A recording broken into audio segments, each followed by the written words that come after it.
Okay. It's 6 o'clock and welcome to the August 13th meeting of the governing body. I call this meeting to order. If you will give your attention to Councilman Banks, who will provide the invocation, stand as you are able, and then remain standing for the Pledge of Allegiance. Councilman? Thank you, Mayor. I'm going to make an introduction of Pastor Odom. Pastor Odom was born in Fort Cobb, Oklahoma on June 17, 1956, and has been married to his wife, Melanie, for 30 years. He's the father of 11 children and grandfather of 50 grands. Pastor Odom has been residing in Topeka for 31 years, of which 28 have been in ministry. He was licensed by Pastor Cecil Washington Jr. and ordained by Pastor Anthony Divers, and has been an elder for 17 years. Pastor Odom holds a master's degree in pastoral theology from Faith Bible College, as well as acting dean. In 2012, Pastor Odom was led to start In God's House Church, which is the address is 1616 Northeast Seward Avenue, which he is currently serving as the founding pastor. And I'd also like to say that I enjoy going to that church. My wife is a member for quite a while. I'm not a member yet because I'm still a dirty rag. But he reminds me of the pastors that we had, and my parents and grandparents are from Mississippi. And he's that kind of pastor, and I really enjoy that kind of ministry. So, Pastor Odom, if you'll take the podium, please.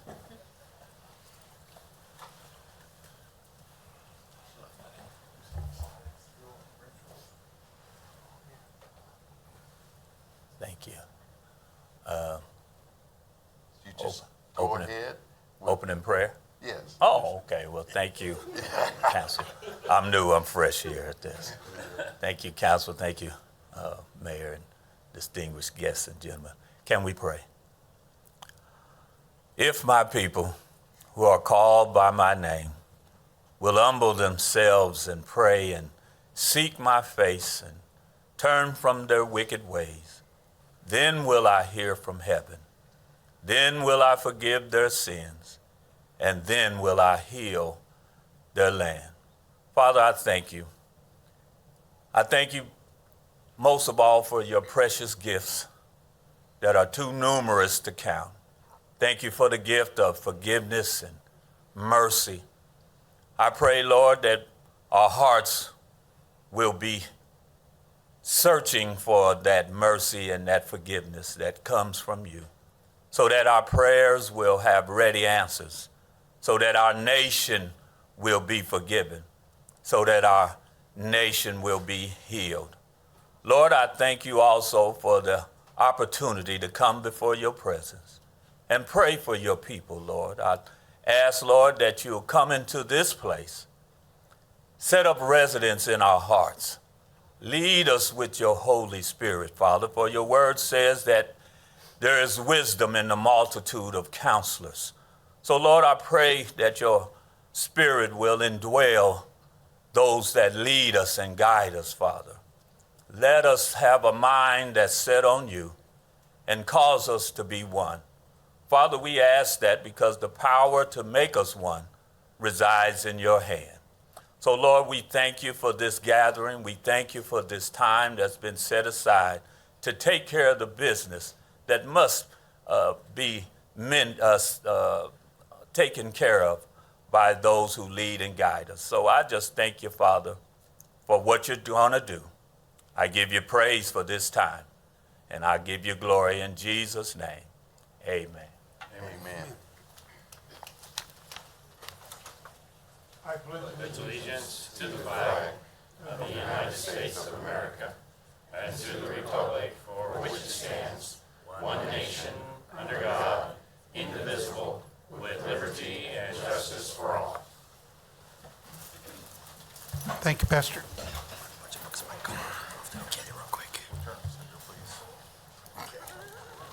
Okay, we'll move on to the next item, which is roll call. Madam Clerk. Mayor Mayor Padilla, Here. Council Members Hiller, Here. Valdivia Aquila,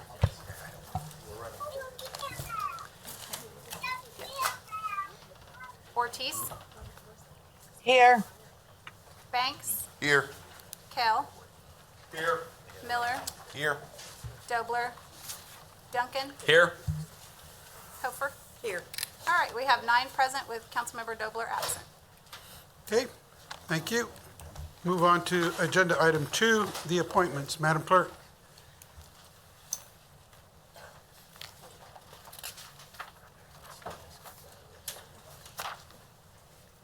A is a board appointment recommending the appointment of Kelsey Price to the Shawnee County Juvenile Corrections Advisory Board for a term ending August 13, 2027. B is a board appointment recommending the appointment of Charles Campbell to the Board of Plumbing Examiners for a term ending August 13, 2026. Okay, the body's heard the appointments is read. Is there a motion to approve? Motion to approve by Councilman Second. Kell, second by Councilman Banks. Call the roll, please. Councilmembers Banks, Yes. Kell, Yes. Miller, Yes. Duncan, Yes. Hofer, Yes. Hiller, Yes. Valdivia Aquila, Yes.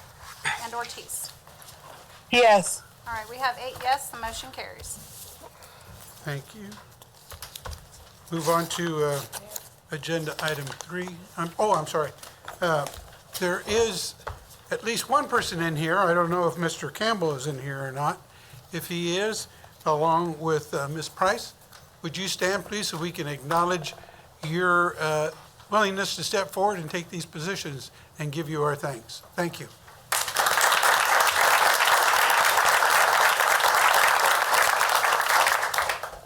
Okay, now we will move on to agenda item 3, the presentations.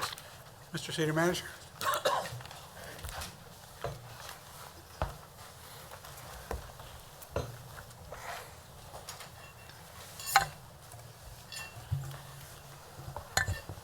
Thank you, Mayor.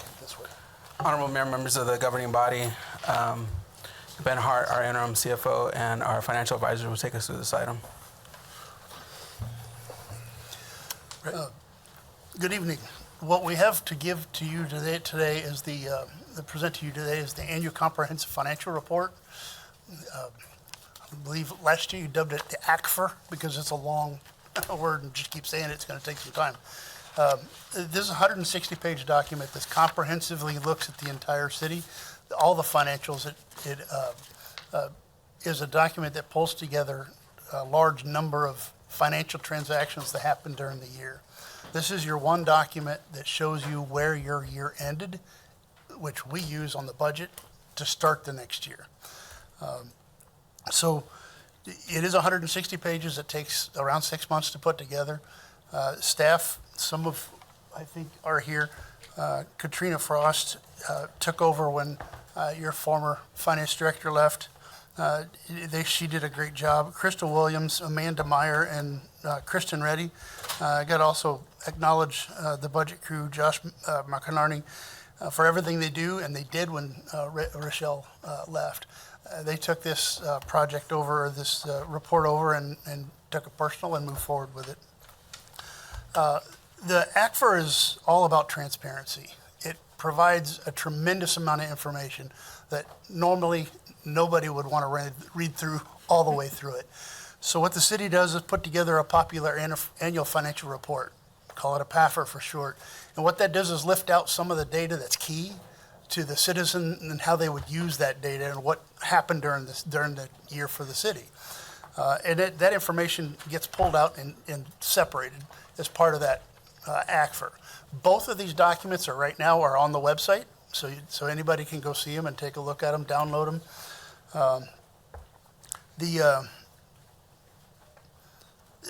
Both of these reports also are submitted to the Government Finance Officers Association for compliance with best practices. The city's enjoyed an award, all 3 awards, budget, the PAFR, and the ACFR, for a number of years. So this is best practice. The city's in best practice with all 3 documents. With that, I'd like to introduce Stacy Hammond to go through what she's required to tell us on the audit. Okay, thank you, Ben. Good evening, everyone. I'm Stacy Hammond. I'm a partner at BT & Co. PA and the partner on the city's financial statement audit. Like Ben mentioned, all of you have received several very large documents from us. One of them is the copy of the audited financial statements, or the ACFR. Another is the single audit report. And then finally, there's a report addressed to the mayor and members of the city council. And that final report really puts into writing everything that our audit standards require us to present about the results of your annual financial statement audit, and it also forms the basis of my presentation this evening. If you happen to have that document in front of you and want to open that up to page 1, the first thing that I need to visit with you about is our responsibilities in performing the city's annual financial statement audit. We did perform the city's audit in accordance with generally accepted auditing standards, government auditing standards issued by the Comptroller General of the United States, provisions of the Single Audit Act, uniform guidance, Office of Management and Budget's compliance supplement, and also requirements set forth in the Kansas Municipal Audit and Accounting Guide. All of those standards together require us to perform procedures in order to obtain reasonable assurance that the city's financial statements are free of material misstatement. As far as the procedures that we performed, we did examine on a test basis evidence supporting the amounts and disclosures in the financial statements. We also reviewed management's accounting policies and principles, significant estimates, and the overall financial statement presentation.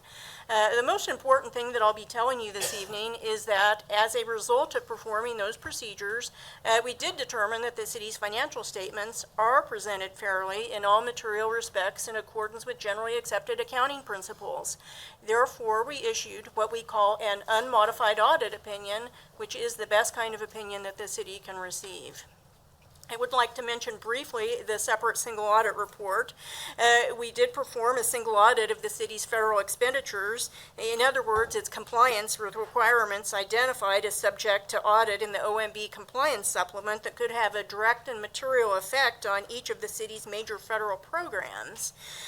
We did determine that the city complied in all material respects with the compliance requirements that could have a direct and material effect on each of its major federal programs. So that is the conclusion on the single audit of the city's federal expenditures. Moving past our responsibilities, we're required to visit a little bit with you about the city's accounting policies and practices.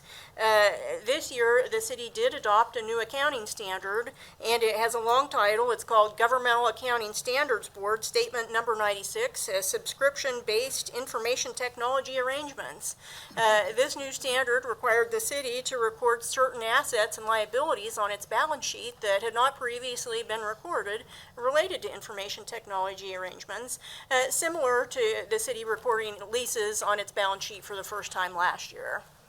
So that was the major change in accounting policy this year. We're required to visit a little bit about the city's significant accounting estimates. Those are on pages 6 and 7 of the report to the mayor and city council, and they really haven't changed from the previous year. Those accounting estimates are the city's other post-employment benefit liability, its net pension liability as a result of the city's participation in CAPERS, self-insurance reserves, and the valuation of its investments at fair value. Our responsibility as auditors is to make sure that the city has a reasonable process in place to measure and record each of those accounting estimates.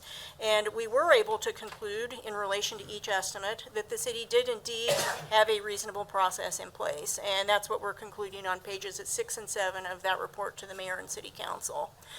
The final thing I need to visit with you about tonight is our overall observations at the end of the audit process. In this section, we would tell you if anything bad had happened during the audit, if we'd had any significant disagreements with management, difficulties performing the audit, or any significant consultations or anything like that. I'm pleased to report that there's nothing in any of those areas that we're required to report. Management of the city was extremely cooperative throughout the entire audit process, as well as transparent in answering the numerous questions that we had. Finally, I would like to point out what we call management's representation letter. And if you look past pages 6 and 7 on the report to the mayor and city council, you'll see a letter on City of Topeka's letterhead that's addressed to BT and Co. This is what we call management's representation letter, and it's the final step of the audit process.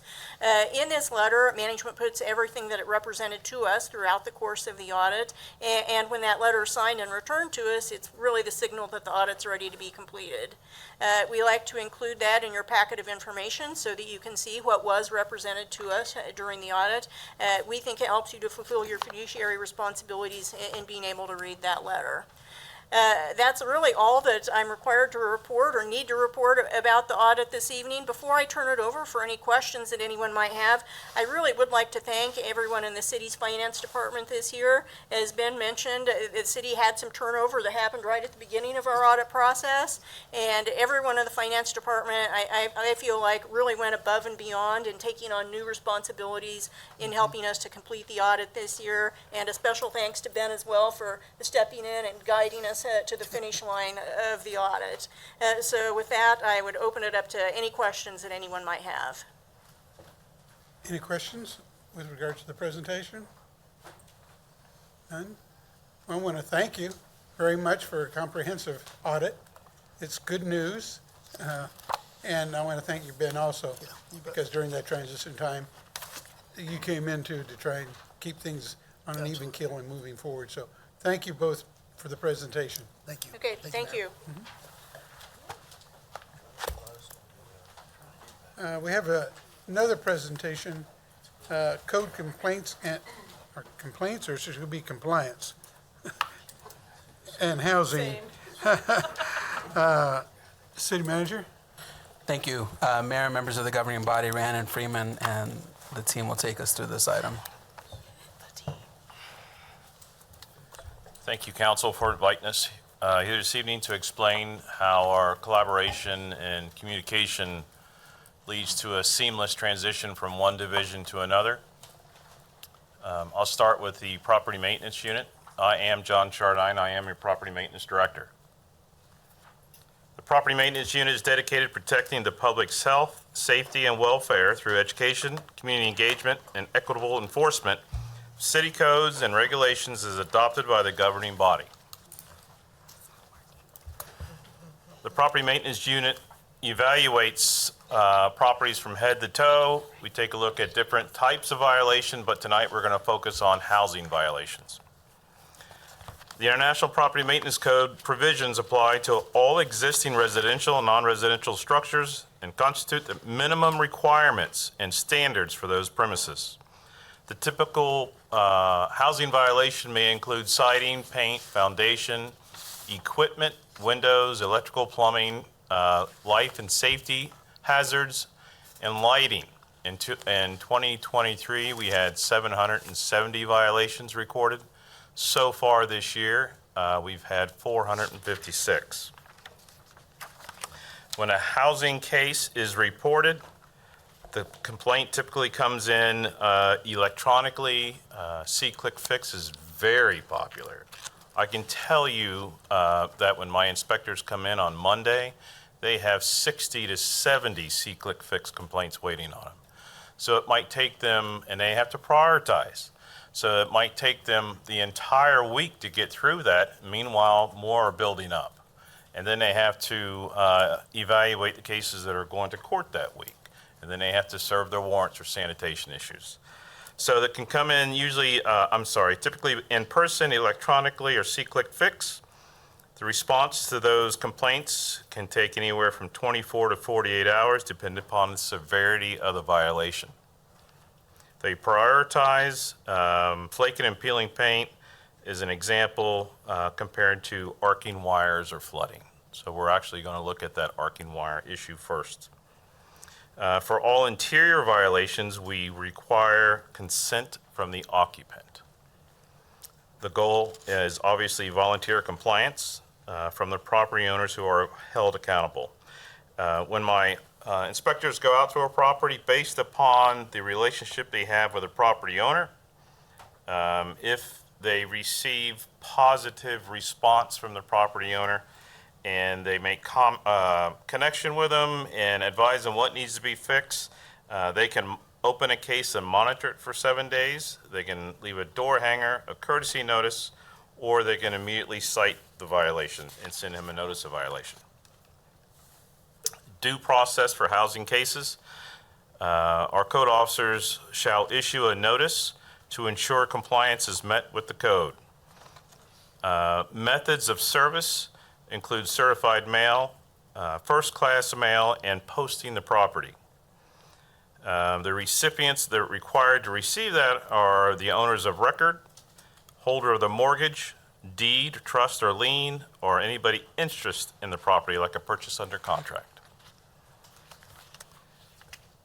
How much time do my inspectors give to make the repairs? Well, that depends on the severity of the violation. So if it's a life and safety concern, you better believe that we're going to follow up on a daily or weekly occurrence, and that has to be repaired immediately. If it's something cosmetic, we might give them 30 to 60 days. The relationship with the responsible party, are they compliant? Are they chronic? Is there a history of playing the game?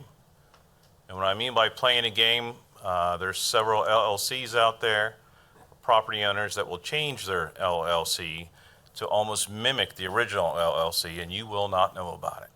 We've made that mistake a couple of times when those LLCs look exactly alike, and our staff will pick the wrong one. We send notice to the wrong folks. Don't you think that was done intentionally? And then we look at, make sure the code is enforced equally throughout the city. My inspectors can give 3, 10, 15, 30, not to exceed 60 days, depending upon the severity of violation. And they are allowed to give one extension not to exceed the original time frame. Re-inspections are due the day following the date on the notice. Again, consent must be given to obtain interior inspections. If we don't get that, we apply for a warrant. Extensions can't be granted if possible progress is made. The inspectors, again, are limited to one extension. All other extensions must be approved by the supervisor. If the property is not corrected in a workmanlike manner, the inspector will complete a charging affidavit and forward it to the prosecution. Now, we do have emergency and temporary safeguards in place. What that means is that if the inspector or I deem that this is a hazard, it's a dangerous structure, we can immediately order it to be vacated and we can board it up and condemn it. We also have a code for emergency repairs. For the purpose of this section, code officials shall employ the necessary labor and materials to perform the required work as quickly as possible. When we hire new recruits and we offer regular training, this is the advice that I give all the inspectors. The keys to success is to develop a rapport with the property owners and the occupants. Establish expectations, identify your role with the city. Always be available and return phone calls, follow through with what you say you're going to do. Do not accept second-rate results, avoid complacency, and ask for help if you need it. I assure you, my staff takes that to heart. With that, I'll pass it on to the prosecution. Oh, any questions about that? We can hold questions till the end, or? Yeah, we can hold it till the Okay. end. I'd have one, but that's okay. I'm Kelly Trussell. I'm the Chief of Prosecution for the city. My presentation is on the prosecution of code violations. All of the prosecutions regarding any of the code violations that would be charged criminally have to come from the departments within the city, such as the fire department, the code, zoning, etc. That's how all of the criminal prosecutions initiate through my office, is a referral. The prosecution has no ability to self-initiate a case, and that's as it should be, but we do rely on the affidavits that come over from those departments. I'm going to use that. I like that better.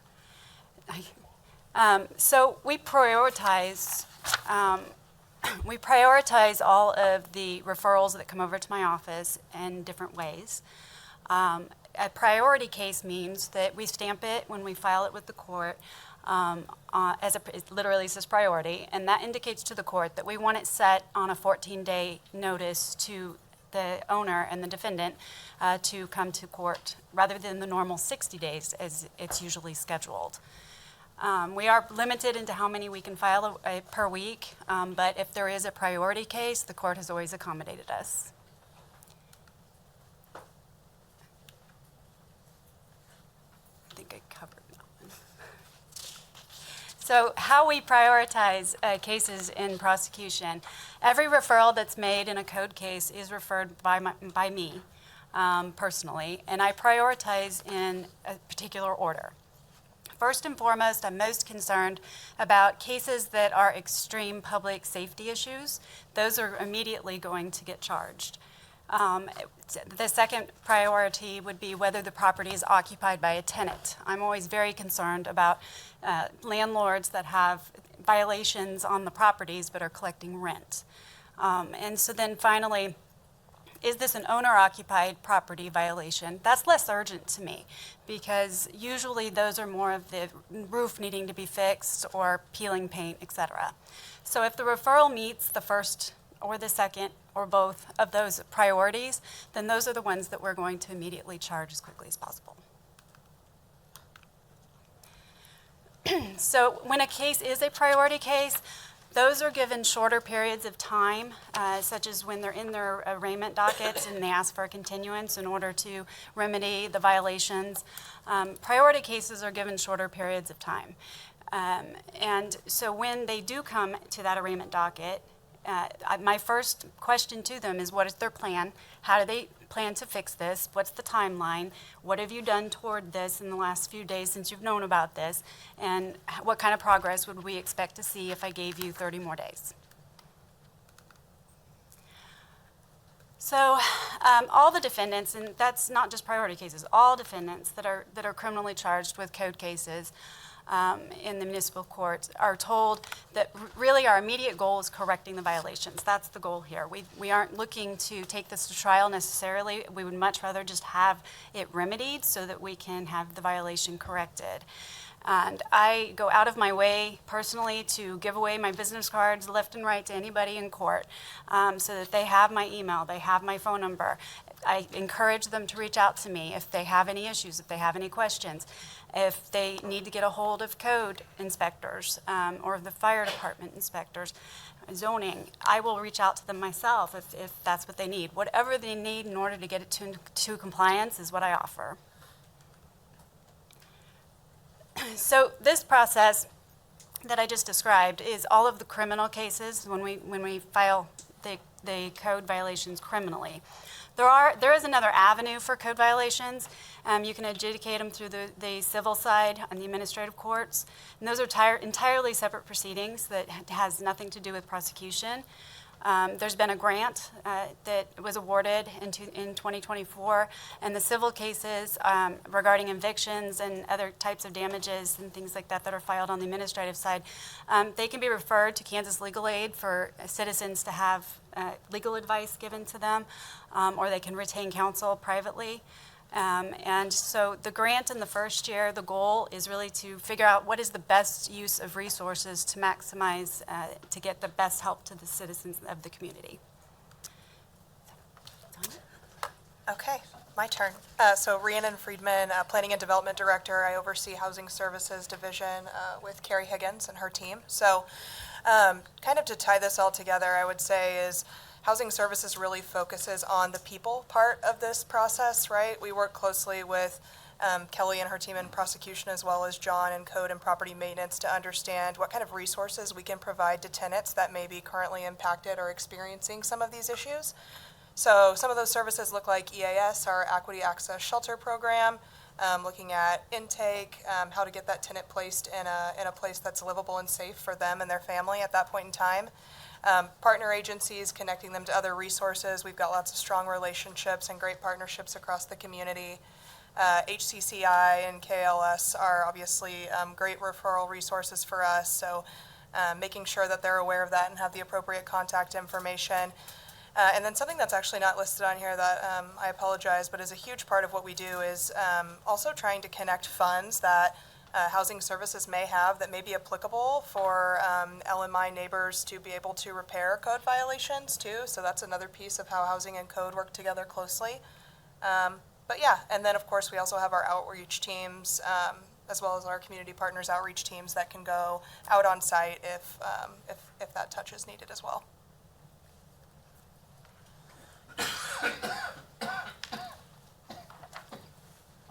Is that? I think that's our entire presentation. So if Okay, anybody good, has okay, any all right. questions, please feel free.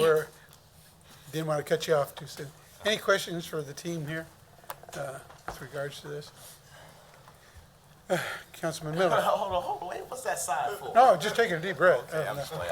Yeah, I saw Brett first, so go ahead. Fair enough, okay. As a governing body, how can we help you better do your job? From the code side, you can understand that what we do takes time. Even though we try extremely hard to respond to the emails and requests, if not within the same hour, within the same day, same few days. We have other obligations that are already pending, and we're trying to get to your question or request as soon as possible. Just understand that we have a whole list of issues waiting for us when we clock in Monday morning. They're already there. So our priority are the occupants first, and then we worry about the building. So just understand that. I think from prosecution standpoint, we have developed over the last couple of years a very streamlined approach and system to that. And part of that, and it's probably one of the biggest parts of it, has been communication between departments in my office. And it's been fantastic. And we've built that. And we've really worked hard in between all of these departments together in order to make that a streamlined process, and they get action. So from prosecution standpoint, the ability to continue to do what we're doing right now, I think it's working. So I don't actually have any requests from you on that. I guess I might just say from housing services perspective is just tell us when constituents reach out to you with problems. Sometimes you're a trusted ally, a trusted resource for them where they're not used to interacting with city government. So I think if you hear something, let us know and we'll do whatever we can to address it and try to help. Thank you. One of the reasons that I asked that question is because of what you just said. We are a communication piece for the constituents to reach out to when they don't know who to reach out to for staff. So when they reach out to us and we try to explain that it takes time to get these things done, your very urgent situation is urgent to them, and we have to help them understand that our staff needs time to go through these things. So I say that just for all of our governing body, we need to make sure that we're always letting constituents know that although we know that your situation may seem dire in that moment, and we can empathize with that, it's important that we have to let our staff do their job, because if they continue to always jump at every governing body email and their constituent and it goes up priority list, that's unfair to the rest of the people who are already on the list. So I just want the public to keep that in mind as they reach out to us for C-Click Fix and all that. Thank you. Councilman Kell? My question's more towards John. What's your staffing level at right now? I am about 80% full. I have 4 FTEs that I am filling. 2 new inspectors start Monday. I am interviewing for 1 other field inspector and 1 other field supervisor. And then what percentage of the complaints come through C-Click Fix, and then how many come through just going through town? I would probably say 80% of the complaints generated by the public come through C-Click-Fix. I can't give you an answer on how many that my inspectors pick up because they receive it and they answer it immediately. So it could be about on an email, could be a phone call, because our success is based on being able to be reached, responding, respect, and trust. So if we develop a relationship as an occupant or a property owner, you have to trust me that I'm going to respond to you as quickly as possible, and I'm going to trust you that you're going to make these repairs when I tell you to. So as long as we have that bond, we're going to have a great relationship. Thank you. Did you raise your hand? I did, and Christina has hers up too. Okay. Deputy Mayor? Thank you. I'm going to make some comments at the end during the announcement time about the issue with Timberley Apartments, but I just want to say thank you for the presentation. And I don't know if somewhere down the road, I know that we're on a big education drive through HCCI and Kansas Legal Services with educating tenants on what their rights are. So I know that's a big deal. And it's really relevant and it's important. I think at the same time, if we look at some of what is popping up on social media in the way of Nextdoor app, on the way of the scanner page, on any number of pages that have a large volume of traffic, is somehow I think that we need to have some base minimum presentation on what is considered criminal, what is considered civil. Because I think that, and we understand that it's important for tenants to understand this, but it's also important for the public to understand this that may not be a tenant. And I think that we are starting to have these cases pop up all over. And I think that what you three are showing in your departments is that silos can come down, and silos are coming down, and the absolute need for the cross communication that is happening. And, we could sit here all evening and go, thank you, thank you, thank you. But when the rubber hits the road and you really see things blow open, like what we have been having in a couple of instances, Councilwoman Hofer and, in my district, and we're starting to get, more heads up in other parts of the city. It is when you see the teams start interact as a unit, and you can understand that what we're trying to do with changing our culture, but what we're trying to do with lifting up the city and lifting up the departments is really a play. Is it perfect? Absolutely not, because who of us here is perfect, right? But I just want to say it is something to behold when you see how hard you all are working. And I don't think that citizens understand that at a depth deep enough. So I just want to say, thank you for that. And we do understand that there are those areas that are very crisis oriented when we have children that are in harm's way, when we have issues of mold, when we have issues that we've been running into, right, the past several weeks.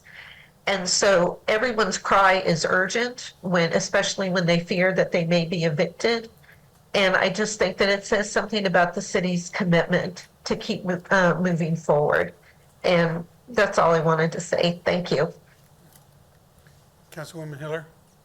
Well, I will to some extent echo that. Deputy Mayor Valdivia-Alcal and I have co-chaired the Changing Our Culture of Property Maintenance Initiative. And we are at this point about 3.5 years into that 5-year initiative. And that work is showing. And it's something that in ways doesn't cost any money. It's working smarter, it's working harder, it's working together. It is communicating with citizens, whether they're the people who called in the complaint, the people who own the property, or the people who live in the property, building that safety net of the counseling at HCCI, for instance, with KLS, adding some money for rehab to the housing department this year so that hopefully if someone's low and moderate income, we can catch everyone. John has worked on, I think, maybe not 100% of your standard operating procedures, but darn near, and has floated them back and forth for comment with our working teams. That changing our culture of property maintenance meant to get those departments working together, and it is wonderful to see. Not everybody was on the council when we started it, but the council gave it due consideration and had the vision to start that process, and it's coming along. And so thank you so much. I call these godmother moments.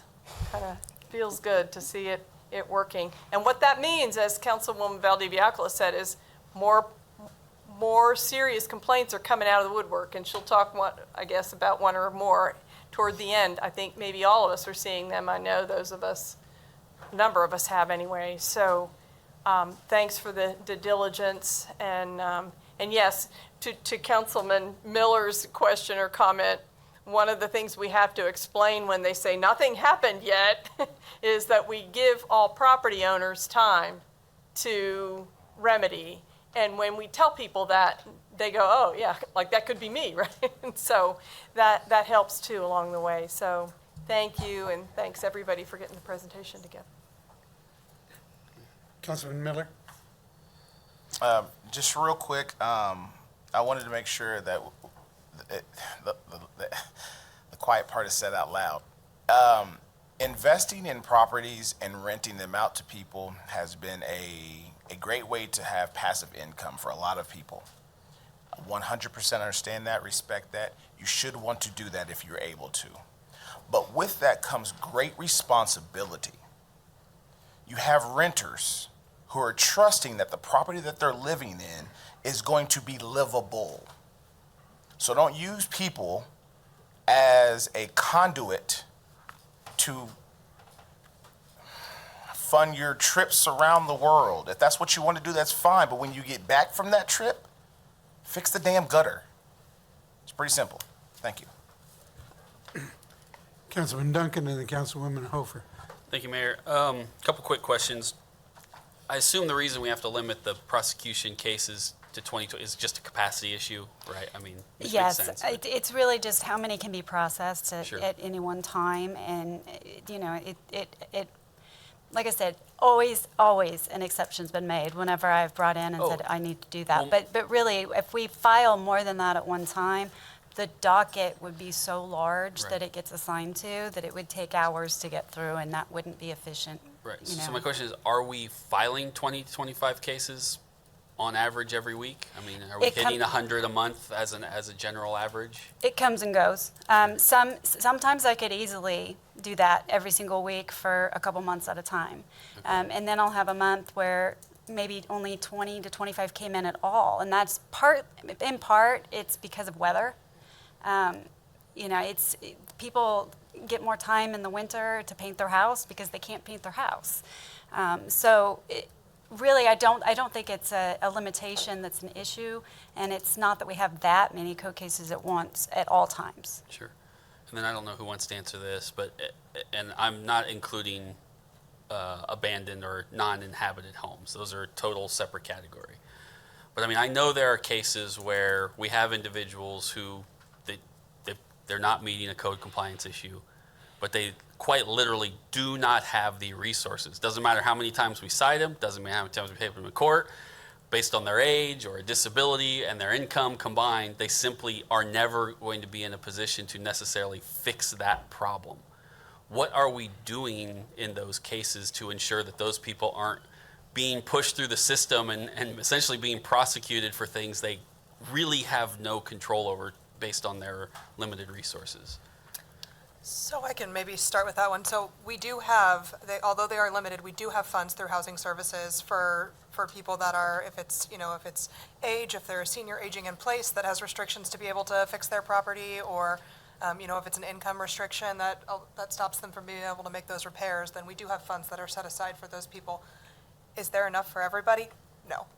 But there are funds, and we do make sure that we never have any left on the table every year, never. And I guess in that vein, then my request would be, and it's not going to be perfect, and it's going to have to take the next probably year of gathering of data, and we may do some of this already, but if we could start keeping some general track of that, so that we could then come back with a number that says, and I'm making up numbers here, but we set aside $100,000 a year and it gets wiped out pretty quick. In an ideal world, if we don't want to prosecute people in that situation, it's going to take $350,000 a year. I think we have some responsibility to know what those numbers are, and as a governing body understand that if that's what we commit those resources to keep those individuals truly from not being, unfairly, and I know not on purpose, but put through that system when we could have offered that assistance. It'd be great a year from now when we look at our budget to have a better idea of what a better number would be, and then we can go from there to figure it out. So thank you.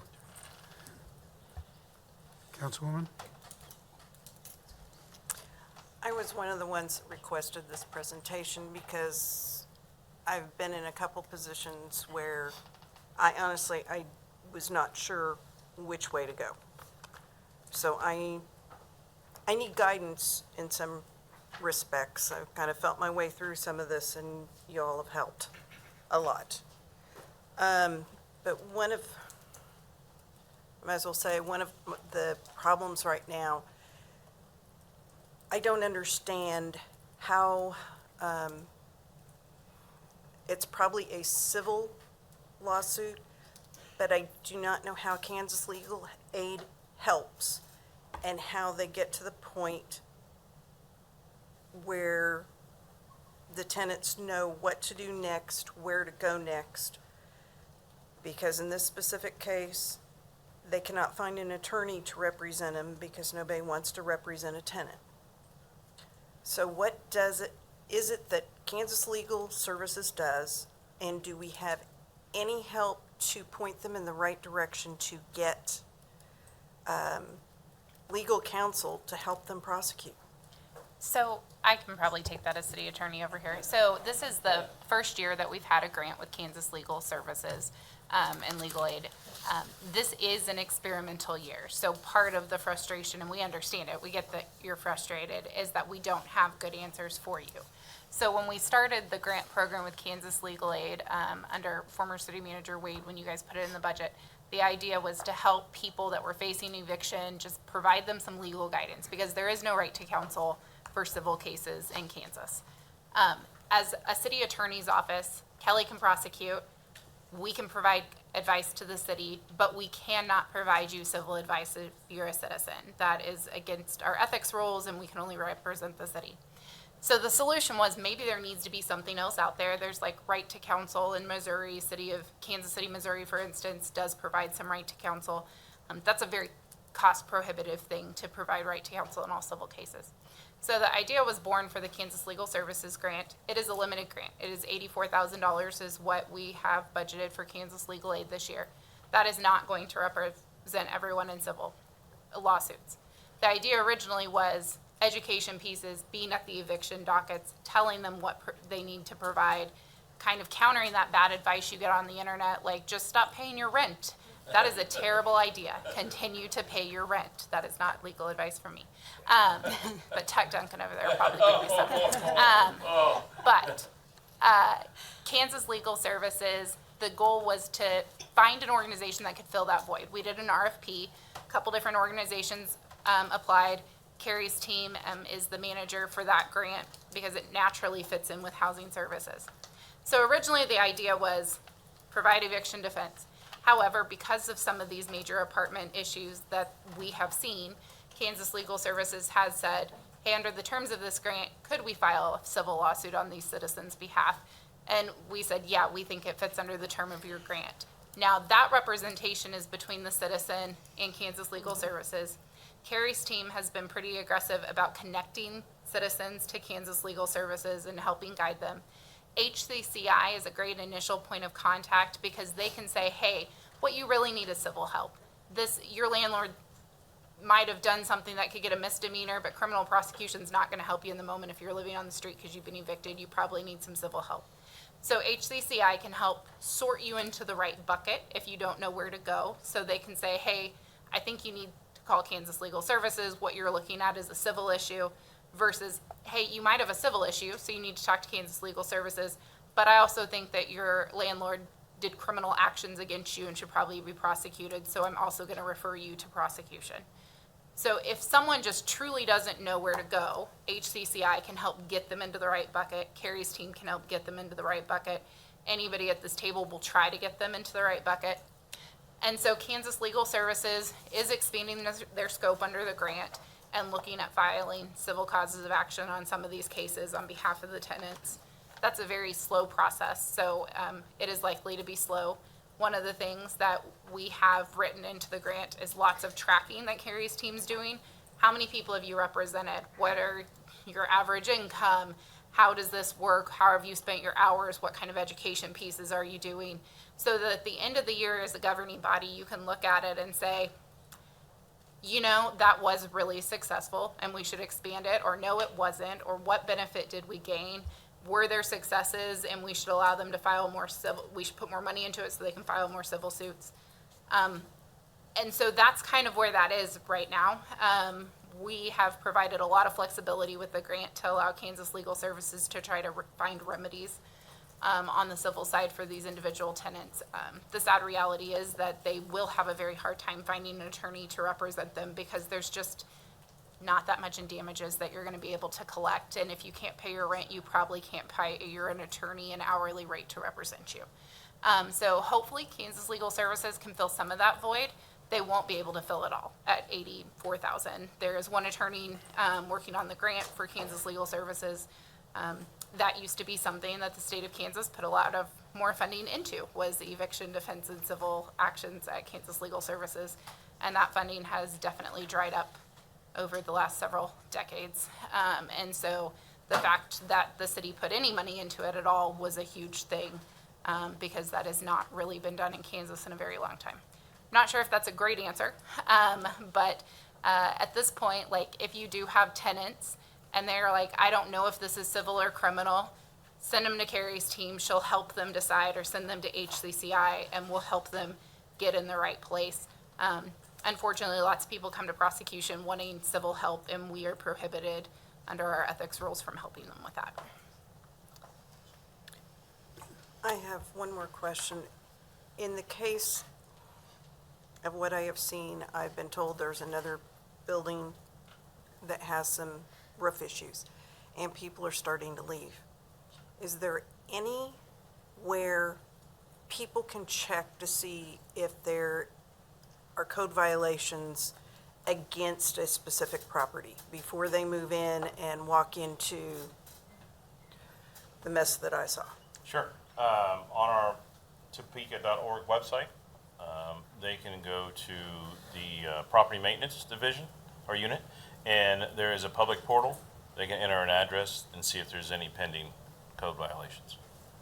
Or they can make a phone call and ask somebody on our staff. Thank you. And And I appreciate everything you have done. It's been very trying for the last, 2.5 months? Absolutely. And it's very upsetting because a couple of the ladies are about my age, and I would hate to be in their position, but I have empathy. I'm very blessed that I'm in my position. Not everyone is. And I appreciate the way you have handled, Carrie, you too, how you've helped them, because it's been god-awful for them. So thank you. Councilwoman Hiller. I can add just a couple pieces to that in terms of sending them to Housing and Credit Counseling, Inc., for instance, to get information and resources. The Kansas Residential Landlord-Tenant Act says that every property in this state is supposed to be to code, if there is one in the community, which there is here, the day the people move in, and it's supposed to stay that way throughout. There are also elements in the state law that talk about penalties if someone has to live in substandard conditions, or if the landlord either evicts them, or what we used to call a constructive eviction, where they're just kind of pushed out because nothing happens and nothing happens and nothing happens, and eventually you give up if you're afraid to say something or you feel like you don't have any options. There are some practical kinds of things that people forget about often, such as if there's a sewer leak or some sort of disaster, landlords have property insurance. That provides for temporary housing for folks. They don't offer that. But getting that practical, and not only that, but if tenants don't have the money to pay for it, the landlord should pay the hotel bill and turn it into the insurance. Those things get overlooked sometimes. And so that's part of what's available through HCCI, and KLS is prepared to, Kansas Legal Services is prepared to cover that kind of thing as well. Both can talk to people about how to handle small claims court. If you did have to move for however it worked out, those statutory damages are available, your actual costs as well as some penalties that are in there. And there's coaching available for how to go to small claims court, what the words mean, how to present yourself well. And Kansas Legal Services, as well as, I should quit using acronyms, Housing and Credit Counseling can help people with that. So there really are, there's each situation is different, and the city, for instance, can go after the landlords and charge them a penalty, but they're not able to help the tenants get their money back, and that's where having housing and credit counseling and Kansas Legal Services comes in. So KLS is not limited just to somebody who's been given an eviction notice. If they're under that kind of pressure and don't know what to do, that counsel is available, and it's not. It's based on the circumstance, not on income in this particular contract. So that's really helpful for the safety net. I want to give credit to the judge as well as the police department for helping in these efforts, and the fire department. There really is a broad team that's working on all these. Fire department has stepped up in partnership with John and his staff, regular inspections of apartment complexes for exits, fire, and so on. When there are crises or people that don't belong in a property there, the police department is called on more than daily and has been a great partner, particularly to John and his staff, but to the residents and the neighbors. So, and they keep telling us, just call 911, we will come. So, thank you. Councilwoman Hofer. Deputy Mayor. Thank you. Two things I want to say that I think we need to bring up. In meetings that we have had under some of the challenges that I'm having with multifamily dwellings in my district, one thing that we've talked about with legal is to take a hard look at who our collection agency is. We understand that LLCs historically, because of any amount of looking away that has happened, years back, that has put us into the situation that we are right now. It's a number of issues that have all come together to create almost a perfect storm, if you will. So what can we do to become more aggressive as a city under the law to collect on these bad and shady LLCs when they're not even used to having to pay a fine, or they're just used to having it roll off onto a lien somewhere or act like it's not even a big deal. So I think we really need to aggressively look at who it is that is acting as our collection entity and relook at that whole structure, because money talks. It's not a conscience that talks. It's not about doing a due diligence that talks in many of these situations. It's money that talks. So I think we have to be really realistic about that. The other thing, when we talk about the safety net, and that safety net of small claims court, and I know that Councilwoman Hiller has a lot of experience with this, but this is what I know too. When you are in the depths of poverty, when you are living in some of the worst conditions that you can imagine, and you lose all of your belongings to raw sewage, to mold, whatever the case may be, having someone, for us to tell someone you can become educated enough in the ways of getting coached and going into small claims court, I think that that's a really far reach. It's not that the folks that are at a really low poverty level are not intelligent. They are, but they are often hopeless, and they are often so fearful. So when they end up getting their butts kicked across the curb with living in inhumane conditions, with the threat of eviction always on the horizon and not knowing where to go, then when we tell them you can be coached into going to small claims court. That is a big ask. And I'm not criticizing it in the way of it's never going to be useful. But I think that we have to understand a percentage of the population that we are dealing with, which is in such a state of despair and concern of being one day away from being on the streets, because that's my concern for them as well. So I just wanted to put that in there. Thank you, Mayor. Councilwoman Ortiz? Thank you, Mr. Mayor. This is a great conversation. I'm going to throw this out to legal. There is a slum landlord, and I will call him the slum landlord because he's got some tenants that he has done wrong by. I won't call his name. But he was banned out of Oklahoma. He can't go there and rent any property. And I would like to see what we can do to get that same thing going here. I think that message needs to be loud and clear. So I would like the legal to look into that for me or for us and let us know. Because I think when we send that message that we're not going to have it, then that they have to abide by their legal obligations. I think that will help.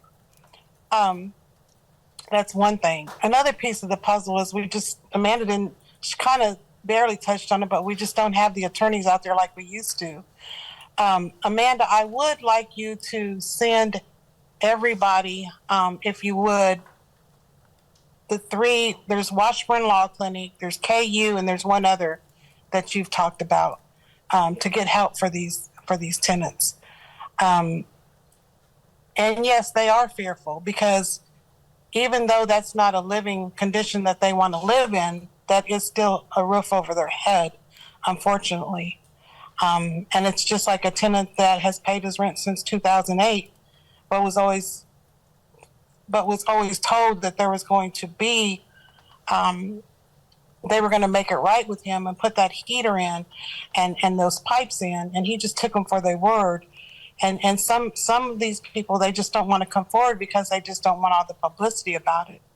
But right is right, and we need to figure that out. And so I would like to see that, if we can find that. And to the people that are watching, that are scared, we will help you. We will go hand in hand with you. And I think that's what this is all about, is trying to help you figure out what to do or what you can or cannot do. But again, the shortage of housing, that makes it kind of impossible as well. Thank you, Mr. Mayor. Further comments? From the governing body. A lot of the questions I had have been answered by your responses and by some of the comments here. It's important for us to, in my mind, understand that the city's responsibility is very clear, and I believe that we are taking the actions and doing what we are obligated to do. But beyond obligation, I think the fact that we're holding this presentation and we heard all the comments and the public is hearing this, I would appeal to those organizations that exist out there, church organizations, and other groups of people who, when they see their neighbors in need, they step forward and help where they can. That's what we need to do as a community. Not just as a government, but as a community, we need to take to heart the welfare of our fellow citizens, whether we know them or not. So I want to tell you, I think it's important for us to take on that responsibility as community members, along with the governing body here, who is doing what they can to help legally and efficiently as much as we can. I'm impressed with the level of collaboration within our department. I think it's important for us to keep building on that. So I appreciate the fact that Councilwoman Hofer asked for this presentation. It was an important topic, and I believe the conversation will continue, and I hope in many circles outside of just this council meeting. So thank you again for your presentation.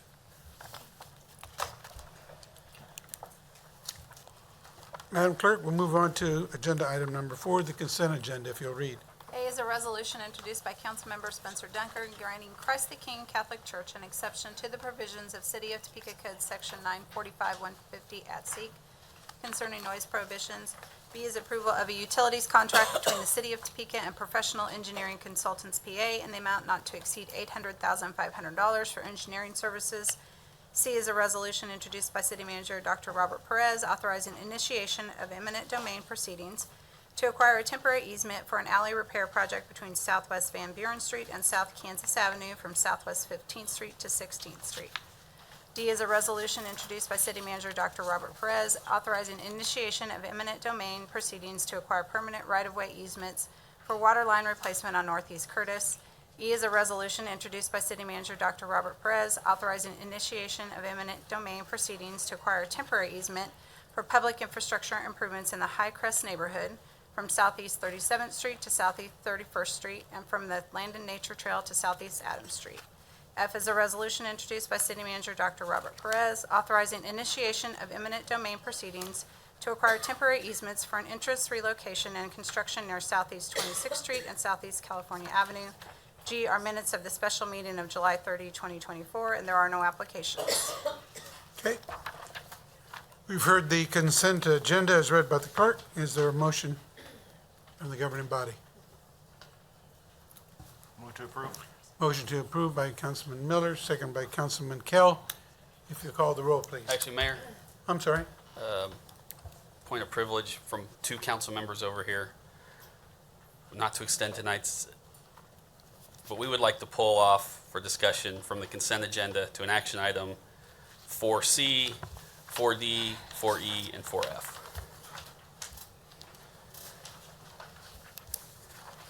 4C, 4D, 4E, and 4F.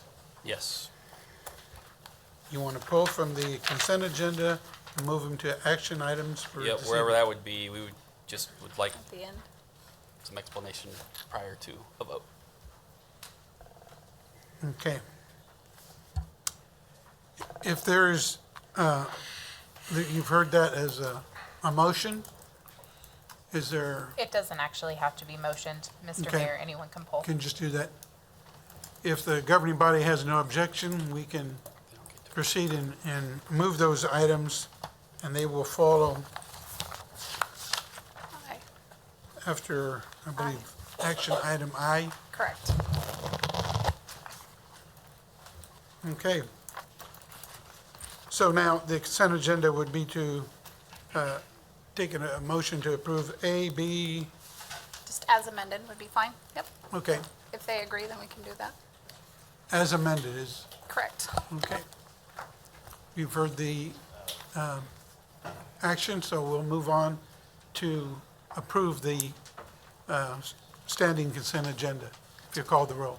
Councilmembers Kell, Yes. Miller, Yes. Duncan, Yes. Hofer, Yes. Mayor Padilla, Yes, Councilmembers Hiller, Yes. Valdivia Akala, Yes. Ortiz, Yes. and Banks. Yes. All right, we have 9 yes, the motion carries. okay. Motion is carried as amended. We now will move to agenda item number 5, action items. Madam Clerk.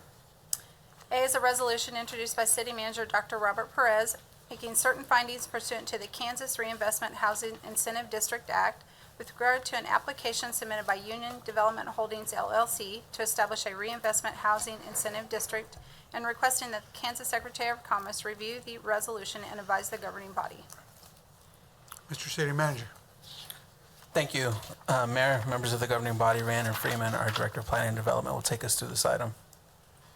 Anna? Thank you. Good evening, Mayor, members of the governing body. Bringing forth a very exciting project tonight. Had a lot of outreaches as this presentation went online and hit the council agenda, so I know there's a lot of people that are interested in hearing about it, so happy to share it with you. So tonight we're going to be talking about an application request that we received for a Phase 1 creation of a district for an RHID for a district that's titled Union at Tower District. So looking for that, as a reminder, looking for that approval tonight to send this forward to Department of Commerce, at which point in time they'll determine if this meets our housing needs analysis. The district's then created, and then a Phase 2 application will come back before you with detailed plans of the development. So to provide some details of the district, the proposal from the Union Group is to add 250 additional apartments to downtown Topeka. This is something we've been talking about for a very long time, is the demand for additional housing in downtown, so very exciting. To kind of break out the mix-up of units, it would be a proposed mix of 100 one-bed units, 84 two-beds, and 66 three-bed units. So the development will be income qualified, so this means that they will either apply a 10% discount to fair market rents, or also a mix of 30, 50, and 60% AMI limits, just to kind of help with the economic diversity of the project. So this project's been awarded 4% LIHTC housing credits through KHRC. So they're the ones who oversee that process. It's very exciting for Topeka to get one of these projects, especially a new build. So to help add some visuals, generally at this point in time, we don't always have renderings, but Union Group has done a couple of other developments in partnering communities. They've worked in Lawrence. They just initiated a project that I think they broke ground on in Wichita. So they have some renderings and are able to provide these tonight to show you what they're thinking about right now. But please keep in mind that we don't have site plans approved. We don't have building plans approved. There's no permits yet, but this is the idea. This is very much typical of the type of product that they put on the market. So to get you acclimated to the area that we're talking about, so it's located in what we define in our downtown master plan as the Tower District. So to the east of the downtown water tower, between Southeast 11th and Southeast 12th. So you'll see Quincy and then Monroe. The way that the project's being proposed is that Monroe would remain there. There would be two buildings, Building A and Building B, between Quincy and Monroe. And then to the east side of that, Building C would be a separate building with its own parking.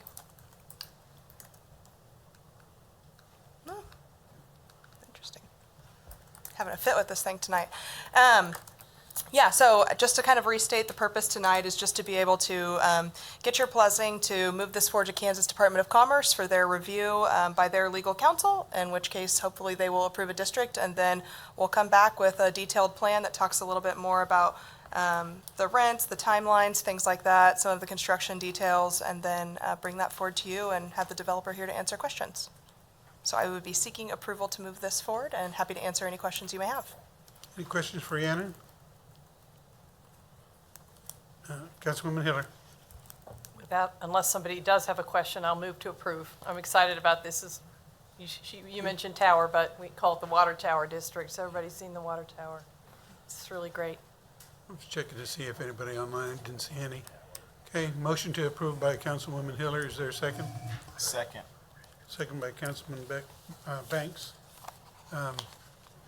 If you'll call the roll, please. Councilmembers Miller, Yes. Duncan, Yes. Hofer, Yes. Mayor Padilla, Yes. Councilmembers Hiller, Yes. Valdivia Alcala, Yes. Ortiz, Yes. Yes. Banks, and Kell. Yes. All right, we have 9 yes, the motion carries. Okay. Sounds like a good project. Thank you. Yeah. Move on to action item 5B, if the clerk will read. B is an ordinance introduced by City Manager Dr. Robert Perez, authorizing and providing for the issuance of $12,650,000 of aggregate principal amount of general obligation bonds, Series 2024A of the City of Topeka, Kansas, providing for the levy and collection of an annual tax for the purpose of paying the principal of and interest on said bonds as they become due, authorizing certain other documents and actions in connection therewith, and making certain covenants with respect thereto. Mr. City Manager. Thank you. Mayor, members of the governing body, Ben Hart, our Interim Chief Financial Officer, will take us through this item. Okay. Thank you, Mayor, City Council. This morning, the city sold $12 million and $12,600,000 in bonds. Sitting beside me is Kalen Dwyer from Columbia Capital. I'd like him to run through the results for you. I think the sale was a success based on what he's going to tell you. Kalen? Thank you. Good evening, Mayor, City Council. Kalen Dwyer, like Ben said, with Columbia Capital Management. Columbia Capital, of course, is the city's financial advisor. We advise on the city's bonds and note transactions. As Ben said, we sold a series of bonds this morning, 12.65 million to be exact. We had a tremendous turnout. 9 bidders, 9 different banks showed up to place bids for the city's bonds. The winning bid was TD Securities, coming in with a TIC, or true interest cost, at 3.64%. The high bid, meaning the worst bid, would have been Commerce Bank at 3.89%. So you've got about 25 basis points, or 0.25%, between the low and the high bid there. Interestingly, the top 3 bids, TD Securities, Piper Sandler and Company, and Janney Montgomery Scott, all came in within a fraction of 1 basis point. They were all at about 3.64%. But the lowest 3.64%, that is 3.6407%, was TD, so they walked away with it. So it was a very, very competitive result this morning, and pleased to share that it was successful, and I'm happy to take any questions that you guys might have. Any questions on this issue? Is there a motion? Move to approve. Motion to approve by Councilman Miller, I'll second. second by Councilwoman Hofer. If you call the roll, please. Councilmembers Duncan, Yes. Hofer, Yes. Mayor Padilla, Yes. Councilmembers Hiller, Yes. Valdivia Akala, Yes. Ortiz,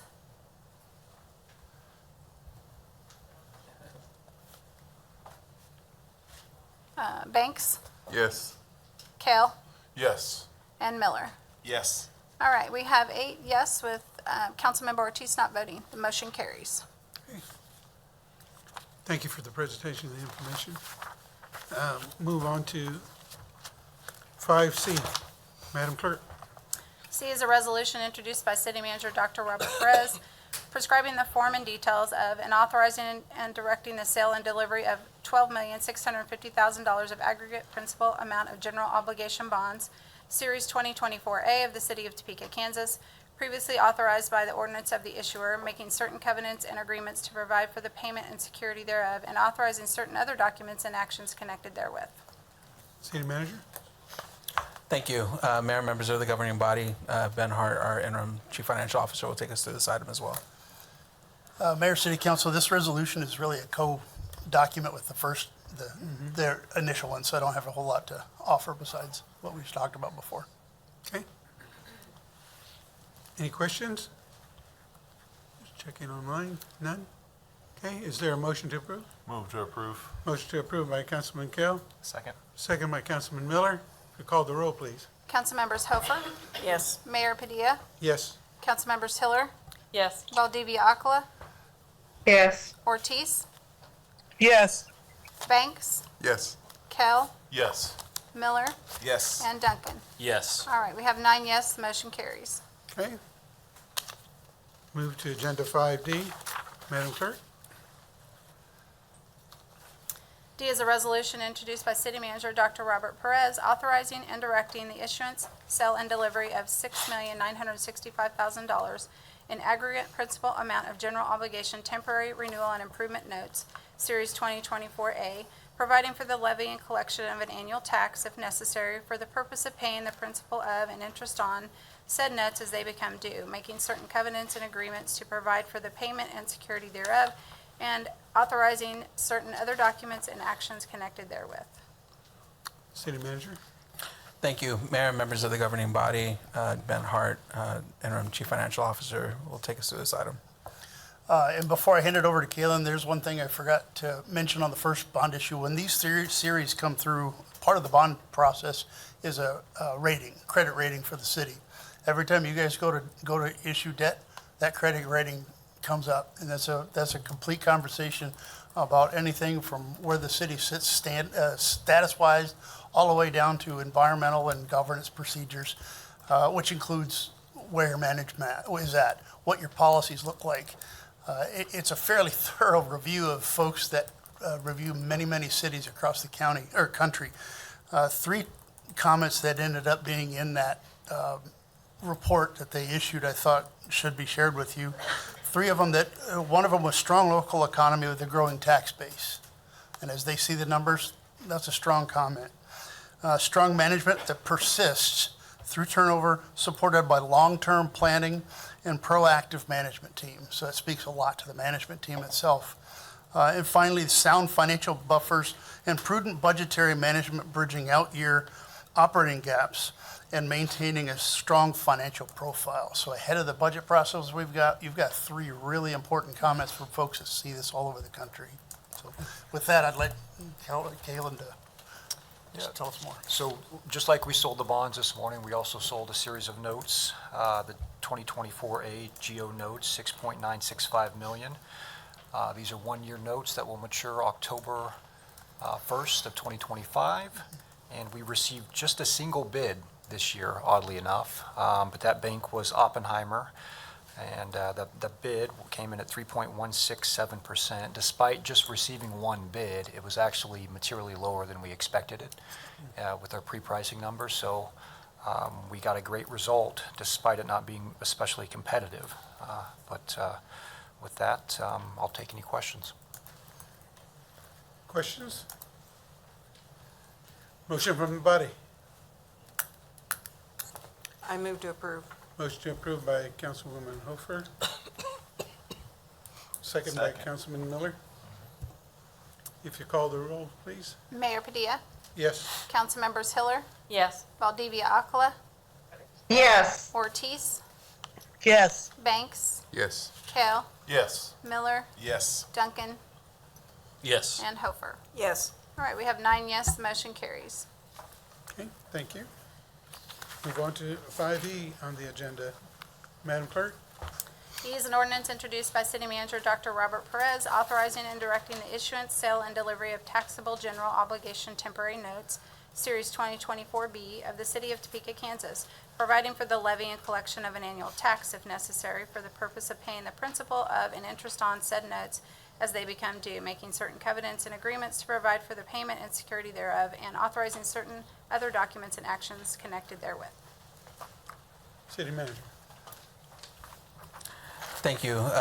Mayor and members of the governing body, Ben Hart, Interim Chief Financial Officer, will take us through this item as well. Mayor, City Council, this was a taxable temporary note, $8.5 million. Whenever we go through these processes, so I just want to make you aware that finance staff are keenly aware of the process. They've got a lot to do. When the funds come in, they've got to turn right back around. They've got to check a couple things. They've got to check many things. Usually that isolates to one person, either your CFO or your finance director. This year, it's split out amongst 3 different people. Josh was one of the mainstays just on the capital projects, and that started months ago when this ramped up. So I just want to thank the finance staff for everything they do. Kaylee, you want to go through the results? Yeah, so like Ben said, $8.5 million taxable GO notes here. These notes relate specifically to Hotel Topeka. So last year, the city also issued taxable GO notes for improvements to the hotel, and these notes are rolling over or renewing those notes that mature later this year, October 1st. So that's what this deal relates to. We had 3 bids for the taxable notes. Oppenheimer, who won the tax exempt notes, also showed up to bid on these taxable notes, but they came in 3rd. Northland Securities came in 2nd, and the winning bid, Piper Sandler and Company, 4.71% TIC, was the lowest bid, and they took down the bonds, or excuse me, the notes. So with that, I'll take any questions you may have. Any questions on this item? Is there a motion to consider? Move to approve. Motion to approve by Councilman Kell. Second. Second by Councilman Miller. If you call the roll, please.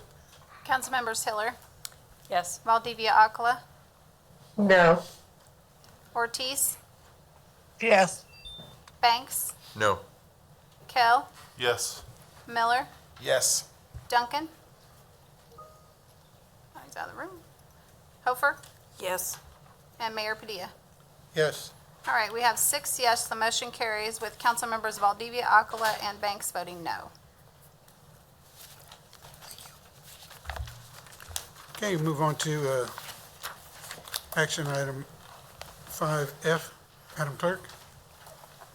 F is an ordinance introduced by City Manager Dr. Robert Perez authorizing certain wastewater improvements to the City of Topeka, Kansas Combined Utility System, amending and supplementing ordinance number 20487 of the city, and substituting such wastewater improvements for the project previously identified in such ordinance, and authorizing the use of the loan obligation and bonds authorized thereunder to finance such wastewater improvements. Mr. City Manager? Thank you. Mayor, members of the governing body, Ben Hart, Interim Chief Financial Officer, will take us through this item. Mayor, City Council, this is really a cleanup item for the KDHE agreement you guys have already approved.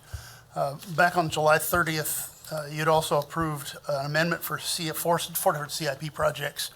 They were the Shunga Pump Station and Force Main, there's 2 of them, and then the Grant Jefferson Pump Station and Force Main.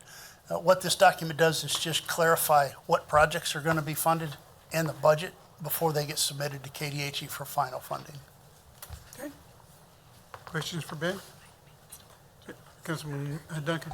So we didn't add any projects, or did we add some projects from our previous, because this has a much different price tag than what we previously approved? The original one had, I think, 6 different projects in it. Okay. And this one's down to just the 4. So this we would have less projects, but it's costing us $17 million more? The first one is around 37. I thought it was 20. This one's 20.5. The first one was 37 million. Well, this one says 37 million. So I'm very confused. What are we approving? The 20.5.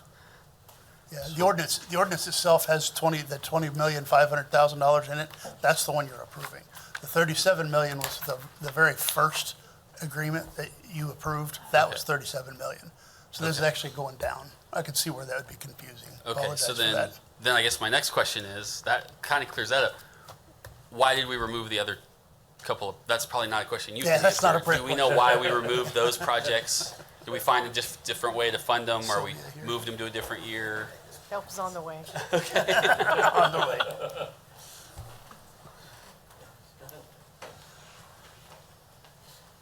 If you don't mind. Absolutely. Hi, Nicole Malott, Deputy Director. Timing-wise, we just weren't ready to move forward with them yet. We need more planning time. Perfect. No, sounds good. Thank you for the clarifications. Okay. Any further questions? Motion from the body? I'll move to approve. Second. Motion to approve by Councilwoman Hofer, second by Councilman Duncan. Call the roll, please. Council members Valdivia, Acala, Yes. Ortiz, Yes. Banks, Yes. Kell, Yes. Miller, Yes. Duncan, Yes. Hofer, Yes. Mayor Padilla, Yes. and Councilmember Hiller. Yes. All right, we have 9 yes, the motion carries. Okay. We have moved to 5G. If the clerk will read, and then after that reading, we have a gentleman signed up to speak to this item. G is a resolution introduced by the Public Infrastructure Committee amending the 2024 to 2033 CIP and the 2024-2026 CIB to add project number 861411 for TPAC design, and to amend the 2025 to 2034 CIP and the 2025 to 27 CIB to amend project number 861411 to revise the amount of funding for TPAC improvement.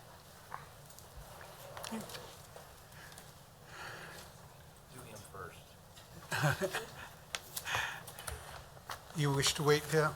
Yes. Okay. I always City wait Manager? till after Braxton speaks. City Manager? Thank you, Mayor, members of the governing body. Braxton Copley, our Assistant City Manager, will take us through this item. Thank you. Just in a nutshell, at the request of TPAC, what we're doing is simply moving them up $100,000 from the TPAC improvement program to 2024 so that we can engage a consultant and get started on the design, as well as get started on the process to get the SHPO approval because it's a qualified historic building. So that's really what we're doing. We're taking 100,000 from an out year, moving it up to 2024 so that we have authority to engage a consultant, and then we want to get the design, get started on the design so that in 2025 we can get moving on the projects. And with that, I know Tuck had a few comments. Okay. Any questions for me, though? Any questions from Braxton before we have comments? Okay. Mr. Duncan? Thank you. I'm one of the mayoral appointees to the TPAC board and the point person on this infrastructure improvement activity that's going on.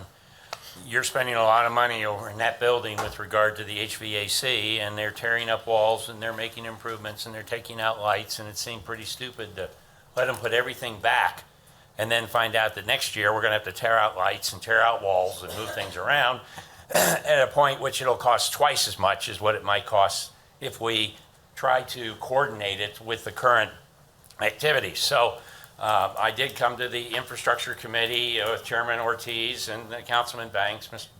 Councilman Dobler wasn't there, and I regret that he's not here tonight because a couple of meetings ago he made the point that the TPAC board needs to be in a position to explain to the committee and then ultimately to the whole council what the ROI, the return on this investment, is going to be. And we are working through that, and we made a preliminary list and provided it to the committee. But as Braxton indicated, the first step is fund a design contract so that we know what needs to be done and how it's all going to be coordinated so that before the Kansas building system people get out of there, they have an idea or know what they need to do as they're putting things back so that it meets the needs of TPAC as we look towards the next quarter century.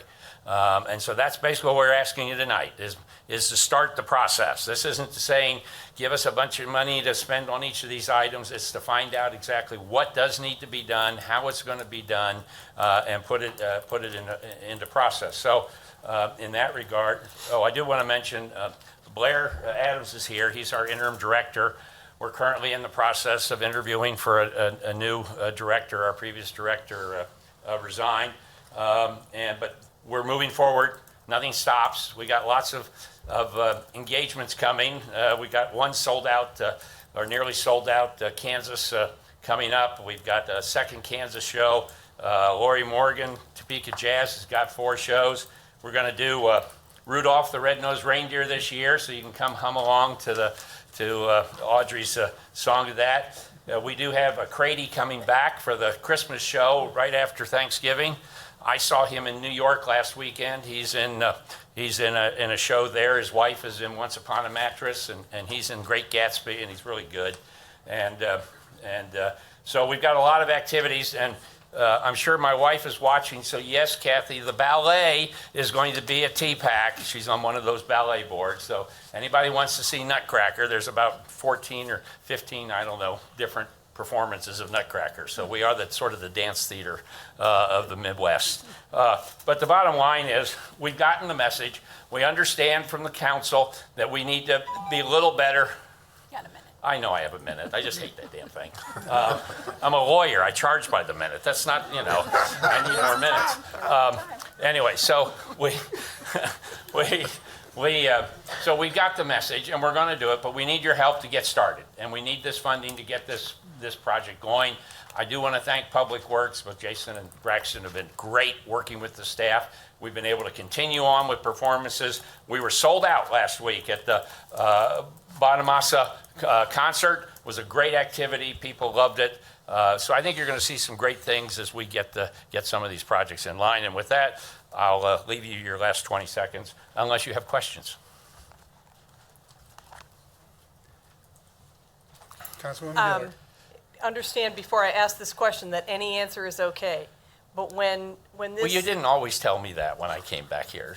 No, this is special. Oh, okay. I thought when this idea first came up that there was some thought that would be moving some of the repair money forward too, that looking around and identifying this long-term economy, that it was worth doing more up front.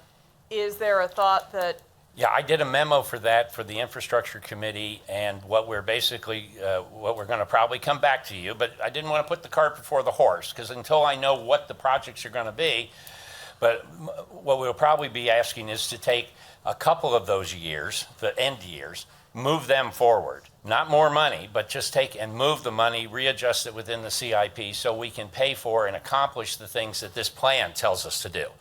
But we got to have the plan, we got to have the SHPO, the state, people who don't know what SHPO is, that's the state historical officer, has got to approve it because it's a historical building. And in that regard, this Sunday, the Topeka Historical Society is doing a tour of TPAC, and if you want to come at 3 o'clock, I've already asked Blair to tell him to waive the fee for any council member that shows up, but come on over, we'll give you the historical tour of TPAC at the same time. So yes, that we'll be back, we have a plan, and since you mentioned it and you had a smile on your face, I'm looking for an affirmative vote. Well, and you, if I recall, part of the way that, what sweetened that was that you thought the economies of doing those repairs right now would be such that we could chop a whole year worth of dollars off that. We think it's going to be we literally think it's going to be 50% of what the price is going to be, but I don't want to be quoted because unfortunately, you know, supply chain and new supplies and all this other stuff and labor, who knows? But since they're there on site, but I do believe we're going to get a significant discount on accomplishing these things if we do them now. And I think Braxton can back that up for me, hopefully. Please. It's not doing anything. Well, and the building's already torn up, so we're on the train. Yeah. So thank you. Thank you. And we'll be glad to get rid of the steam pipes because that will get rid of the mold. And that's been a huge problem. So this is a good thing that you're doing over in that building. And as our landlord, oh, I'm a tenant. I listen to tenants' rights. I feel all that. No, we appreciate what you're doing as a landlord. Thank you, Chuck. Thank you. Anything else? I can't imagine. Okay. We still have this resolution, this item. Is there a motion from the governing body? Move to approve. Move to approve. Second. From Now I know where Spencer gets it from. from Councilman Duncan, second from Councilman Kell. If you'll call the roll, please. Thank you, Braxton. Councilmembers Ortiz, Yes. Banks, Yes. Kale, Yes. Miller, Yes. Duncan, Yes. Hofer, Yes. Mayor Padilla, Yes. Councilmembers Hiller, Yes. and Valdivia-Acqua. Yes. All right, we have 9 yes, the motion carries. Thank you. 5G on action items. Madam Clerk. 5H, I'm sorry. H is an ordinance introduced by City Manager Dr. Robert Perez, adding a new section concerning, so, as I go through with that, the city manager is requesting to withdraw this item from the agenda. I think staff has, you guys have some more questions that staff needs to answer, so. Okay. We'll move now to, So if there's no objections, we'll go ahead and withdraw it. okay. Okay. Is there any objection from the governing body? No. Okay, withdraw it from the action items. Okay, we'll move to 5I. All right.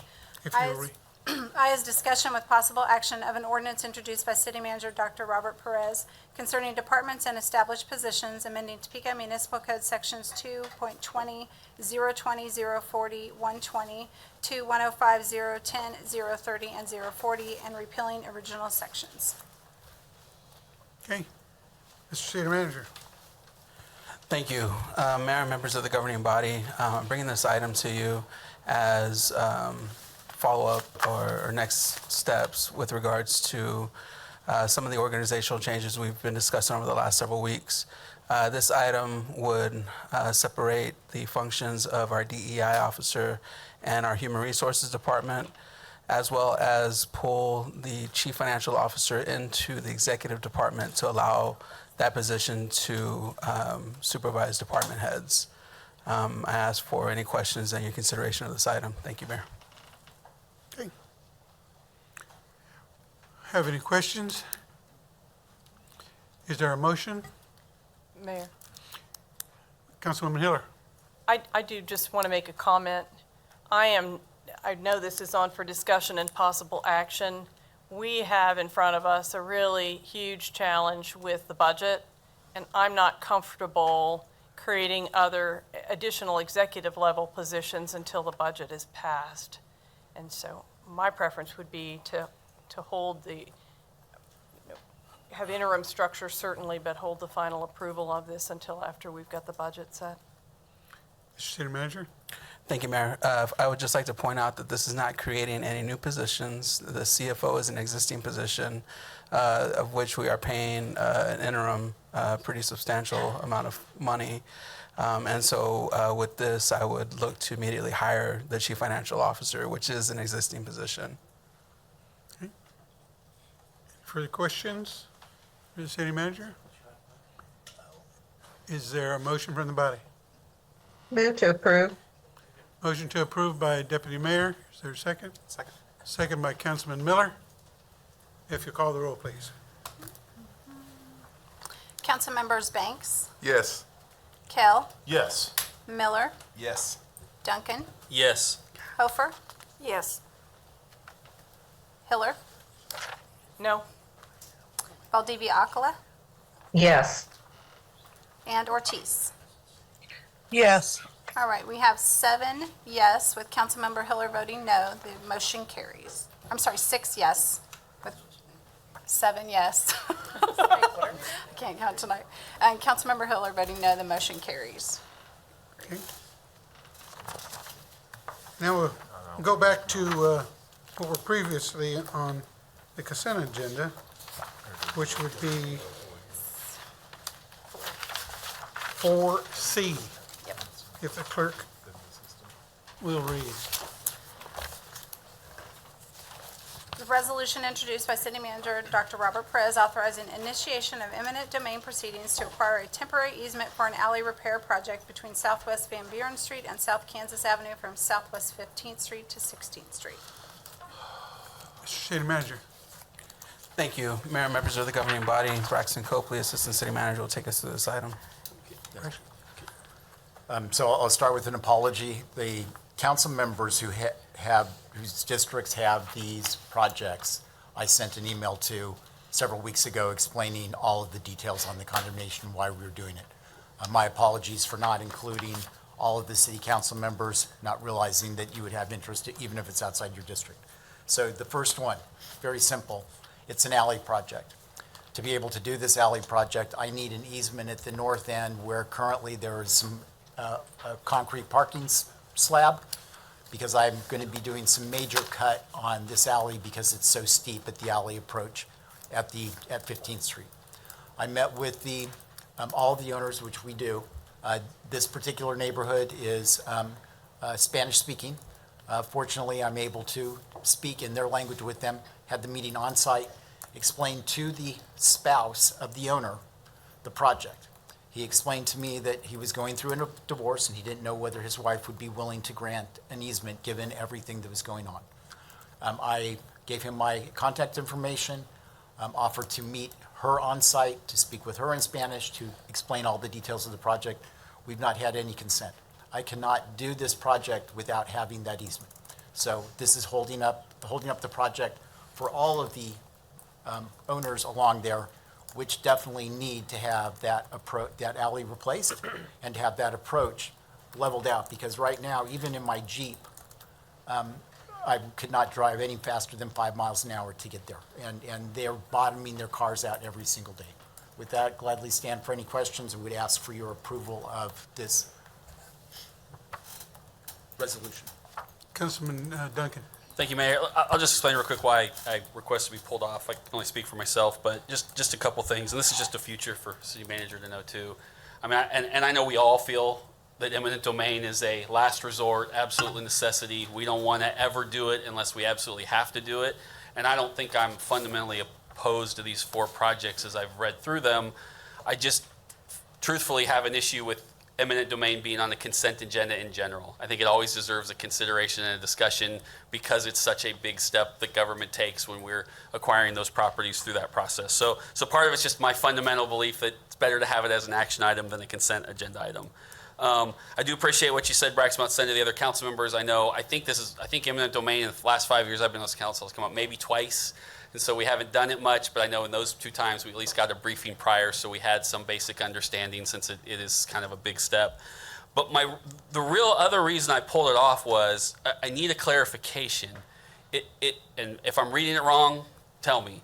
At least in 1 or 2 of these, it seems like what we're approving is we don't know the exact extent of what parcel we need to take.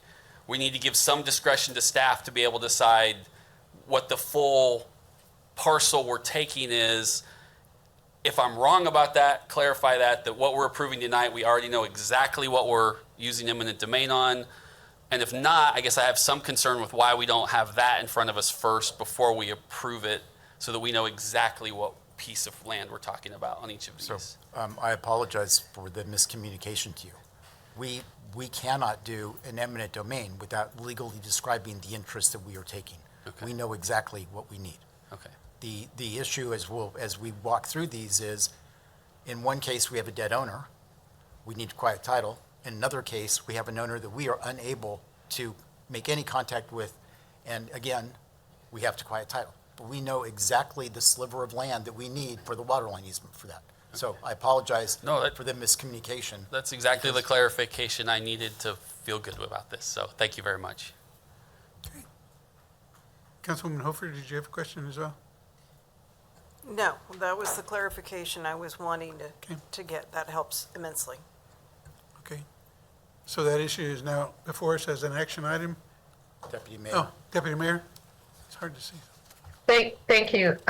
I would have to concur with both with Councilman Duncan. I think that when we're talking eminent domain, and this is part of that newbie thing I'm still learning, but I remember in the past, eminent domain being like a very, very touchy realm. And I also agree that it being on the consent agenda is problematic, so that in the future, all of this is brought forth to us, not on the consent agenda or told to us beforehand, but really it does need to be where we can have the discussion like we're having now so that we have that full transparency. And Braxton, you were so good with communication. I think that this is just a lesson learned, and I am grateful that it was pulled so we could talk about it, and I will be supporting all of these. Thank you. Councilman Kell? I'd agree also. Personally, I was thinking about it earlier. I just thought I was by myself on that matter because I'm not a big fan of eminent domain myself. But I do agree that I think we should always have this as an action item as the main point, not for us to really discuss, but it really also shoots it out for the public to be able to stand up and be able to sign up for public comment for that issue also. Councilwoman Hiller? Since we're kind of laying that all out, Braxton, I see that 3 of these are temporary easements and only 1 is a permanent easement. Would you just describe the difference between the 2? Yeah, so let's use the alley project as a good example. I need a temporary easement approximately 5 feet wide and 30 feet long to be able to get in and construct the new alley and then to grade out that alley because I'm having to do so much cut. So that easement will expire. I believe that we usually put in there 1 year after no later than 1 year after, right? But after the project is done, the temporary easement expires. So it is truly for the purpose of allowing me to construct the project. Permanent easement would be in the case of where I have my water line, where I'm going to be putting my new water line. I need an easement in perpetuity because I need to have the legal right for that water line to remain there forever and ever. And so that is the difference. When we do construction, typically we need a little more room to be able to do the grading, to be able to get our equipment than what we need for our permanent easements for our utilities. Hoping that helps, and with that, I move to approve the first one, I guess. Well, Council? Can we friendly amendment that to, can we move to approve all 4 items, former consent Oh, agenda sure. C, D, E, and F in one motion? That would be If good. the city attorney will let us do If that will it. pass legal muster. We agreed that that would be fine. I would second that motion from Councilwoman. Okay, Duly accepted. okay, duly accepted. As amended, yet, the motion to approve, is there a second? That was Spencer. Seconded, okay, didn't hear you. All right, call the roll, please. Councilmembers Kell, Yes. Miller, Yes. Duncan, Yes. Hofer, Yes. Mayor Padilla, Yes. Councilmembers Hiller, Yes. Valdivia Akala, Yes. Ortiz, Yes. and Banks. Yes. All right, we have 9 yes, the motion carries. Okay. That concludes all of our action items. Next on the agenda is non-action items. Madam Clerk? The discussion on the Built for Zero is the next item. Okay. City Manager? Thank you, Mayor and members of the governing body. In continuation on our discussion on our homeless initiatives, here to present an update, Rhiannon Friedman, our Director of Development and Planning, and Carrie Higgins, our Deputy Director in the same department. Ladies, I'll turn it over to you. Great. Good evening. So I will just provide a little summary to kind of help remind you why me and Carrie are here tonight and what's been asked of us. So there's been a lot that's been going on lately, and we thought that all of this deserved an update to you. So we'll try to keep this comprehensive but somewhat short. But some of the things that we wanted to talk about is the transformation we've been discussing, moving from EAS as it stands today to the true Built for Zero model. So we'll be talking about that and what that process looks like in here.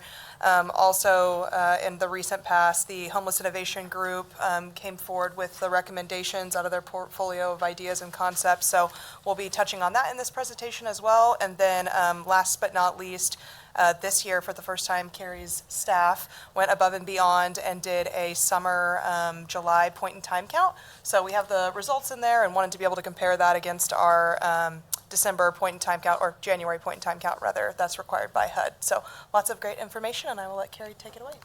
All right, good evening. So we are going to talk about Built for Zero first. So as many of you know, KDAD's brought Built for Zero to the state of Kansas, and so we have the opportunity to participate.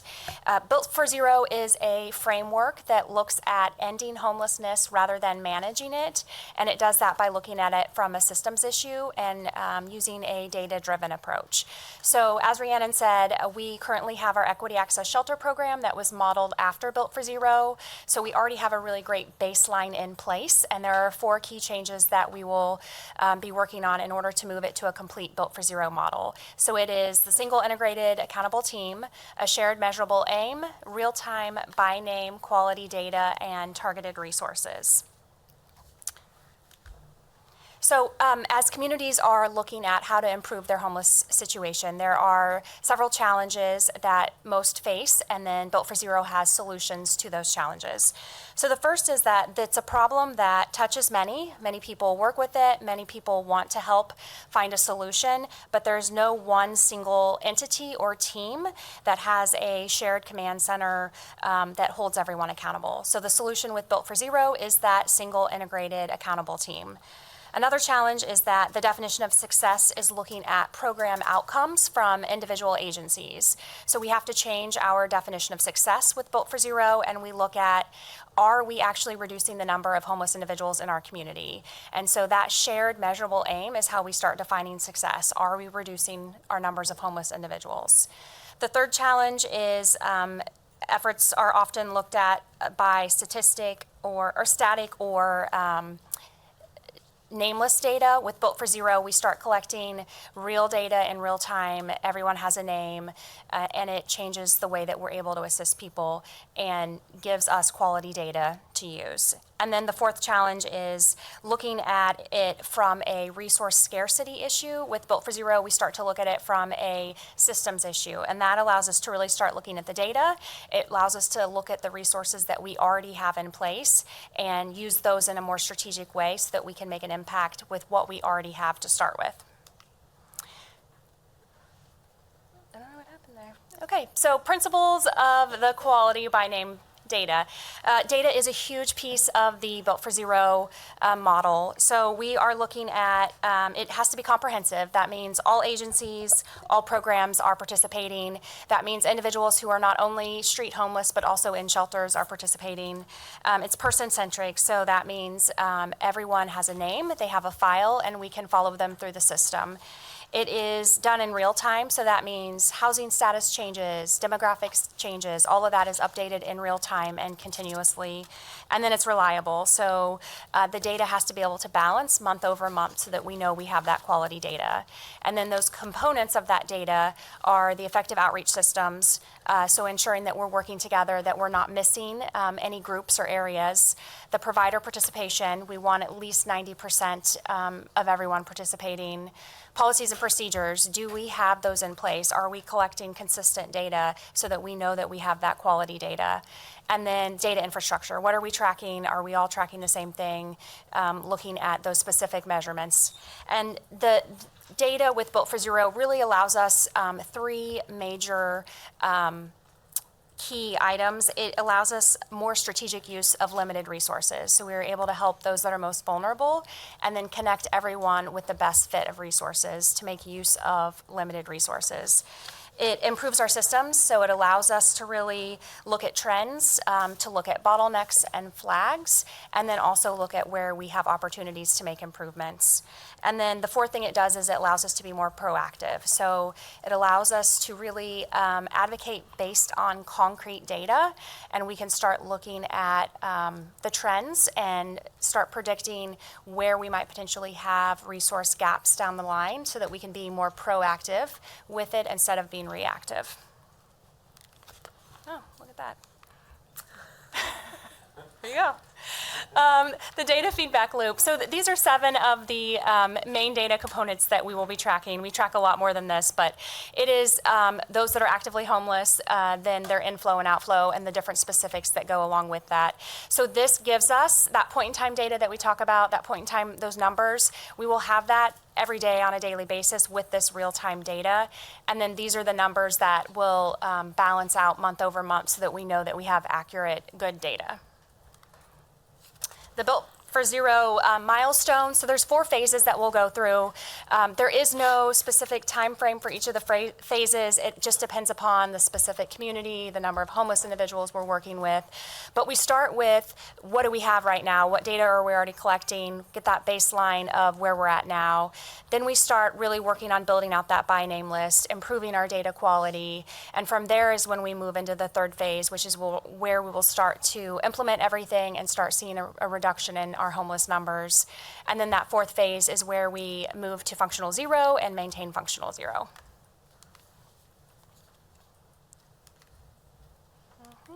Oops, there we go. Got it. Okay, so as we transition from our EAS program to Built for Zero, these are some of the steps that we'll be taking. We need to make that by name list, start collecting the data. We need to create a single integrated team with weekly case conferencing. That's the piece that really holds everyone accountable. We need wraparound services. We know that when we have chronically homeless individuals, if we don't look at the root cause, what are their barriers and issues, and address that with wraparound services, the chances of long-term sustaining that housing is not great. Strategic alignment of our current resources. We start with what we have. We can make an impact with what we have, and then we move on from there. Community education and political will. It is so important with Built for Zero that we have the whole community on board. We need all partner agencies on board. We need the data from everyone in order to be as effective as we can be. And then folding the homeless innovation recommendations into the Built for Zero framework. So how does this all fit together? The homeless innovation group, we spent over 9 months, thousands of hours really doing the research, looking at what the problem is, looking at the solution, potential solutions, getting feedback from the community, from partner agencies, from homeless individuals themselves, and that ended with the 9 recommendations. So Built for Zero is the framework. We still need the programs, we still need the recommendations that fold into the framework of Built for Zero. So the community was very clear that they don't want government running with the top recommendations. If you see the 3rd recommendation up there that we haven't talked about a ton is a multi-sector community coalition. So our hope would be that, went backwards again. There we go. While the city of Topeka is focusing on the Built for Zero model, getting it up and running, and really looking at our data quality, the hope would be that a multi-sector coalition in the community would be able to launch maybe third quarter of this year and take those homeless innovation recommendations and run with them. We're still working together. We're still partnering together. The recommendations still fit very much into the Built for Zero framework.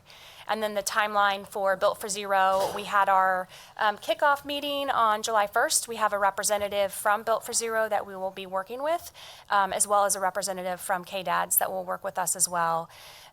We are currently working on getting our baseline assessments and systems in place.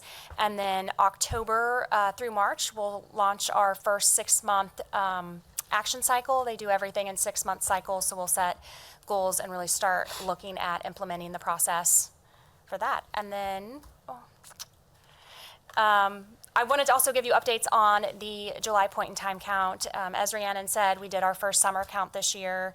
HUD mandates that we do one in January of every year, but we wanted to add data and really compare what our numbers might be winter compared to summer. So as you can see on the screen, not a huge increase, 9 individuals more in July than what we saw in January.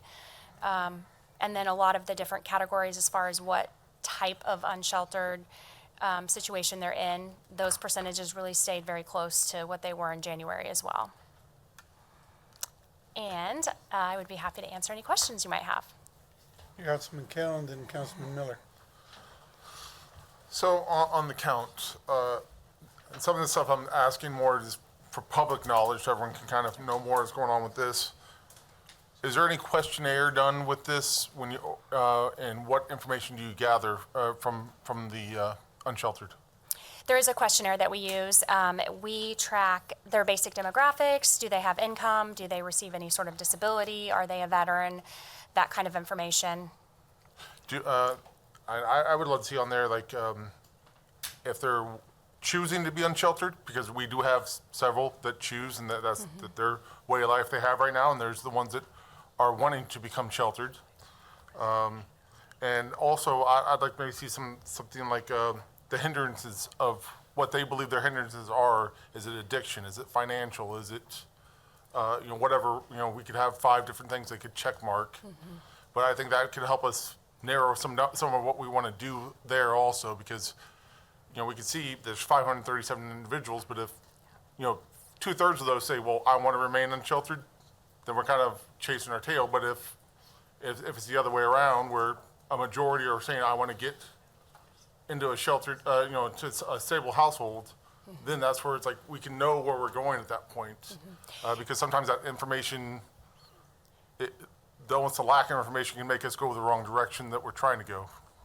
Absolutely. And while that's not a question that we ask with the point in time count, the Topeka Rescue Mission does quarterly surveys with the unsheltered individuals, and those are questions that they ask. Do you want to be housed? And the majority of them do, and then they have all of that data that they share with us. So we do have a lot of that information. It's just we go about it a little bit differently than the point in time count. All right. Thank you. Councilman Miller. Thank you, Mayor. Thank you, Mayor. Real quick, could you just kind of give a little bit of the process of what it takes for these point-in-time counts so that the public understands the amount of resources that are spent to make sure that we have an accurate count? Yes, absolutely. So the count is a collaboration of Vallejo, Topeka Rescue Mission, the Salvation Army, multiple other agencies and volunteers. It takes about 2 months. We put together a committee that starts working on getting everything put together, and then we have over 40 volunteers on the day of. So police is involved, sheriff's office is involved, because we divide the city out into quadrants so that we ensure that we're hitting every area. And then this year it was 8 teams. We send 8 teams out of 3 or 4 individuals to hit all of those areas. This year we were excited to partner with the health department, and they went out with our teams to give vaccines to individuals that were interested. So it is a lot of work. We meet here at 6 a.m. We're usually done about 5 p.m., but there's a lot of work and a lot of community participation that goes into it. Thank you. Councilman Duncan. Thank you, Mayor. I think one of the things we've struggled with as we work towards the homeless initiatives is nobody's solved the problem. Everyone's just worked to manage it, finding that balance between keeping our community safe, but also recognizing the humanity of helping those who really are in need and what our responsibility is there.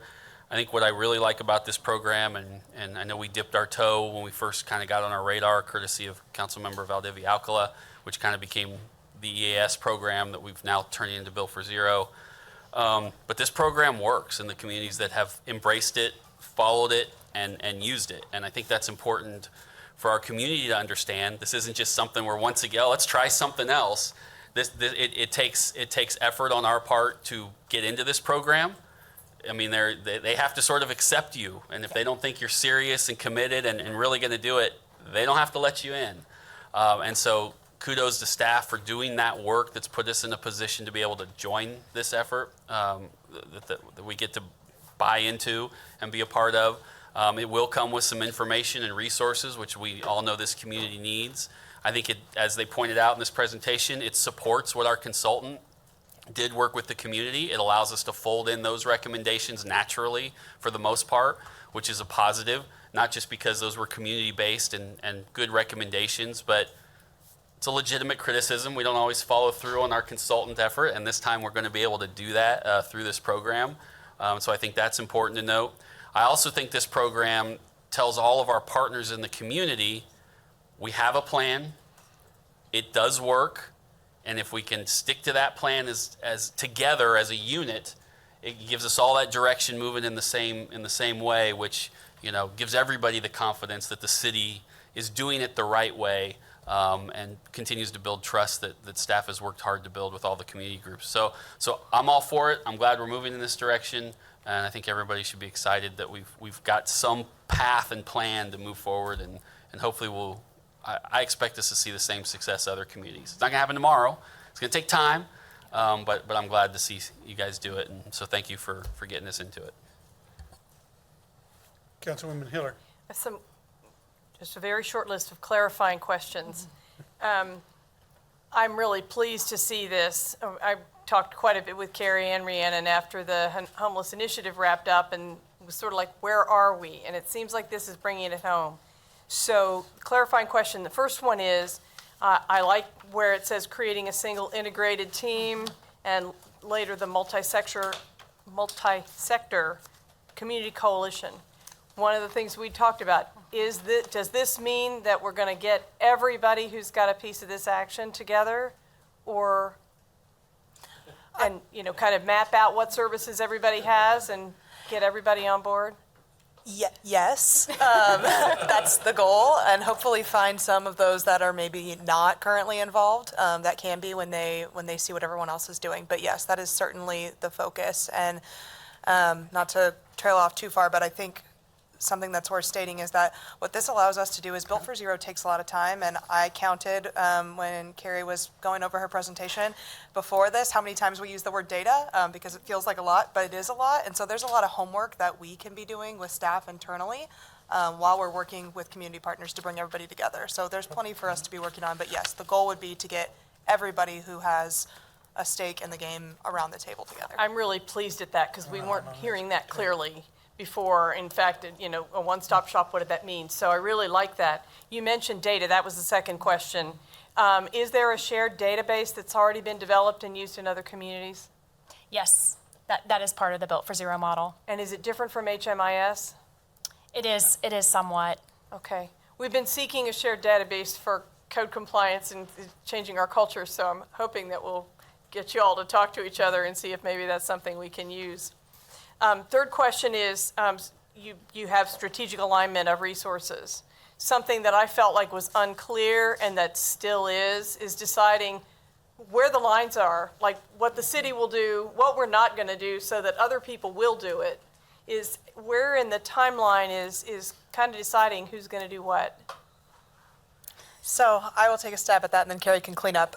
So I think that it's my impression, and like I said, we're very early in the phases of these conversations with our Built for Zero coach. But the way that it works is really focusing on the people, right? So we're looking at a person and assessing their needs, and then at that point in time, the group will come together and figure out what resources everyone has available to them at that point in time. So it's not so much that person A is the person who you call when you need rent assistance, and person B is who you call when you need utilities help. It's more of, this is the person that we're dealing with that very day, who can help them, how do we best address the situation and get them resources as quickly as possible. Okay, and maybe this is as you develop it along, but I was thinking, for instance, there were conversations about doing shelters or doing some tiny home things which are bigger, and no one's moved, and I have felt like we needed to be clear on, for instance, from the city, are we in, are we out? But we would support whoever was going to do something if they wanted to step forward. If you don't mind, Councilmember Hiller, I think that this is, as mentioned at the beginning, this is a framework, and it's going to be an iterative process. I think part of, going back to one of the slides that talks about kind of deciding who was going to be doing what, and I think that part of this first exploratory phase is to figure out what resources out there, where the gaps are, and then figuring out who's going to help fill them. So it's going to be an iterative process, ma'am. That's great. I just wanted to point that out because I think it's important for us to do that, and the sooner the better, so that people can divvy up who's going to do what. So I was pleased to see it on the list. The last question is long-term affordable housing, which many people have talked about as the major prevention and solution. It's not alone. Is that part of the Built for Zero, or is that happening on the side? Both. I think that it's a part of Built for Zero. Certainly transitional housing, permanent affordable housing, bringing that into the market, similar to the project that we talked about tonight for the RHID. But that project came before Built for Zero was fully implemented. So I think it's working on both fronts, working with our local partners to try to bring affordable housing. Just wanted to check what was in your bucket and what wasn't. Thank you. Thank you, Mayor. Further comments or questions? You've got some behind you. Okay. Deputy Mayor and then Councilwoman Ortiz. Thank you, Mayor. Just a couple of things. It's really good to see this finally get off the ground when we, bringing Built for Zero and believing in it so immensely. I think, 2 or 3 years I've been talking about it and having initial meetings with Rockford, Illinois, who has a similar demographic that Topeka does, and seeing the success they had. But understanding, as Carrie and Rhiannon have said, there's specific methodology. There has to be fidelity to the program and to this methodology. This is, and I think that both of them understand it, and we have to understand as a governing body, this is not a shooting from the hip. This is not doing things as we've done before. This is a program that has proven success for almost 15 years in various communities, probably well over 100 communities across the country, which is why it was so intriguing to bring here.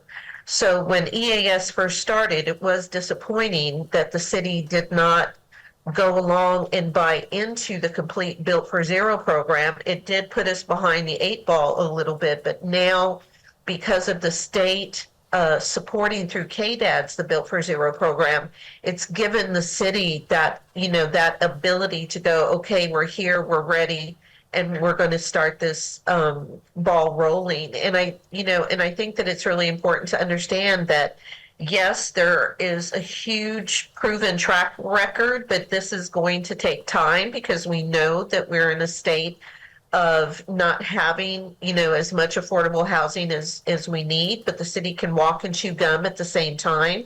So I think that we have to have some patience as we go along in this, and we have to understand that for all the partners that are involved in interfacing with the homeless, the ones that are on board and the ones that have yet to come on board, this is the chance. This is the chance, and we all have to get on the same page, because if we're not on the same page and if we're not aligned with the methodology and the fidelity, then we can say all we want, and we can talk the game of not, of wanting to end homelessness, but this is where it's at. We have the package in front of us, and it is going to come with challenges. But I just thank, the state for buying into this. I know that some of the larger cities, I think Wichita has come on board for the Built for Zero, and they've had a really hard time tackling their unsheltered crisis.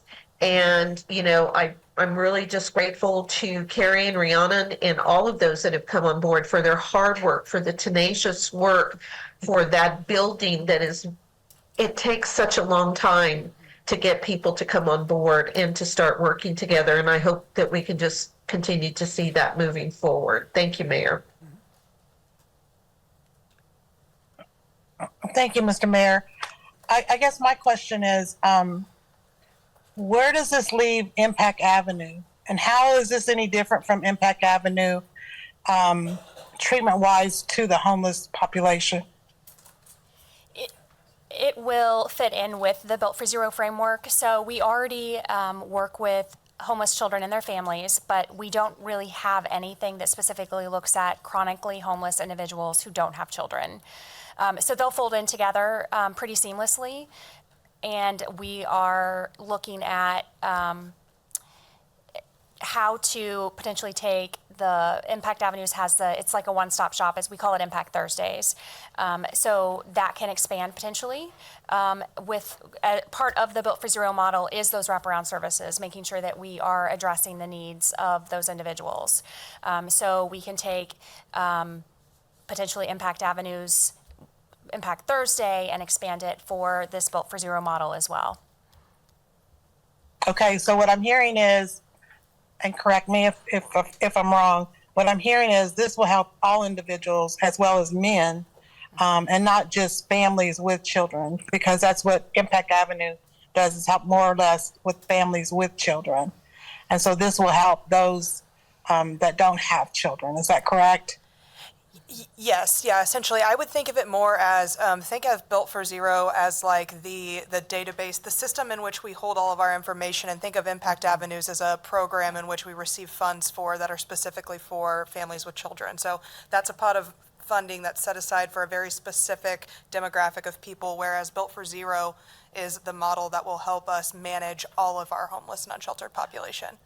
So they will work together. Okay, and the reason why I say that is because one thing I do like about Impact Avenue is they don't just go away once they put them in the house. They stay with the family until the child is 24 years old. How will Built for Zero, when will they stop, or how long will they stay with those services with the families? It's a good question. So we touched a little bit earlier on inflow and outflow, and it's really about sticking with people, the wraparound services. So doing a better job intentionally of not just placing people in affordable housing and leaving them to figure it out on their own. It's wrapping around those services. I don't know how long that will be. That'll be something we'll have to develop, but I do know that's key to success, is not just leaving people out there to figure it out on their own. They need help once they're placed, and we know that. And that's why I'm bringing it up, because Impact Avenue, they're constantly in touch with those people to see what they need before they fall or before they get put out or whatever. And I think Built for Zero, I think we should have that same opportunity with them. I mean, because they might be doing good today, but whether it's a mental health issue, a physical, a medically issue, whatever issue it could be, I mean, they could fall in a matter of time as well. And so I think that's very important to that program. If we're going to go with that program, I think it's very, very important that we look at that. And I think it's very important that we stick with them until that child is able to, however long we can, because I can't just say child, because now we've included individuals, and rightly so. So that was just a very good concern of mine. Thank you, Mr. Mayor. Mm-hmm. Further questions, comments? Thank you both. Appreciate it. Thank you.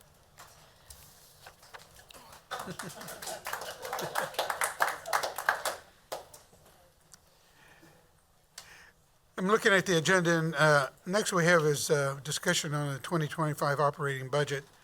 I don't know how long that presentation is going to take. We do have a couple people signed up for public comment.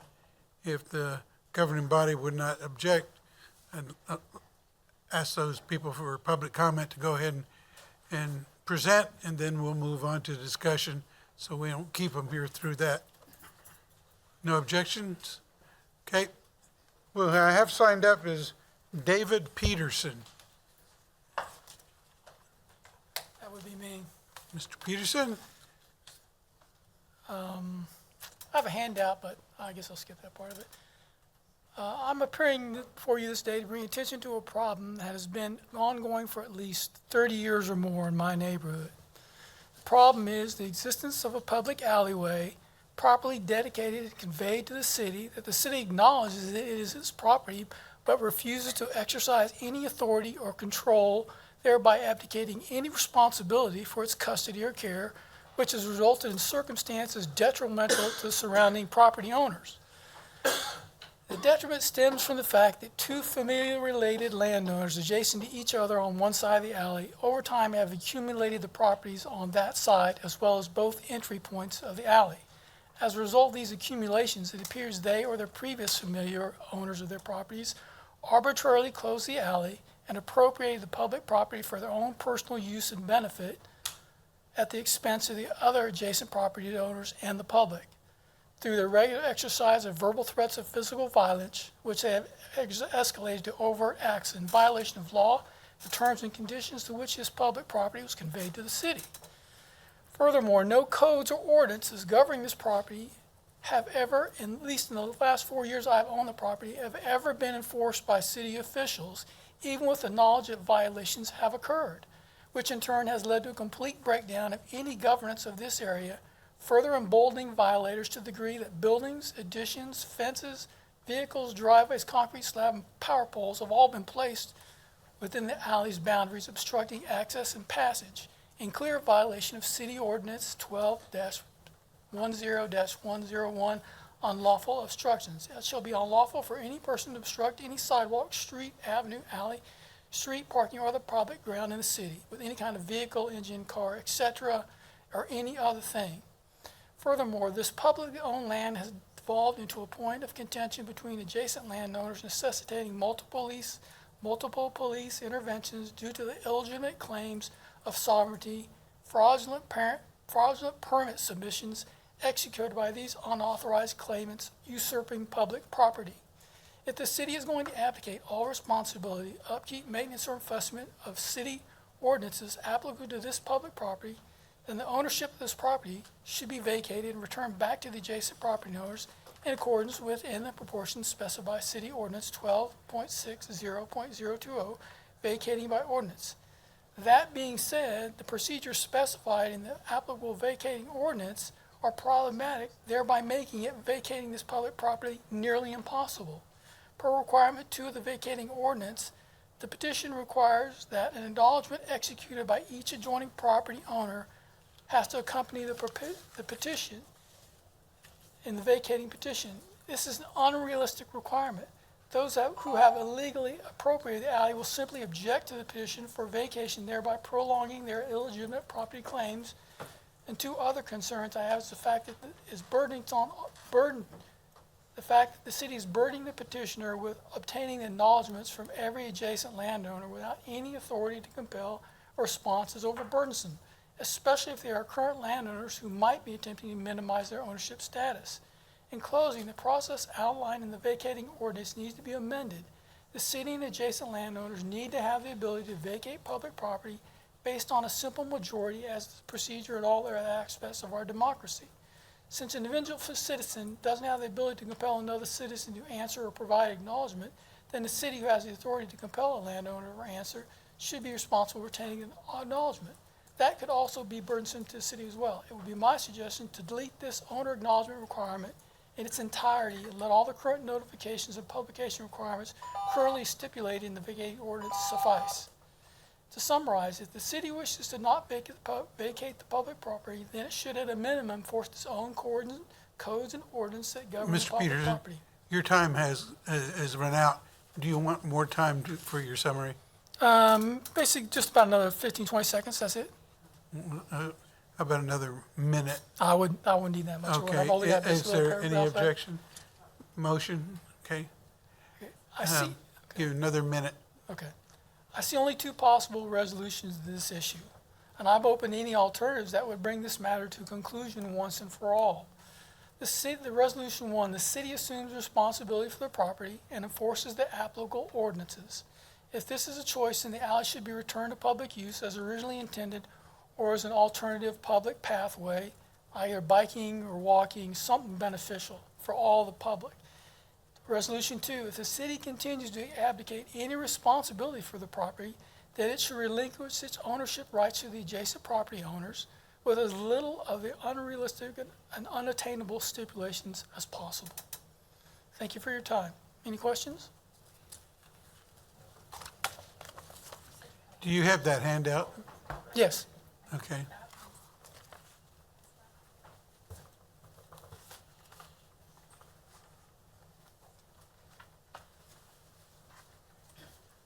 There's 10 copies of it. What's in this handout is a layout of the original plat map for the subdivision, the GIS map of the current area that we're talking about, as well as the fraudulent building permit that was submitted for a fence. Thank you. Okay, we have a second person signed up, Jonathan Smith.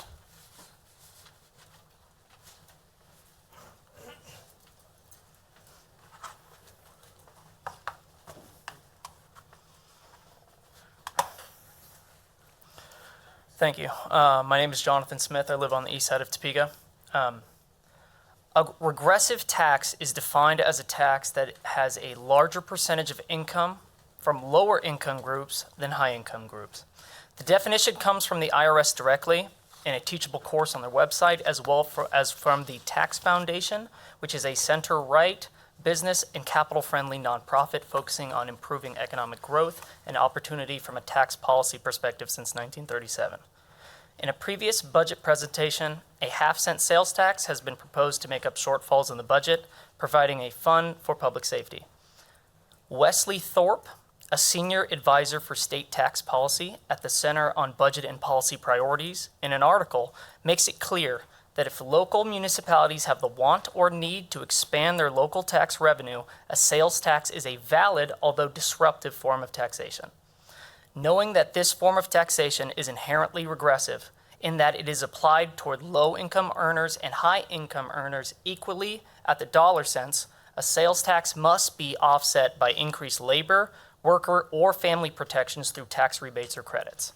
Without these tax protections, an increase in sales tax will take more so from our neighbors that can least afford it in an effort to protect, very likely, those very same people from a law enforcement and fire perspective.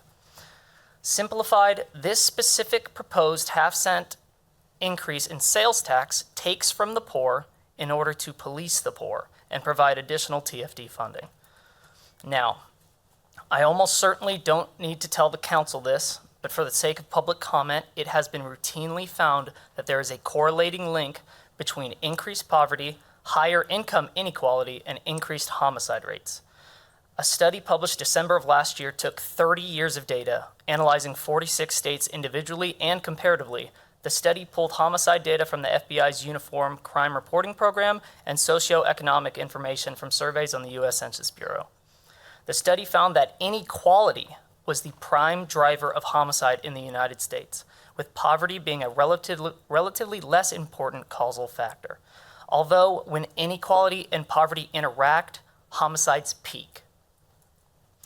Do not pass a sales tax if you aren't going to expand tax or income protections for low-income individuals. Property taxes are not a perfectly equitable form of taxation either, as it also comes with higher burden on poor property owners over wealthy property owners. Even property taxes will push a fixed income homeowner out of their home. I spoke with such an individual earlier today and pointed him toward his county clerk and the statewide Homestead Act.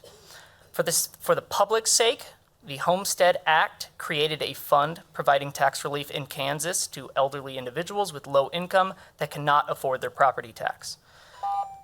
But even then, property tax is still comparatively more equitable and stable than a sales tax. I understand that options are limited, but if our issue is that we cannot afford the budget that we currently have, then maybe we need to have some difficult conversations surrounding salaries and the sheer volume of salaries in some departments, and whether they are helping or hurting helping or contributing more to the inequality. In 2022, the median salary in Kansas was about $69,000. In Shawnee County, it was $64,700. City of Topeka, $55,000. How many of our City of Topeka salaries blow that out of the water? I understand wanting to be competitive, but remember, inequality correlates with increased rates of violence. Thank you for listening. Thank you. Okay, the next item on our agenda is a discussion of the 2025 budget. I'd like to ask the governing body if they'd like to take a 10-minute recess before we get into that budget presentation. Okay, we will recess for 10 minutes, return back here about, 20 till.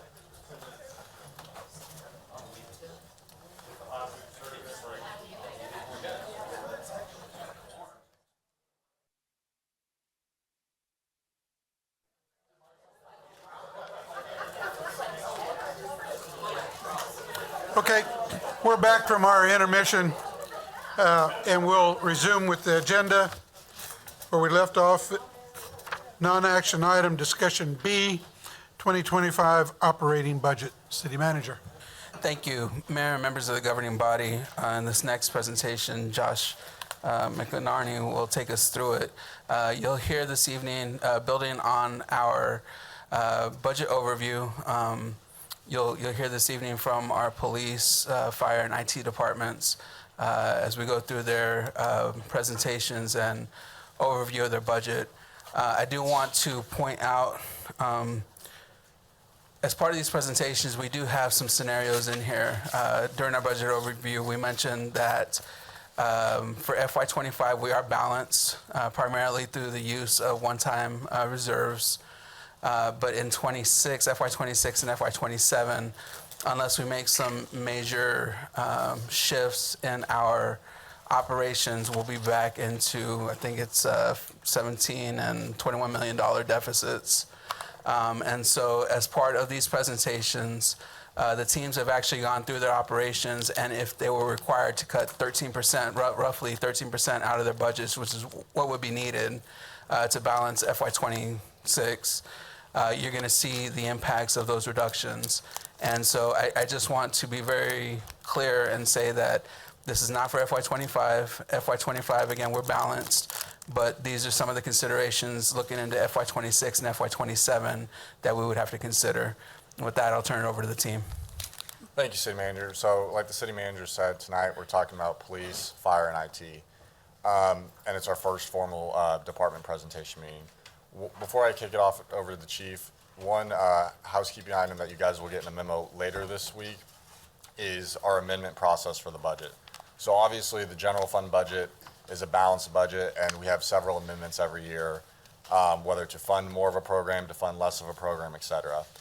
So one implementation we're going to do this year is have a documentation process where if someone wants to submit a amendment to the budget, you're going to have to identify what you're adding, where it's, and then the funding source that it's coming from, and then what you're removing to make the budget stay balanced. So you'll see that later this week, but we just wanted to give a formal kickoff to that tonight. That way, one, it helps us track changes. That way, we're not talking about things all up in the air in the ether.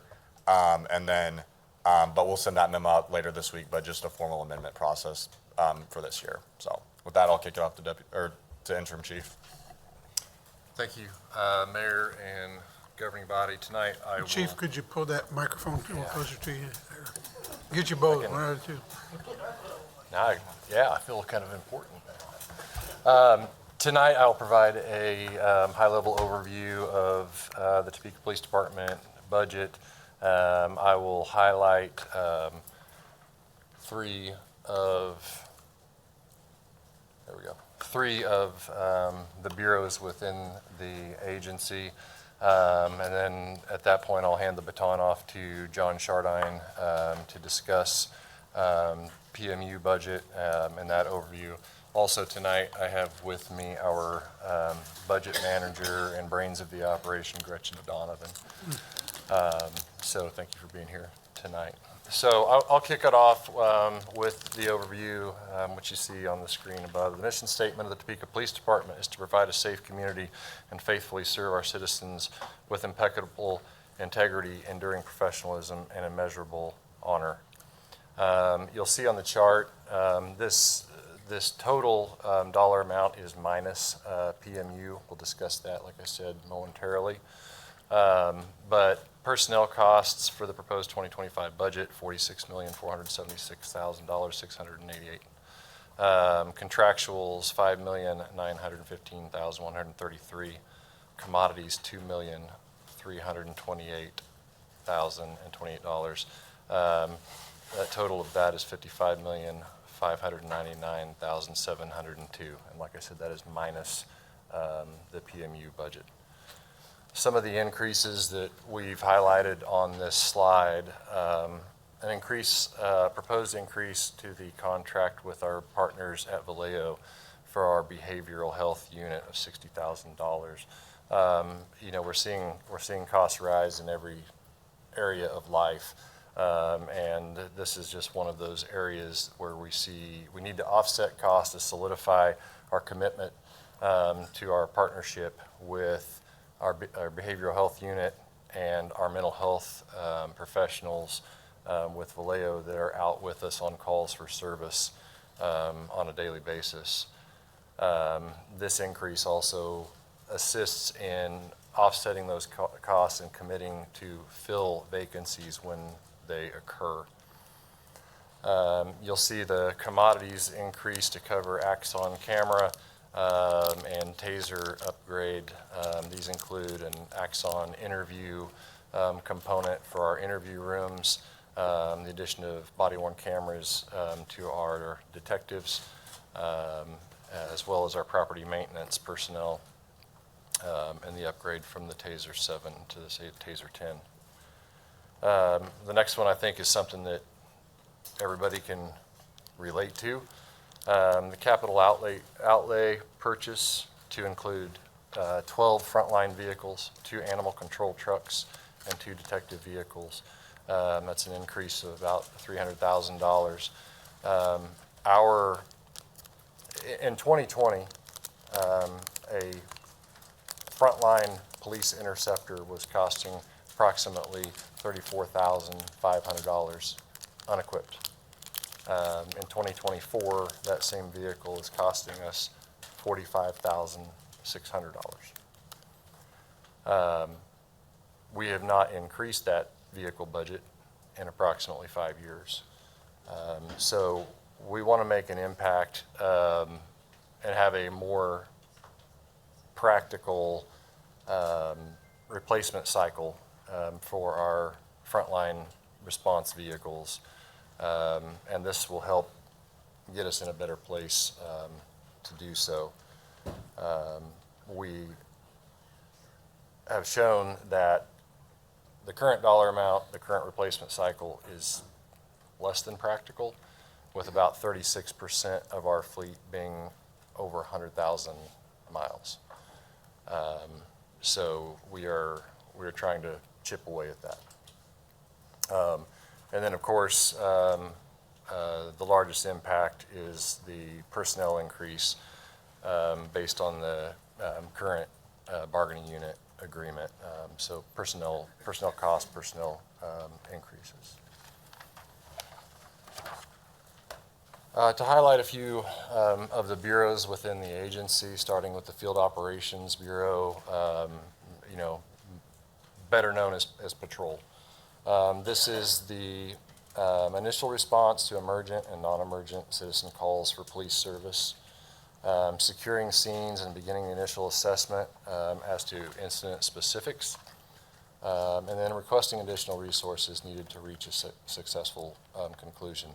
These are the men and women of the agency who operate 24/7, 365 days a year, weekends, holidays, birthdays, you name it.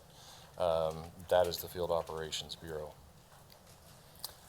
Some of the FY24 accomplishments, as mentioned earlier, the upgrade from the Taser 7 to the Taser 10. We've also increased medical response capabilities with our frontline officers.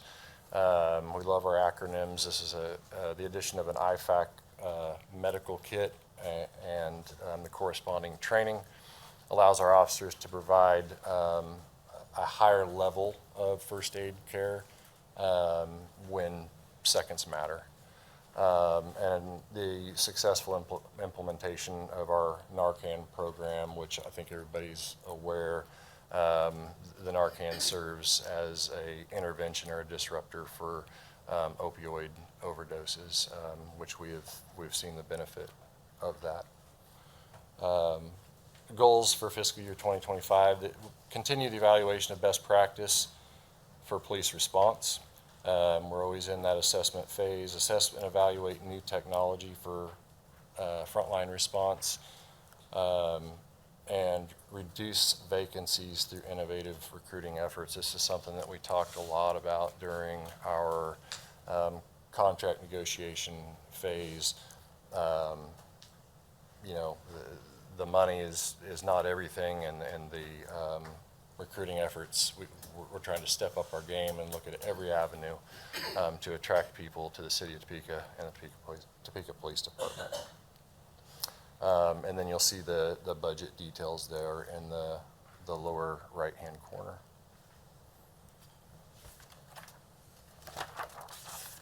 Highlighting our Criminal Investigations Bureau, specifically our rank of detective. The service overview, this includes violent crime investigations, an investigative focus on statutory violations that center on property crime offenses, and specialized investigations involving crimes against children, sex offenses, and family violence. We had an example in the room earlier this evening of one of those detectives with Kelsey Price from our Special Victims Unit. Those are the three main components of our Criminal Investigation Bureau, or detectives. Fiscal year 24 accomplishments, we assigned Axon cameras to all of our detectives, and we exceeded the national homicide clearance rate. The Topeka Police Department often sees a clearance rate in the 80th percentile, where the national average usually rests somewhere around 61 or 62%. Cleared by arrest. Yeah. Yep.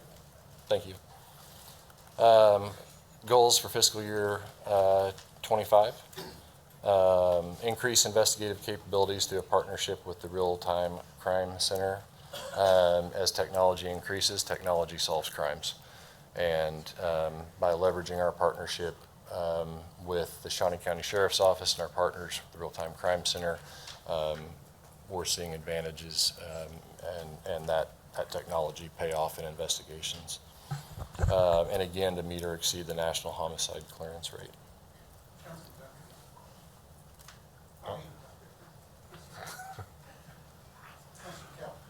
You mentioned technology. What's going on with within our budget and all that to try to work on the technology side of things as of, and it even says here, crimes against children. There's a lot of predators out there online. Mm-hmm. And it's happening a lot in Topeka. Yeah. It's happened in my household where people reach out and it's alarming. And I think that's something that needs to be really focused on, because my daughter felt like she got blown off by the police. A lot of people feel like they're getting blown off by the police on this aspect of the technology side of things. So that's where I think we need, as a city and as a department, need to start focusing, as you said, on the technology, on trying to help the victims of these technology crimes. Yeah. I had a meeting a week and a half ago with the director of the KBI, and that's one of the things that we discussed to collaborate on, kind of a force multiplier, and leverage their training as well. Cyber crimes and other crimes that the nexus is or originates through technology. And I have explored that partnership with the KBI, and we're going to have our investigators collaborate with them not only on training options, but also in sharing technology as well. A couple other things that as far as technology goes, technology is not cheap. But we all know that a lot of crimes against children originate with your devices, your smartphones, your tablets, anything connected to the internet. We have included into the budget 2 investigative tools that we were previously funding through alternative funding methods that may not be sustainable. And we know that these technology items cannot go away for investigations. They're too critical. So those items have been included in the budget to be sustainable and to further our commitment to those investigations that originate with technology. Those help us mine information and data from those devices. Another thing that we do, we have, as you know, a partnership with federal partners to include the FBI. One of our task force officers, who is a detective for the Topeka Police Department, but is a task force officer for the Federal Bureau of Investigations. He specializes, and when I say specializes, that's an understatement. He specializes in child sex crimes that originate through online sources.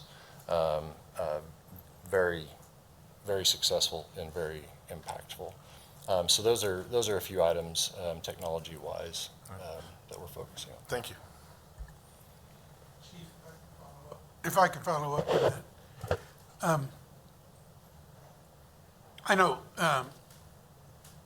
it's an ongoing learning process for investigations because you approach different kinds of investigations with different techniques, homicides versus drugs and so forth.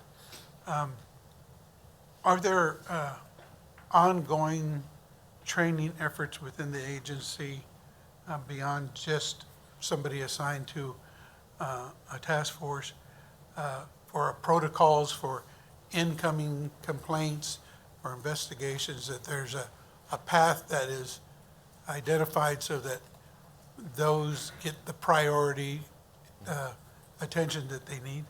Yes. So on the training side, the training doesn't just go to those individuals who specialize in those areas. Those folks that actually specialize in those areas then share their knowledge and training with the rest of the department. Those things are rolled out in training bulletins, in roll call trainings, and various in-service packages. It's important that the investigator who specializes in this is not the only one that recognizes what I have here.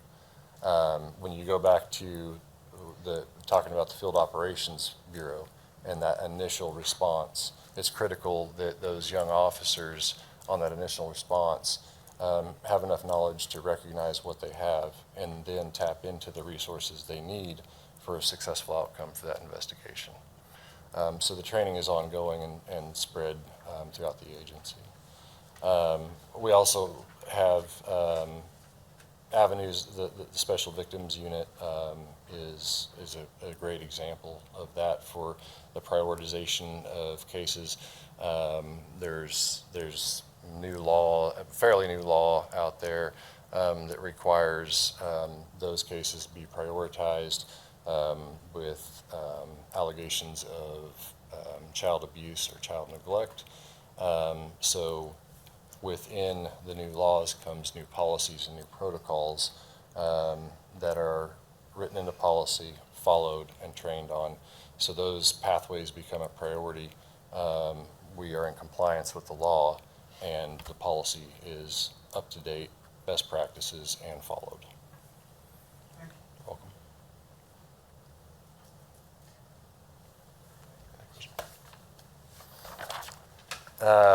Finally, I'd like to highlight the community policing, part of our Community Outreach Bureau. The service overview there, community policing includes development of community partnerships and engaging in problem solving at a neighborhood level. It houses the Behavioral Health Unit, which we spoke a little bit about earlier, which provides specialized police service in partnership with mental health professionals. A couple of the FY24 accomplishments.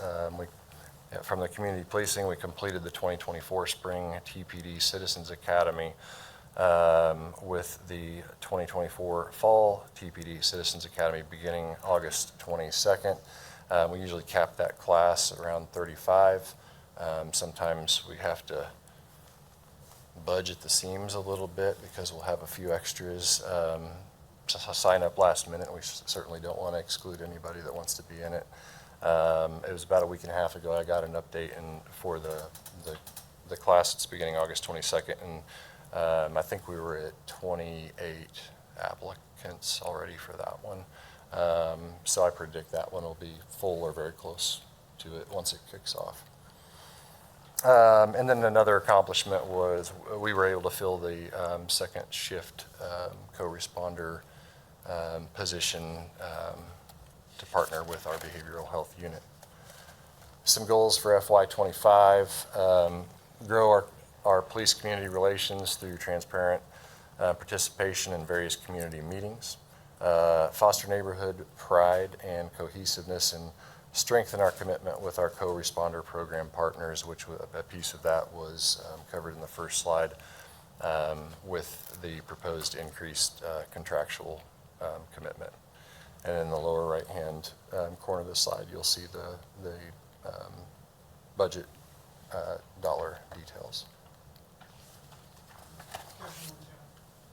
Question on that one. You're talking about community policing, which some of us still have different pictures of, and then BHU as well. So how many people and how many sub-departments are in this page? So in the Community Outreach Bureau, we have our community police officers. We have our behavioral health unit. We also house in that bureau our motorcycle unit and our school resource officers. So all of those play a role in the community policing aspect of things. It's not just those that have the label community police officer. Our motorcycle unit, as you know, is a traffic enforcement piece of our agency. Our motorcycle unit is also instrumental in the planning and participation in community events, and oftentimes is the face of the agency in some of those community events.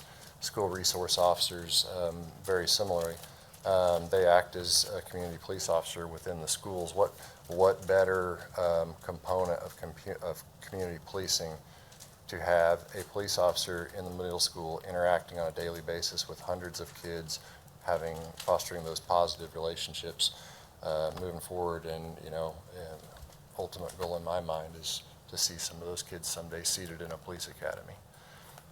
Understood. And on what the quote community policing piece, there's been discussion for the last couple of years that it's very short. It is. And so I wondered whether this budget had it full and So, what that number is with the vision today. Yeah, the goal of the innovative recruitment efforts and hopefully coupled with the unanimous support that this governing body provided with that labor contract. As we start to fill those vacancies, it would be my priority to start to fill those vacancies that occur in the community police officer position in the Community Outreach Bureau. When we have a number of vacancies, the priority has to shift towards a focus on field operations and investigations. And so once we start turning the corner in our recruiting efforts, that's the priority, is to start to backfill those and get that number built back up to where it once was. Currently, in the community police position specifically, we have what we would consider 7 vacancies. 7 vacancies of Of the allotted 19. 19, okay. Yeah, I mean, in time, sometimes people reframe, you know, what they're looking for, so just checking Yeah. with that vision. I don't know if we've ever had 19. I thought it was more like 12. Yeah. Well, yes, it includes BHU, but yes, and the support, the administrative staff. So you're right, the number 19 is all-inclusive Is of the everybody staff. in the whole outreach unit? Right. No. She says no. BHU, community police officers, and the administrative staff. Are the 19? But yes, over the years, that number's been higher. And that's, you know, in various staff meetings that we've had recently, not to keep going back to the labor agreement that recently passed, I've voiced that commitment to our senior staff that when we turn the corner on these recruitment efforts, that is a priority. Okay, just trying to see what the vision was. Thank you. Chief, if I may ask, while we're waiting to turn that corner, is the community policing activities, as it were, or are they shared not with the non-uniformed or detective division as well, or is it relegated primarily just to the uniform division? So the responsibilities can be shared throughout the agency. I mean, it's kind of that more with less concept. Our community police officers, you know, they work, the ones that we currently have, they work diligently to, you know, create those relationships with the neighborhoods, maintain those relationships. They primarily attend the community meetings and those opportunities. But those, you know, every police officer is a community police officer. That's the concept that we have to embrace. So that includes, you know, leveraging our folks in the Field Operations Bureau. If there's a concern that the community police officers that we currently have can tap into an investigator, bring them along and utilize their expertise, absolutely. But the concept is that, you know, every officer is a community police officer. I hear you, but my experience has been that the community only recognizes the uniform because the uniform is the only one that shows up at the NIA meetings or some of the other functions. It would be my suggestion that they're supplemented by the detective division as well.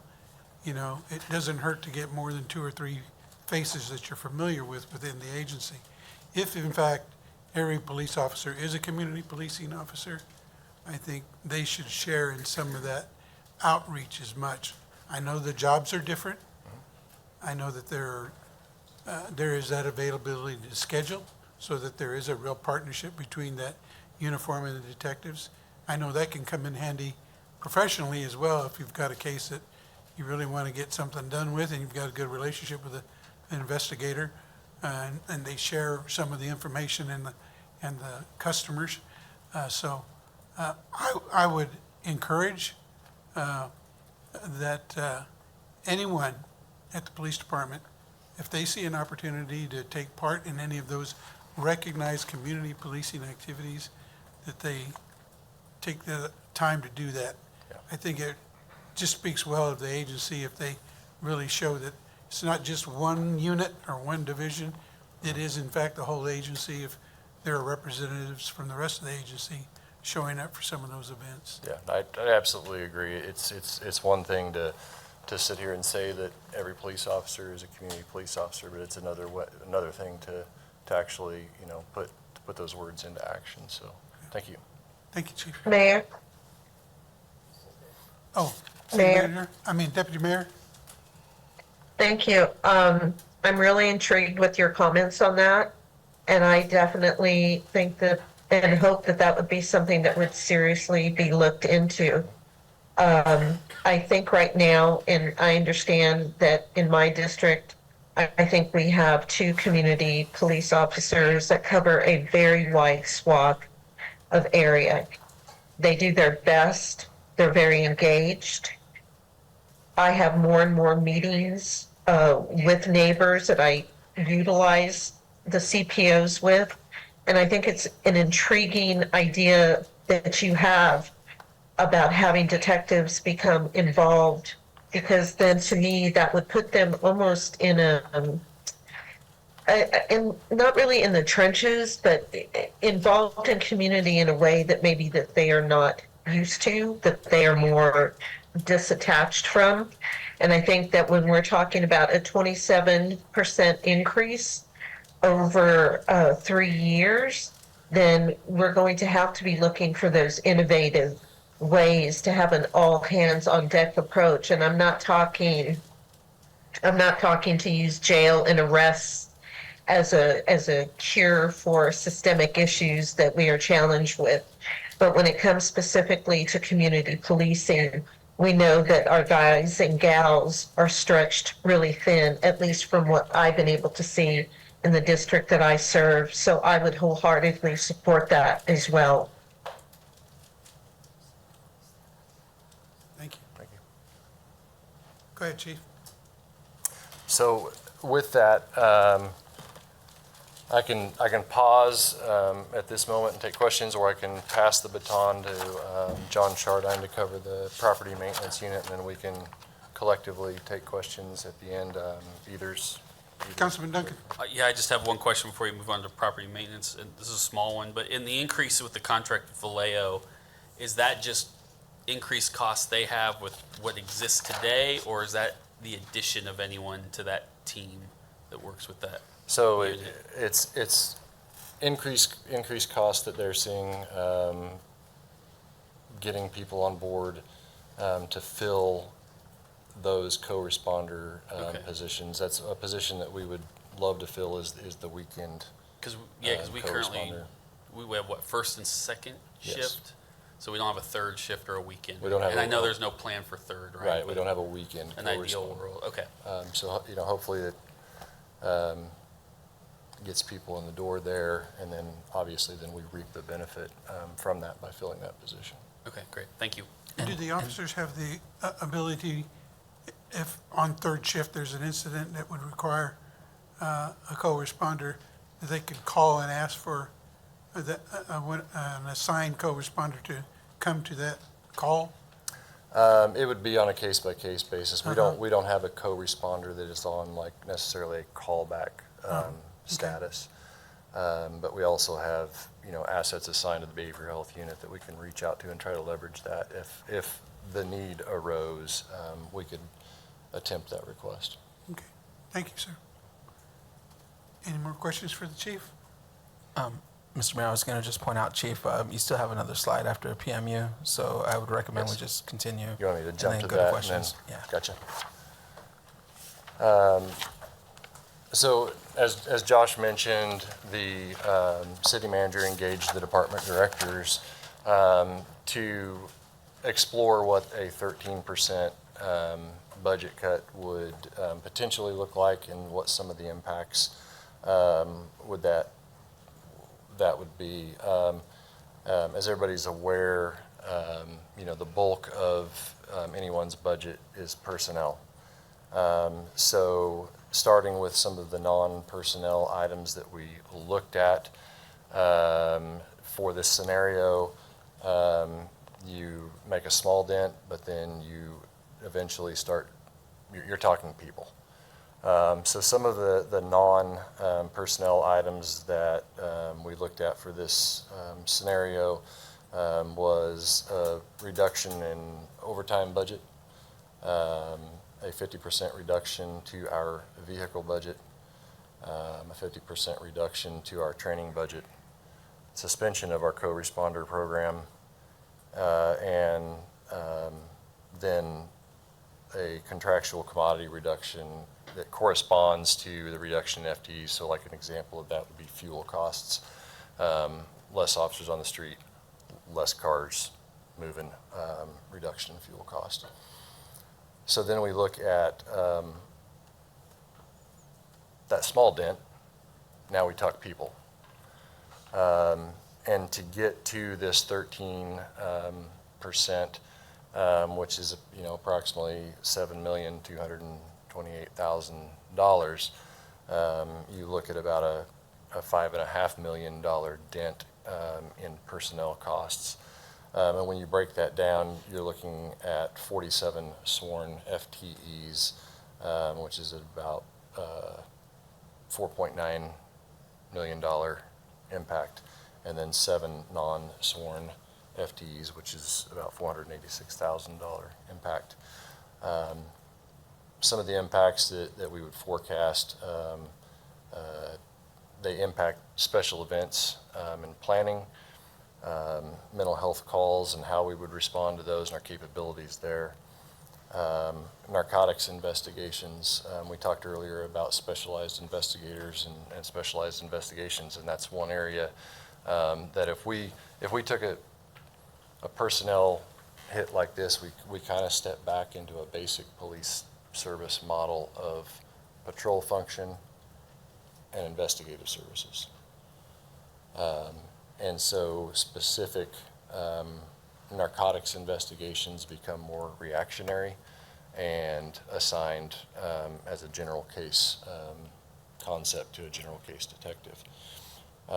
We see a service impact or ability to attend community meetings and certain events. We could see a delay in response times. One of the things that we talked about during our contract negotiations was the concept of trying to move some responsibilities into a civilian staff role, which we've done over the years in some positions. Those positions include quartermaster or building and fleet or grand jury coordinator. If we move away from some of those positions in a civilian role, those things still have to get done. And then those are back where we were when those responsibilities were absorbed by sworn personnel. With the reduction in the training budget, we see reduced training opportunities for sworn personnel. So this comes in the form of things above and beyond our in-service package. Each year, these are training opportunities in special areas where we bring in outside trainers, we learn innovative concepts, and we see what other people are doing. So we could see an impact there, obviously, with a potential 50% reduction to a training budget. And then as we spoke a little bit about fleet and vehicles earlier, obviously we would see a negative impact on an already aging fleet. So that's a very high level overview of some of the service impacts that we could potentially see in this scenario of a 13% cut.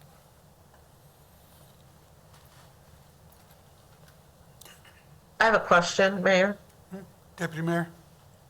Thank you. How often, or when was the last time some type of time study was done in the department for positions, for efficiencies? Time studies on positions, people at desks, et cetera, civilian and sworn officers. Yeah, I don't know the last time a time study was done for efficiencies in civilian versus a sworn position. Example, like I mentioned earlier, though, I think the grand jury coordinator is a good example of that. We have so many FTEs allotted to the position of detective.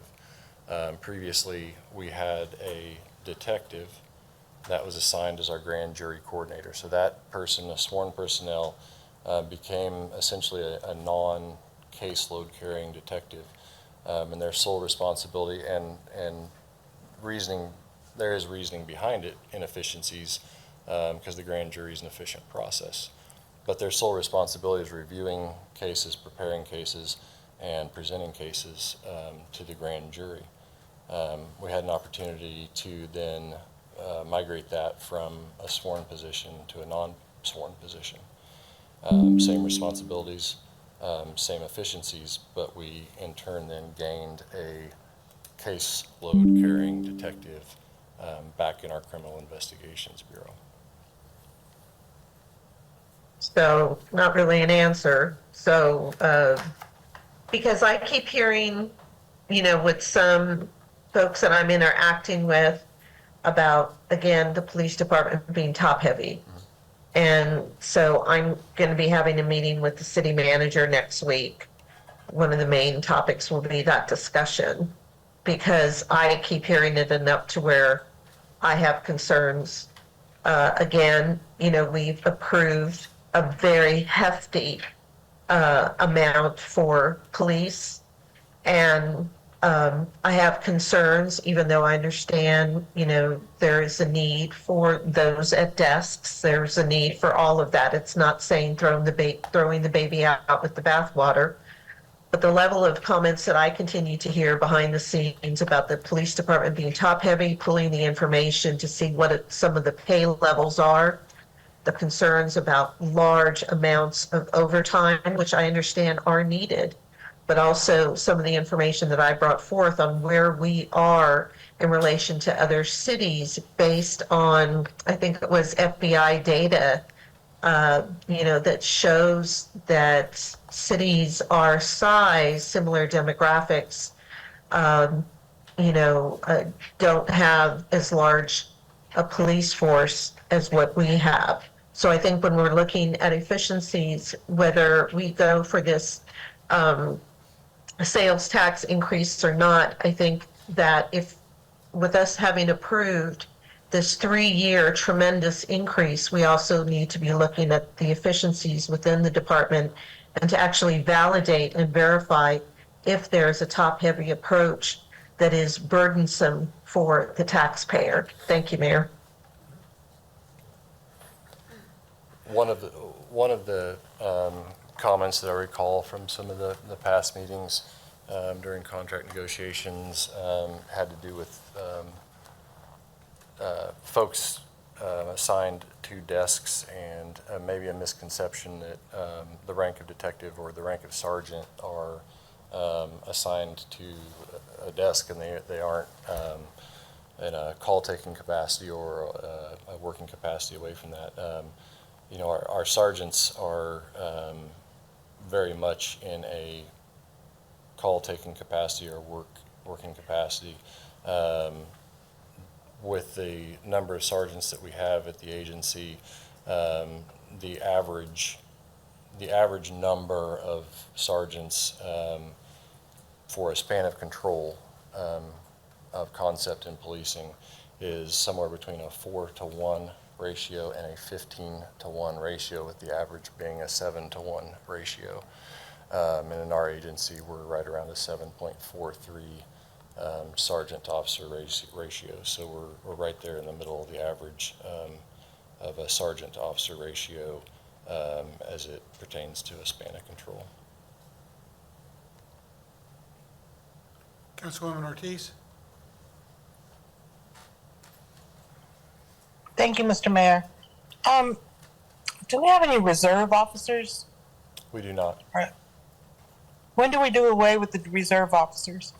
Gretchen will know. Ask Gretchen, she knows everything. Yeah, it was Before me. It was before Gretchen. It was Before 2012. Yeah, over a decade ago. Okay. Thank you, Mr. Mayor.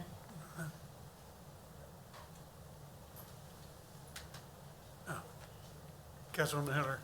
Question more for Josh, perhaps, but Chief mentioned a couple of specific things like training and so on that they have adjusted in their budget. If someone wants, our budgets and our books are fairly condensed. There aren't that many line items to look at. If anybody wants to see a full detailed budget on any of the departments, I'm not just talking about police, can they ask you for it? Yeah. Just while we're talking, I thought Yeah, put that so out. we can provide a list of full line item budgets. The reasons we don't necessarily publicized. It'll be over 1,000 pages long, so that's a lot for people to read. So we can definitely give it to it if someone requests for it. Thank you. Okay. Further questions for the chief? If not, we can proceed. I'll pass the baton to John Chardine to discuss the property maintenance unit. Council, I'm going to represent the property maintenance unit. We are a very proud unit. We work directly with and for the Topeka Police Department. We are charged with protecting public health and welfare by enforcing the International Property Maintenance Code. The International Property Maintenance Code regulates housing, unsafe structures, sanitation, unlicensed vehicles, weeds, graffiti on private property and within city limits. So really, we address all your email concerns. So all the calls and complaints that you get, we send inspectors out and we try to make contact with the responsible party and we try to resolve the issue. Specifically this year have increased our collaboration with Housing Services and the EAS program coordinator to recommend housing alternatives. I am very, very proud of my staff and the level of collaboration, not only with the police department, but with every floor of this building. I assure you that I spend more time on the second and third floor meeting with other directors, other employees, other inspectors, trying to find ideas to resolve our problems. Throwing money at it is not going to resolve our problems. We have to change our techniques, and this is what we've been practicing. So my staff, and we've had several training scenarios, we participate with each other, and we try to interview each other, and we try to find the core cause of the problem. And once that is positively, correctly addressed, we share the information with each other, and we find alternate solutions besides sending notices. Sending notices sometimes meet on deaf ears, and it's a repeated situation that we've encountered for years. So I am very proud of the fact, and you can be very proud of the fact that your inspectors are looking for alternative ways to resolve the issues. The PMU, and this is a little bit outdated, just a couple of weeks, but we've abated 19 encampments, which took 117 man-hours and removed over 26 tons of trash and rubbish. That is a small fracture of what WPC and streets have removed by themselves. They have bigger equipment. We have much, much smaller. We have much, much smaller manpower in comparison. My goals for 2025 is continue the transformation of culture of property maintenance, change of culture of property maintenance, improve the overall quality of the structures and premises within the city of Topeka, and work with our partners to enhance community appearance. The numbers on there, I'm not a big number guy. The numbers reflect what our budget is. I can't make anything up. It is what it is. But I can tell you this, we are in the right place with the police department. So whoever's in charge of that, whenever it happened, thank you very much. My employees and myself are required to have structure to do what we got to do. And we do it well. And how do I know that? Because I've attended over 18 conferences in the last 8 years, and I can tell you that nobody stands up to the level of my inspectors. I don't care where you put us in this state. They come to us and they say, wow, you get support from legal? You're damn right. You get warrants? Yes, we do. Your city council stands behind you every turn. How did you do that? I didn't. They did it. And I'm truly grateful. Any questions? John, I think you have slide 9 as well. Oh, I'm sorry. Yeah, it's okay. Before you get started, John, Councilman Miller. I don't have a question. I just appreciate your passion and enthusiasm. Okay. We all do. The gloom and doom slide. 13%. This was a exercise that I did not enjoy. I will not enjoy it if I have to implement it. You cannot do this without addressing the personnel. So right off the bat, you can leave out 2 inspectors. You can reduce the demolition budget by $140,000. You can take away 50% of our vehicles, 50% of the training budget, which is very near and dear to my heart, and our contractual and commodity reduction. How will this impact our department? I'm not too concerned with my department. I'm concerned with your occupants and your citizens. So you're going to start getting phone calls, and why it takes so long for our inspectors to get out there. You're going to get phone calls describing negative interactions because we can't spend time with them. We can't resolve their issues. We can't figure out what's causing the problem because we're too busy hopping from call to call. I'm going to have to double up the vehicles, so that means only one section of the city gets inspected at a time, and then Tuesday I'll have a chance to go to the other side. That's just how it's going to be, and that's what you have to consider. Now, any questions? Okay, Councilman Duncan. 2 questions, one for you, one for the city manager. And I don't even know if you're the right person to ask this, but since you get most of the C-click fixes outside of maybe Public Works to some degree, and we've gotten a lot better, so I want to be very clear about that. But who responds to those C-click? I mean, is it each department? So if they come to you, is it your staff, someone on your staff who responds to those? And if they go to Public Works, is someone, do you know the answer to that question? I do. Okay. So when it comes to my division, the C-click fix are guided to the inspector assigned to the zone. So the inspector assigned to your district, he answers the C-click fixes. Okay. Okay. And the reason I ask that is, and this is just for everybody in the room, I guess, but like I said, it's gotten better. We've had this conversation before, being a little more responsive in that.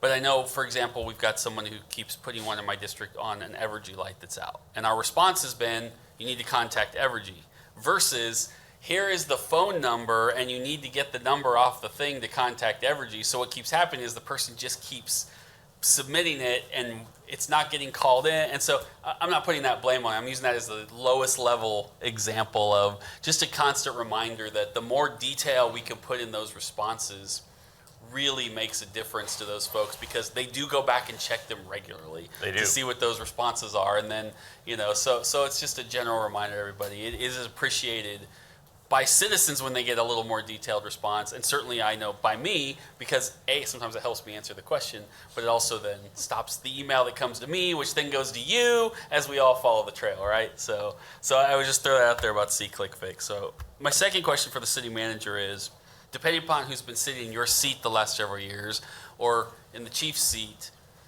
we've gone back and forth as to whether code enforcement should be housed in the police department. And I know, so I guess, hey, new guy, as you've looked at that and gotten into this budget process, and I know it's come up, what are your thoughts long-term about whether that department should be under the police department?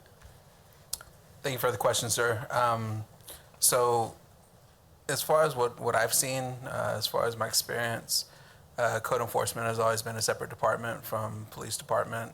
Animal services has also been a separate department from the police department. I know both of those functions reside within police today. I can argue both sides, obviously, right? But to try to say long term what I want to do, I want to study it. I want to see what best fits for us.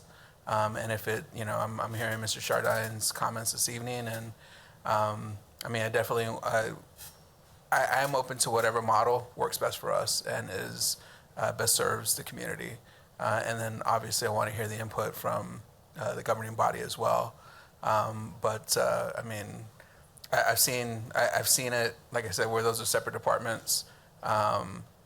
But then the other thing too, I will tell you, and I've shared this with a number of you, I'm also trying to be very cognizant of where we at with our budget.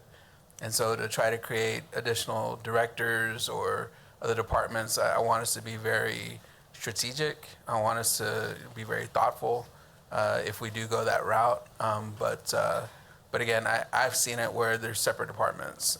But again, if it works here and it's good for us, I mean, I'm open to that as well. So. Thanks. Yeah, I don't know that we have a great answer either because it's been switched back and forth, I think, several times over the last decade or so. So, If I may, Spencer, I've been around long enough as well to see it switch back and forth from a separate unit back to the police and then back to the city again and then back to the police. I think the difference right now is more of a commitment to be partners rather than, well, we got code enforcement over here, now what do we do with them? And for the fly on the wall over in the corner, Mr. Badel, you were talking about who's in charge and who keeps this thing running. That's what it takes, is somebody who can keep those collaborations and that partnership working in concert. There was an organization that I saw in North Arkansas, and they called them alert centers. And basically it was a pairing of law enforcement, code enforcement, planning, fire department, and they operated as a unit. Whenever there was something to take care of, that unit decided which was the primary department to take on that problem and issue, and they got it done that way as a collaborative unit. And I think it's been proven, at least in this last iteration, with code being over with the police department, that there's an acceptance of each other's roles and how they can complement each other and how they can be more efficient.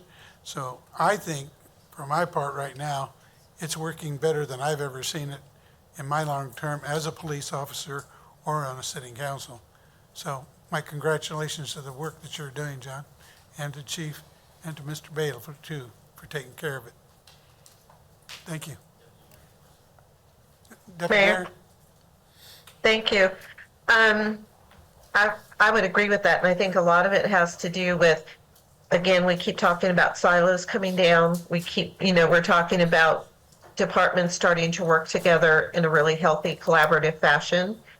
That not only lifts up the worker, but that, does what we're trying to do, which is move Topeka forward. But I did have a question, though, about animal control. Has there ever been any consideration, and I've heard this from some folks in the Lawrence area, I think Lawrence changed over to having their animal control contracting it out, and I don't know if anyone's ever looked into that, into the Helping Hands Humane Society to see if there would be any reduction in costs with the contracting out. But I know that there's a lot of calls out there for there to be animal control on the weekends, and there is not. We definitely have a problem in particular neighborhoods with dogs running, loose and attacking.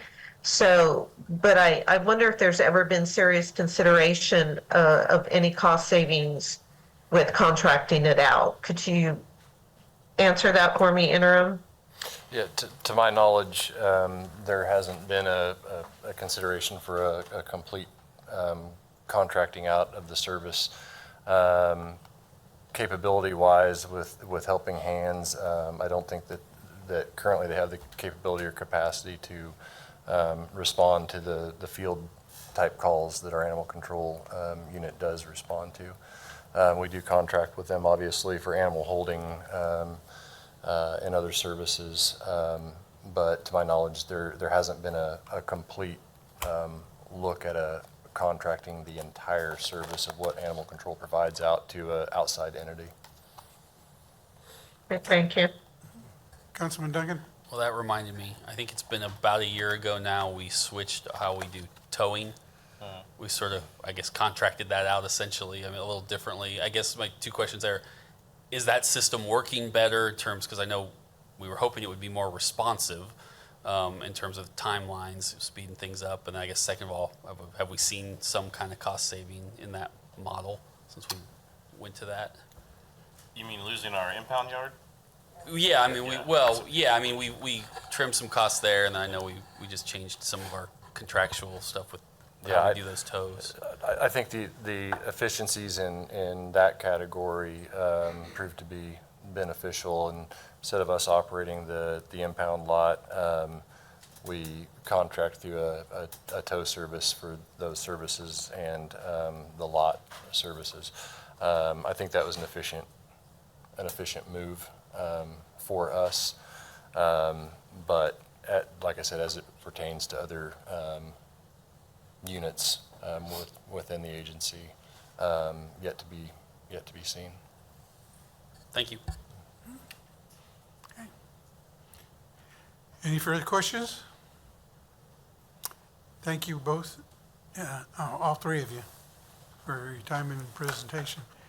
Before we move forward with the next presentation, the fire department, my guess is we probably ought to consider going beyond our 10 o'clock deadline.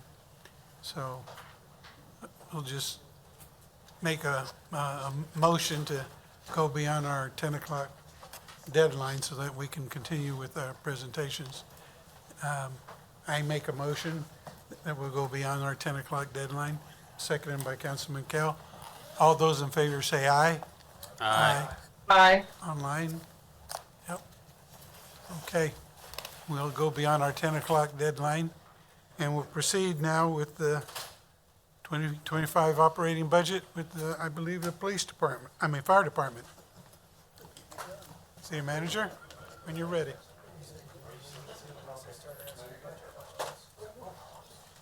Yes, sir. Chief Phillips is making his way up to the front. Thank you.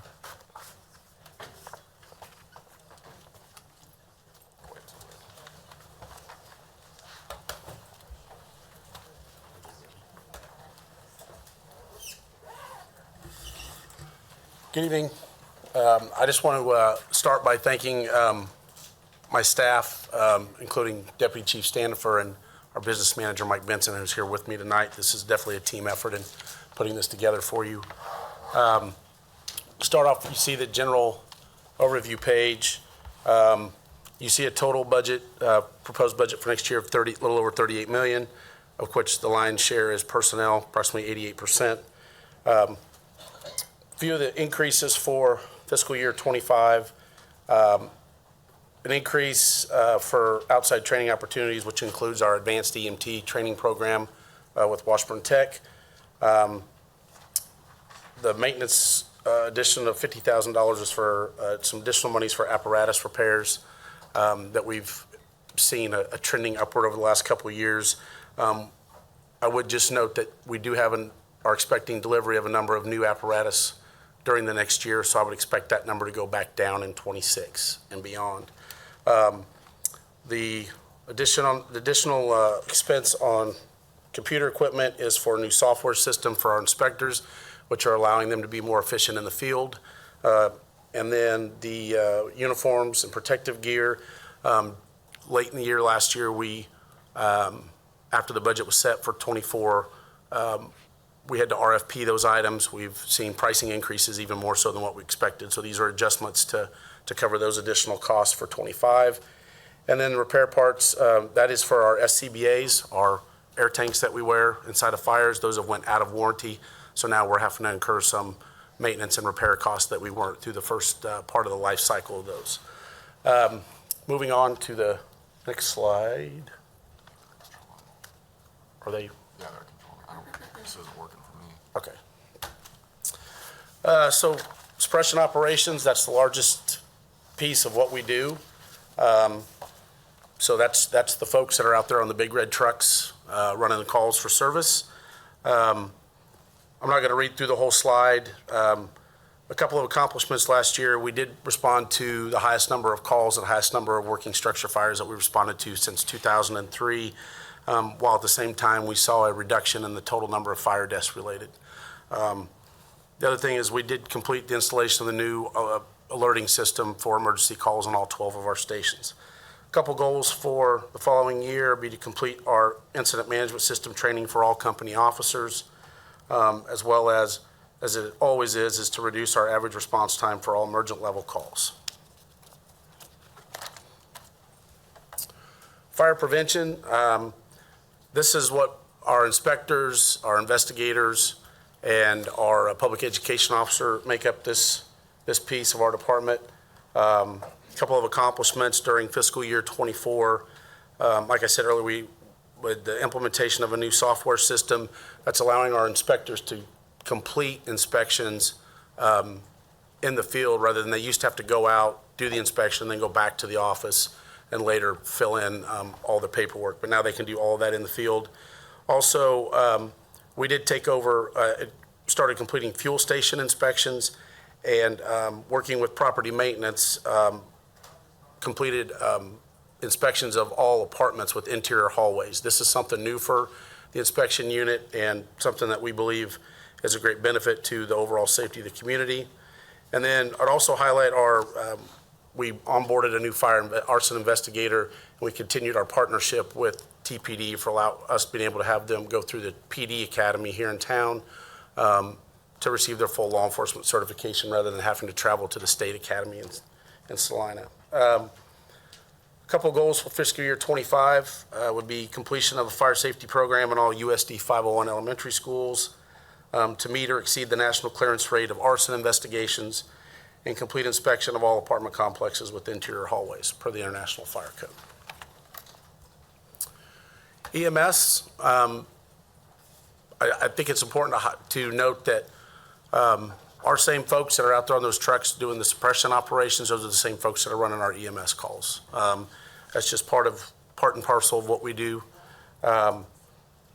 We continue to work to expand our ALS capabilities. We did complete advanced EMT training for 7 personnel and EMT training for 4 new recruits through Washburn Tech.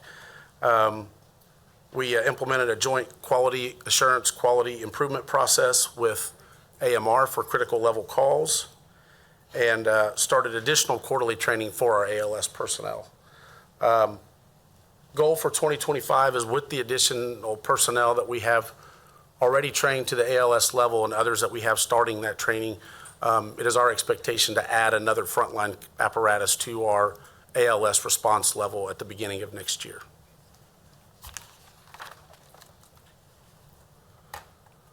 Fire training. Training is vital to what we do for efficient operations and for the overall safety of our personnel. We have 4 dedicated training officers within the department. Some fiscal year '24 accomplishments. We had 16 new personnel trained to the hazardous materials technician level, as well as graduated 15 recruits from the fire academy. The training department also established a new method for assessing recruit skill levels, which has allowed us to better evaluate our recruits during the academy process. And then, as we work to do every year, a coordinated delivery of over 60,000 hours of training to department personnel. We not only have our EMS recertification hours that our personnel need to receive each year, but we also have a quite substantial number of hours that all of our personnel are supposed to complete each year towards our ISO rating. This is the rating that we're periodically evaluated on that helps determine insurance rate for property owners in the city.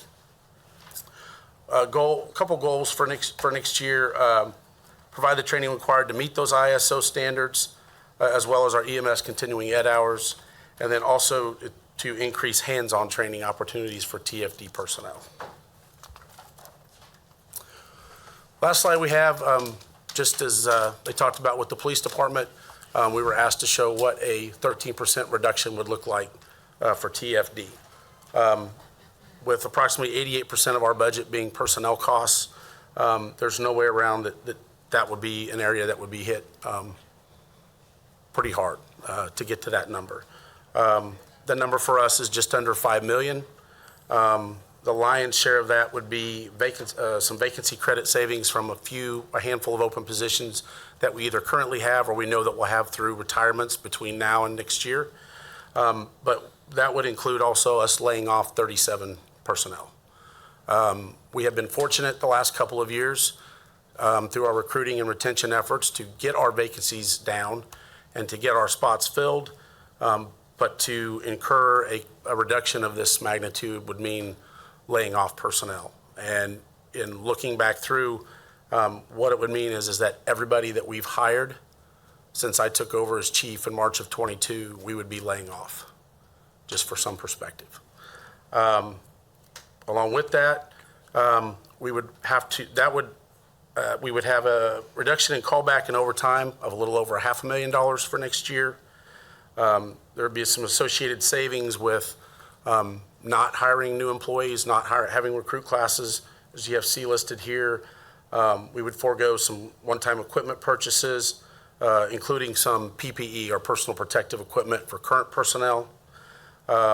We would suspend our light-duty vehicle replacement and reduction in training expenditures to cover that number. These are all things that are important to us. These are all things that definitely have an effect on department operations. What this would mean, the impact, it would mean the permanent closing of 3 fire companies, as well as having to pull a number of our specialty personnel, our inspectors, our training officers, our public education officer, and redeploying them into the field for minimum staffing. Otherwise, we could be looking at up to another 2 or 3 additional companies per day based on minimum staffing needs that we would have to close. Just for reference, we currently have 18 frontline apparatus, so this would be a significant reduction in our response capability. There's no way around that this would cause increased response times for us. We just can't have that type of reduction and continue to be able to respond to emergency level calls in an appropriate time. Would mean a drastic reduction in community engagement activities. Like I said, foregoing of some essential equipment and PPE replacement for current personnel. I think it's also important to note, by having to take those specialty personnel, the inspectors, for example, and having to put them out on trucks to be able to run calls, is now we're not going to be able to keep up with the number of inspections that we're currently doing per year. If training officers are having to be put out on the apparatus, then now that's gonna hurt our ability, reduce our ability to provide those training hours that our department members need. All of these just have kind of snowballing effects throughout the department if we have to make this type of reduction. I think another thing that's important to note is that if we were to reach a point where we would have to employ layoffs to meet these numbers, I think it would have some pretty chilling long-term effects on our ability to recruit new employees. And I think that's something that should be kept in mind, because it's been difficult. It's been difficult for us to get to the point where we have more people coming through the door and we're able to fill our spots and keep our staffing up. And I think if we have to make these types of reductions, that in years to come beyond this, we're going to continue to see the negative effects of that. Councilman Kell. So you said, how many personnel have we hired since you come on? I think it's, sorry, I looked at another sheet here. I want to say it's around 40. Well, be right about that 37 number, because it would be, yes. Yeah, it would be right at that number. So, in that situation, how much money would we, in our investment into those, every one of those firefighters, how much money in essence are we losing by the training we put into them, the equipment we bought for them, all that kind of stuff? I can't sit here and give you an exact dollar figure to that, but obviously there's a large investment. I mean, just their initial 12-week recruit training, their personal protective equipment, uniforms, certification training, continuing education training, all those types of things that we have invested in those personnel, we're losing. But we can definitely put some dollar figures together on what a rough estimate of that would be per individual. And you mentioned that there was, what, 13 companies? Three. Sorry. Three permanent, and then depending on day-to-day staffing requirements for to meet our minimum staffing, it may include closing up to anywhere from 1 to 3 additional companies. And how many, would that include just shutting down any firehouses altogether, just to try to pull I think it definitely could. We would need to continue to do some GIS analysis on what would be the absolute best way for us to maximize the resource level we would have to try and have as minimal impact as possible on response times to all areas of the city. But it absolutely could be a possibility that the best plan for that may mean the actual closure of a fire station.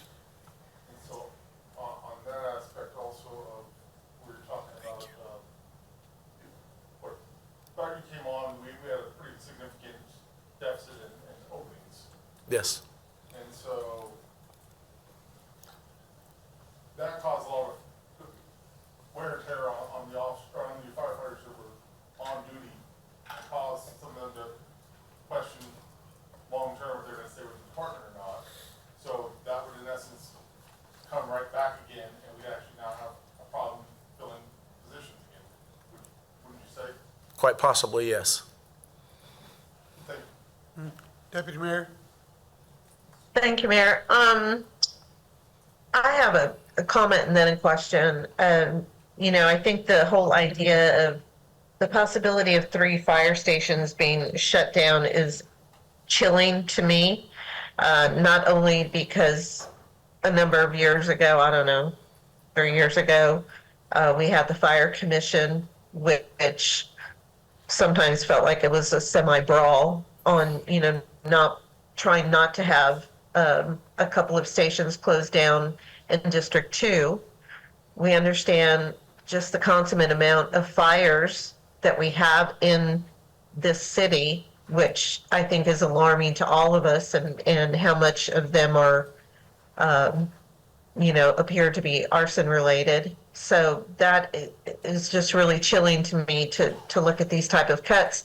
But the other thing I wanted to ask, and I don't know who this would be for, is that we're pushing out a lot of information here on what these cuts would be about, especially in the way of public safety. And we know how much public safety means to people. It's 10 o'clock at night. I don't even know if any media is still there. Are we doing something in a proactive stance that gives these tangible cuts to people in our citizenry in a way that they're going to be able to digest, to take in, rather than expecting them to watch a council meeting or checking out something on social media?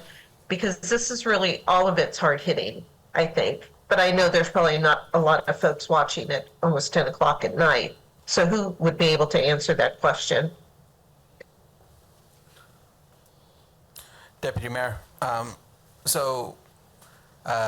this is the first time that we're putting it out, and obviously we want to make sure that the governing body gets this information first.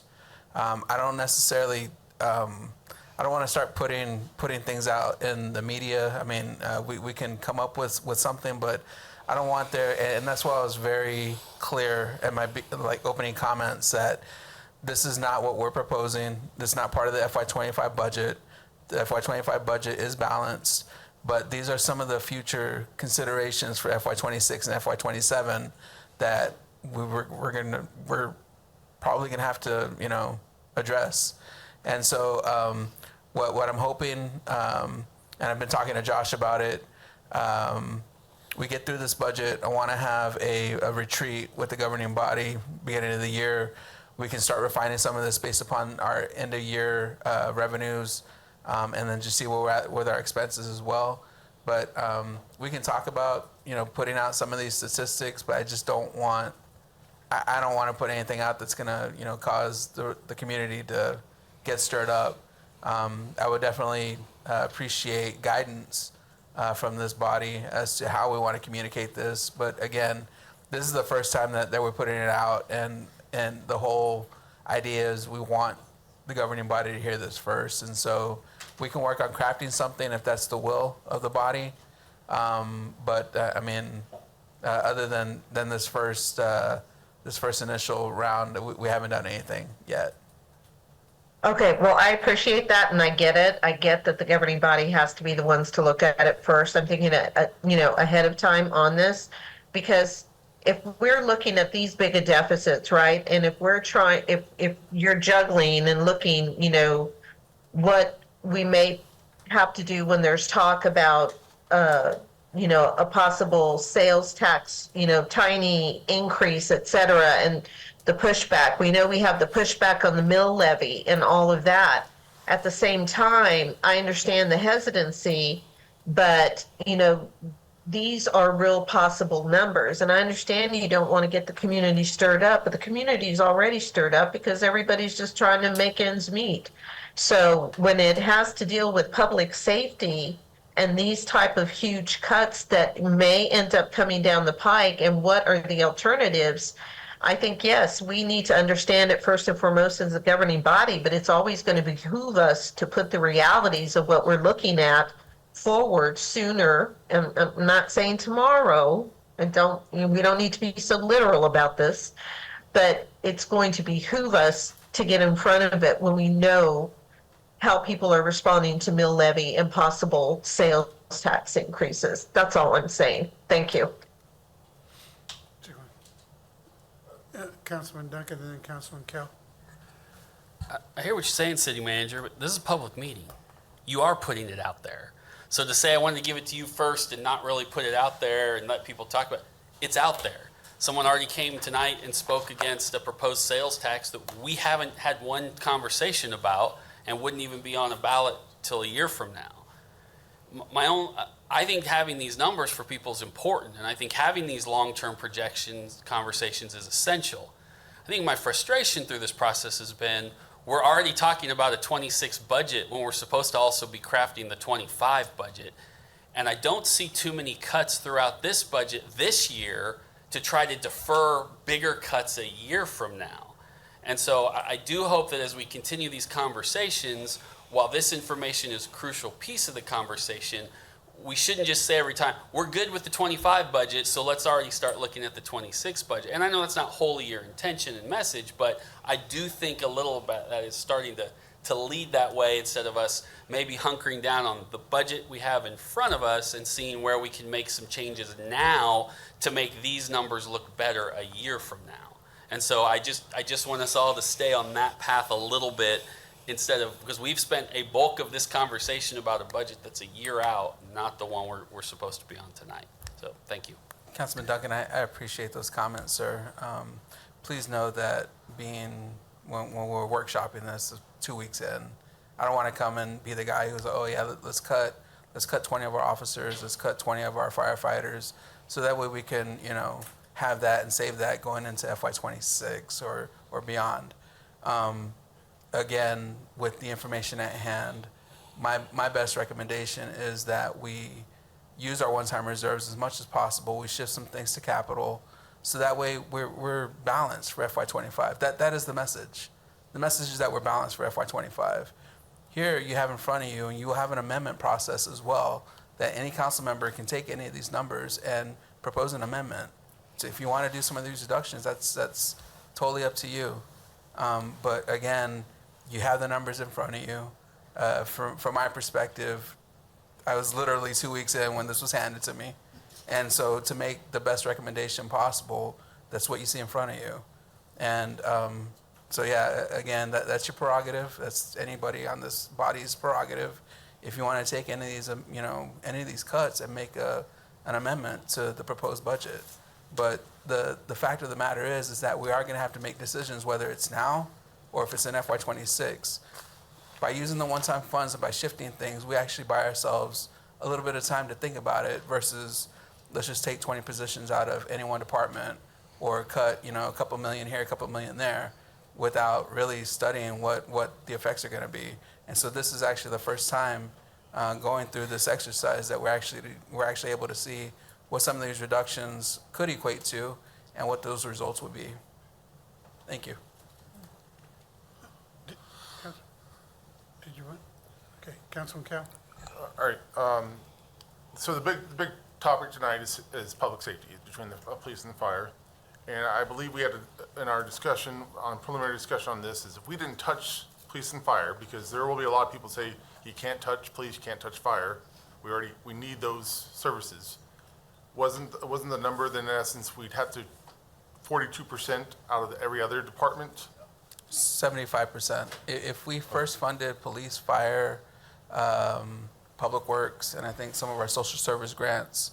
If we first funded those, we would essentially be like, there would be like 25% of the budget left remaining. And so 75 of the remaining general fund departments, they would have to cut 75% of their operations in order to balance that $15 million deficit. And this is just the aspect I think us as a council and our citizens need to understand, that just like I think on our budget workshops that we had with the citizens, it was 50-50. It was defund the fire and the police, and then the other 50% are saying we need to throw more money at each department and other aspects of things. So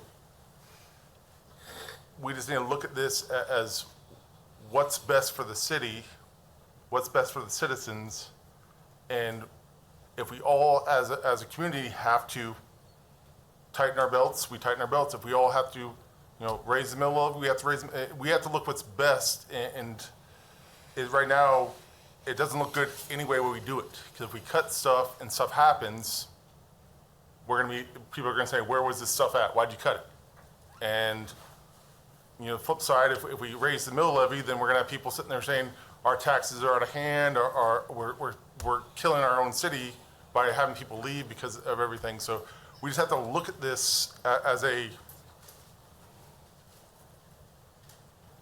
very carefully and decide what we're going to do, because this is going to be a situation that I think all 10 of us up here, and including the staff members that are, it's a no-win situation.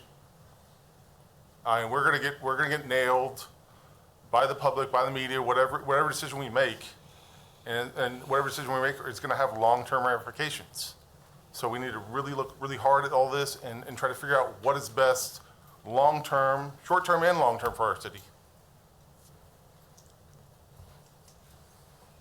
If I may, Councilman, I don't think we need to be reminded of how serious this discussion is, or what we will, as a governing body, experience depending on whatever we decide. It's important for us, though, to not look at this as a no-win situation. I don't want to come into any kind of a budget meeting or any kind of effort by this governing body thinking it's a no-win situation. That's what we're here for, is to come up with alternatives, to find that way that we can continue to serve this city in the most efficient way possible. Yes, we're going to get criticized one way or the other. That's part of our job. We're going to get that. But we have to be able to be transparent and be honest about what our actions will be. I think we're all very aware of that, and we're thinking very hard, and this is part of that process, why we have these discussions, so that we can go back, think tomorrow, come up with something in a different way so that we can proceed. This city is going to continue to prosper. It's going to continue to move forward. It may have to adjust, but that's what we're elected to do, is to find those adjustments in a way that we keep a positive attitude for our city. So I don't want us to get down in the mouth about we just don't have a way out of this. We do have a way out of this. It's just up to us to find that. Councilman Kell. Yeah, I wasn't referring to it as we're down in the dumps. I'm just sitting there saying, I'm expressing to everyone in our community, everyone watching, everyone that speaks on this issue, that we have difficult decisions to make, and it is a situation where we have 50% of the community one way and 50% of the community another way, and we're gonna take bullets no matter what, and that's what we ran for office for. We knew that there was gonna be those days that no matter what we did, we're gonna take bullets, and it's just, we're trying our best, and we're gonna try our best for the city, and we just know that no matter what decision we make, we're gonna have people that are gonna be 100% against what we are trying to do, and that's where my aspect of like the no-win situation of we're not gonna please everyone, and that's kind of when I was saying no-win, it's trying to make everyone happy and try to do what's best for our city, we're going to have a very decisive ideas on that from outside this room. And it wasn't trying to say we're defeated as a group, because I know we're not. Councilman Banks, and Thank then you. Councilman Ortiz. Thank you, Mayor. Having been a firefighter myself for many years, this is not the first time that we've had to experience the possibility of making cuts. No one in this room or probably in the community want to see us cut personnel. Myself, just making a comment, I had to go back into companies 3 times. And honestly, the last time when I went back to the company, I did not want to come back to my position in the front office. But, you know, it's the best job I've ever had. I commend my brothers for what they're doing. I know how difficult it is to look at this situation and think about maybe having to make those cuts or adjustment that we certainly have to make. A couple of questions. I would like to have some understanding of why we took on doing inspection of fuel stations. That was so, when the new state fire marshal was put in place, the decision was made by their office for them to resume doing daycare inspections. So that was something that we previously locally had done, and the state fire marshal's office took that back. So we looked at opportunities for places that we hadn't been able to inspect on a yearly basis, and this was an area that we identified that we felt would help with overall community risk reduction, to start doing those inspections, since we weren't going to be doing the daycare inspections as we had been doing previously, because the state fire marshal's office took those responsibilities back. Okay. Second question, Chief.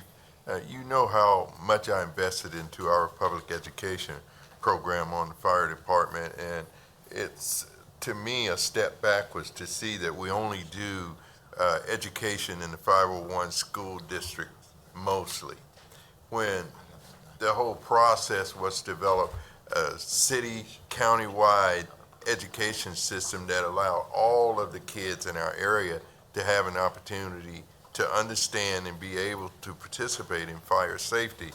And can you tell me why we're focusing mostly on 501 school district? I don't want to say this is a complete answer, but I would say part of it, I believe, is still kind of the after effects of COVID. You know, there was a drastic reduction in our access to schools within the city, all over the community during COVID, and I just don't think that some of those programs have gotten restarted. But it's always something that we're looking for additional opportunities to expand our fire safety education program. Thank you, Chief. Thank you, Mr. Mayor. Councilwoman Ortiz?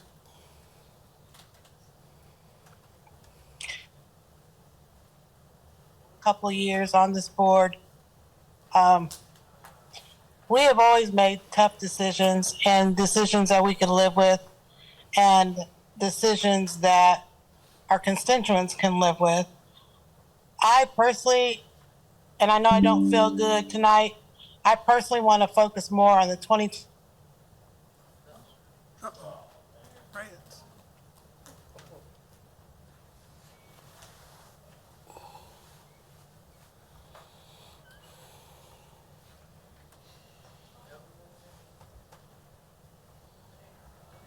I've received calls and emails that said we're raising the mill levy because we can't even get through the 2025 budget. So I would like to see us do a little bit more focused on that. Thank you, Mr. Mayor. Okay. To be fair, Councilwoman Ortiz, at the very beginning of your comments, you cut out, so I don't know if we missed the gist of your comments, if you want to repeat them. I was just saying how we've had several years, being on this council a couple of years, we've had several years where we've had to make some tough decisions, and our constituents understood them. Our employees understood them. It's just where we're at. Thank you, Mr. Mayor. Thank you.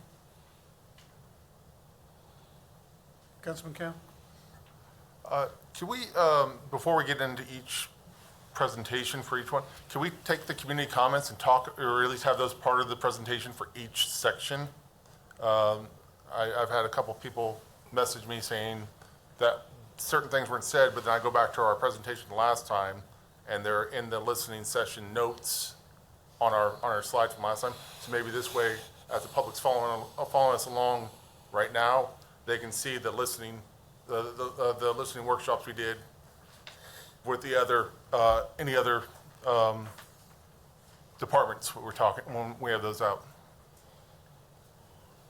Yes, we'll share the list in future items, if that's okay. Yeah, Yes, sir. I just figured to help the public follow along a little bit better, because I know we already touched on it at the 30th meeting, but you know, it's just, it can help refresh the public on that.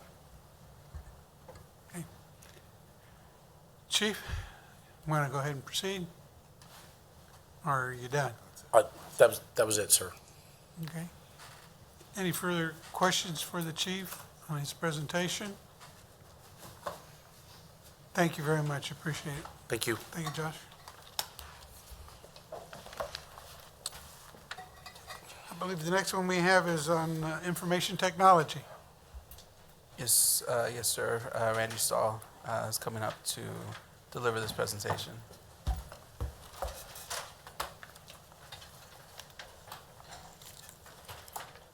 Would say good evening, but it's nighttime now. I was going to say, I would say good evening, but it's now nighttime, so good night.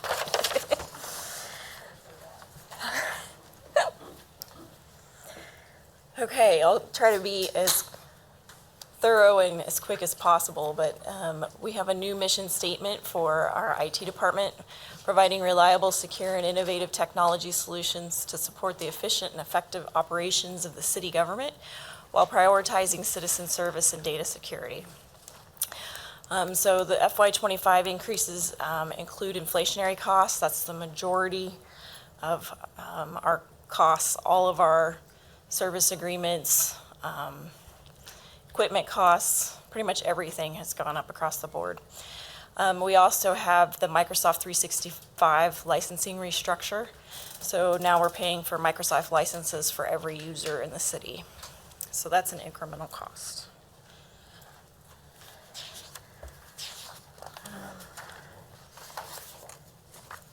And one of our fund areas is with regard to business systems.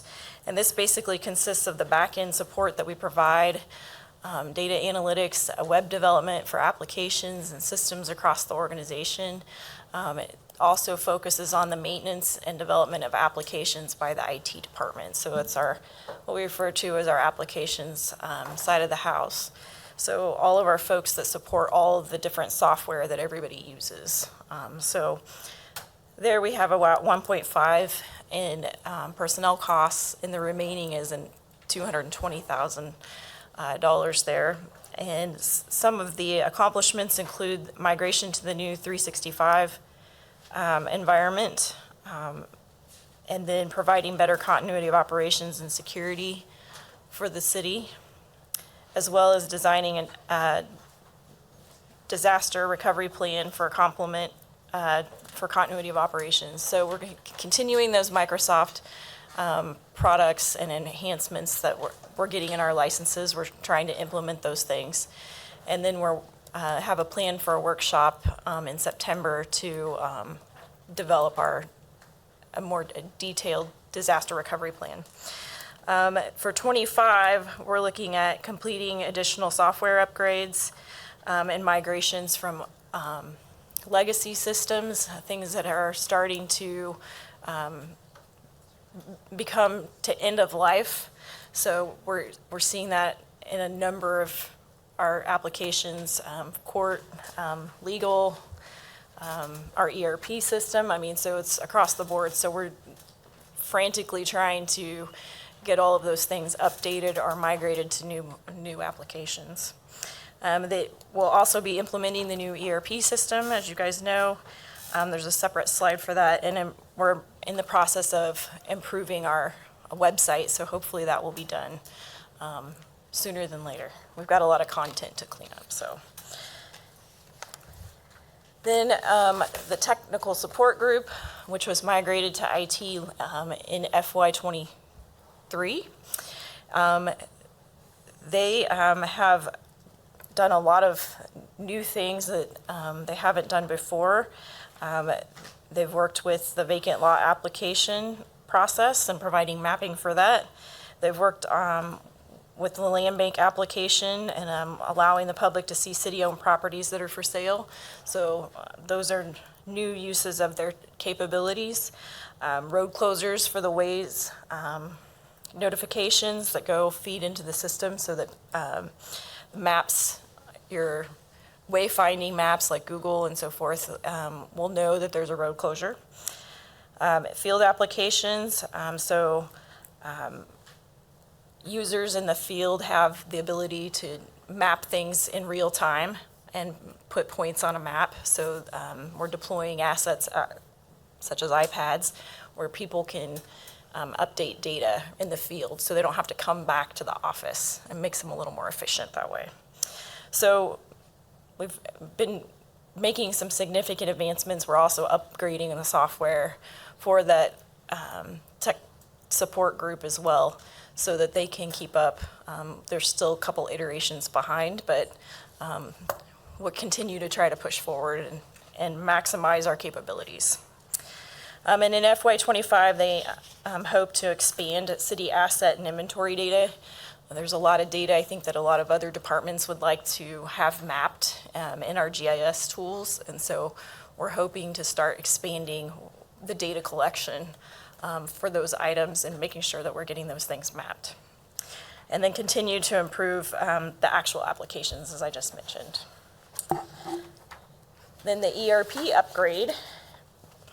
We have basically an enterprise resource planning for those that don't know what ERP stands for.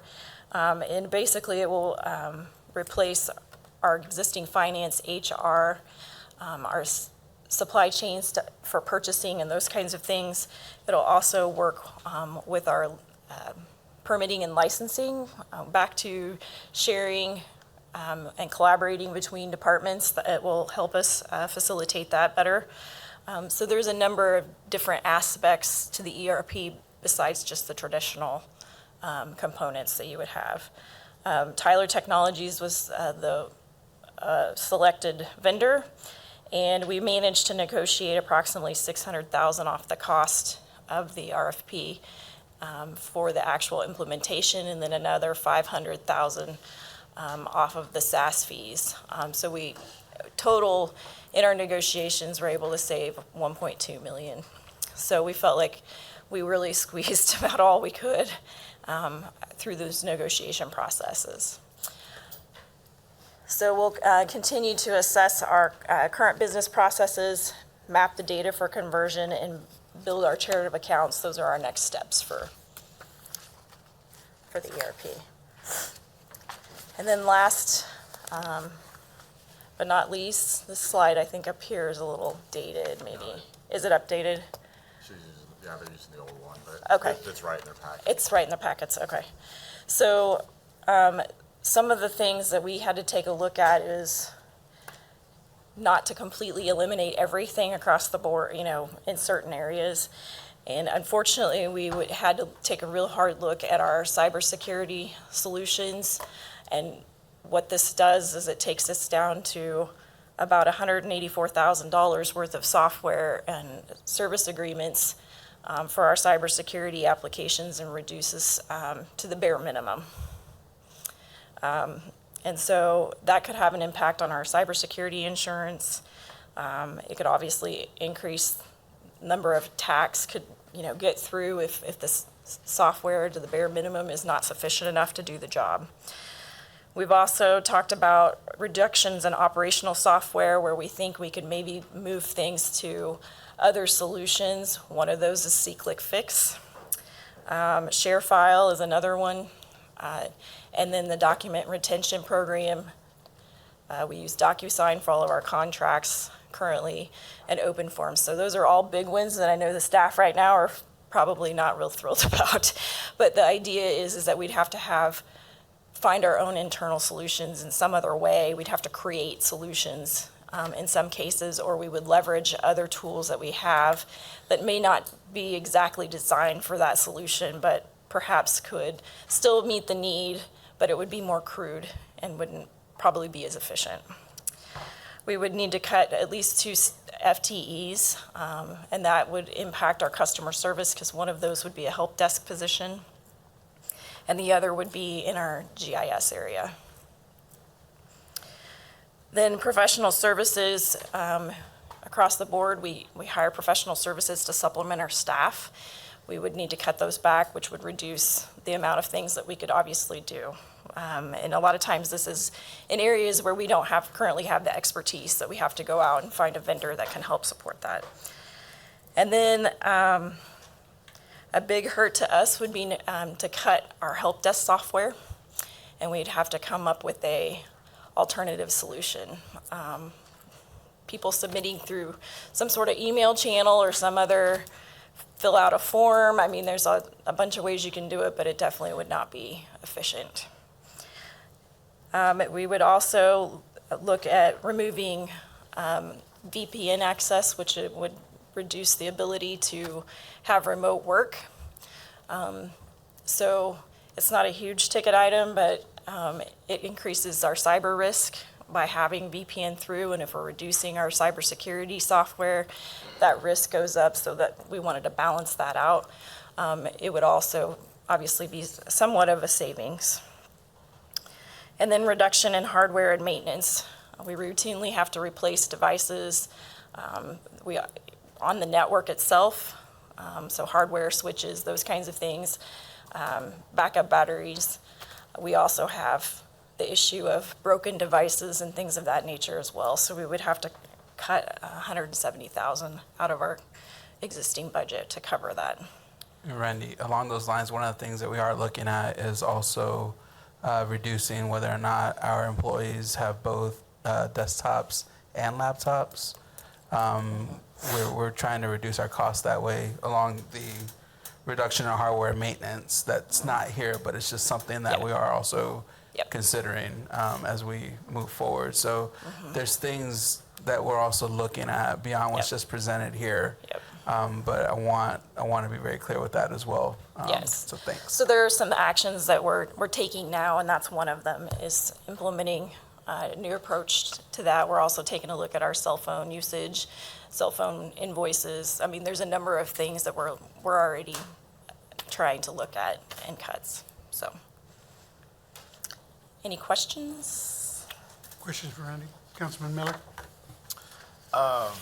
Just because I want to make sure that it's out there that folks kind of understand the implications and the ripple effect.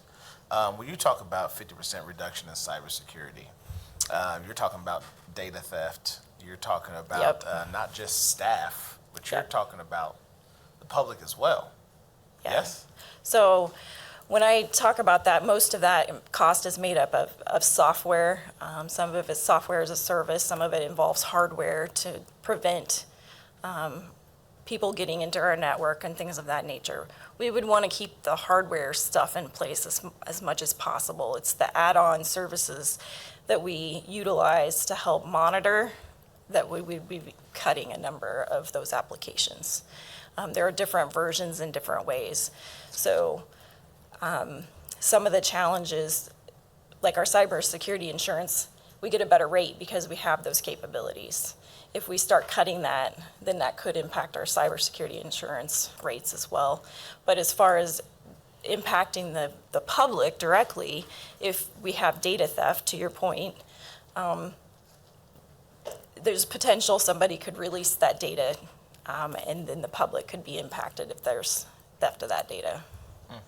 Okay, thank you very much. Councilman Kell? You mentioned reduction in, You mentioned reduction in operational software on like C-Click Fix. Is that just eliminating it or 100%? We would look at trying to find some sort of other way to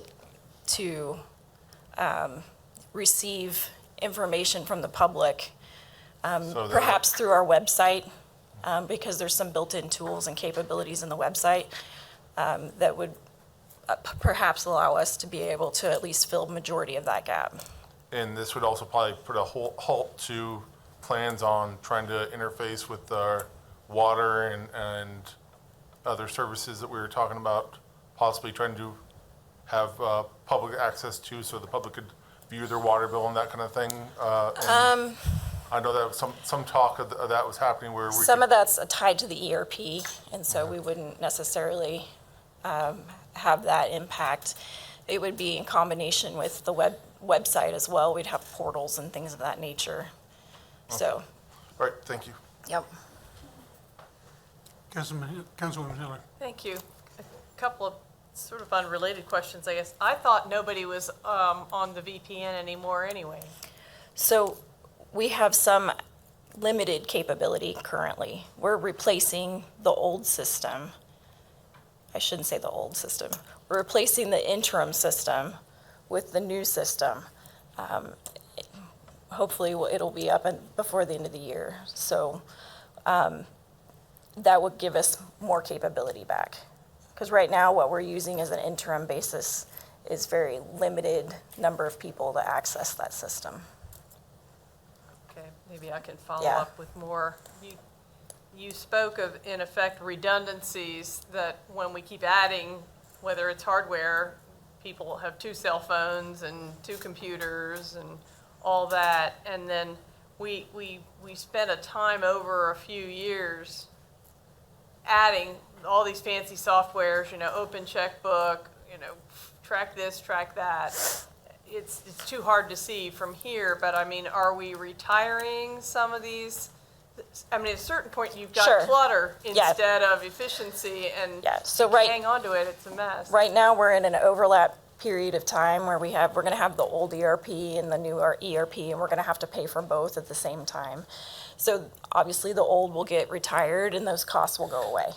So we'll have a number of situations where that transition, where we have to support both in that transition period. So until we can fully implement the new solution, we still have to pay for the old solution. So unfortunately, those are costs that are real and that we have the burden of until we can decommission those old systems. So that will be one area where we can save in the future. And in other ways, as we modernize, we're looking for different ways, different solutions, less costly solutions. So I can tell you our staff, I've communicated, we're all over it right now. We're trying to find as many ways to save as we possibly can.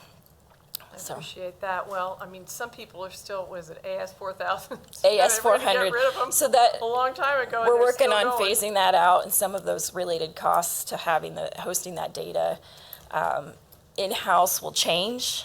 Some of it will just switch because some of that data we can't get rid of, so we have to host it either on premises in a different way, or we'll have to put it out in cloud storage, which has fees associated with that too. So in some cases, just because we get rid of this old system doesn't mean that there aren't costs that continue on.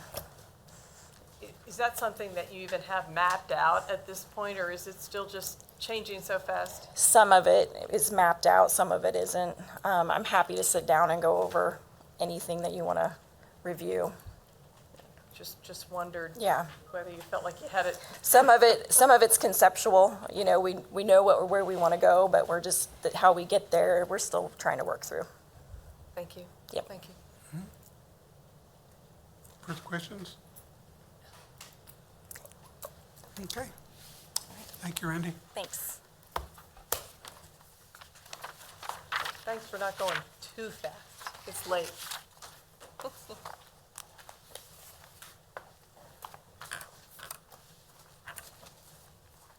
Okay. We've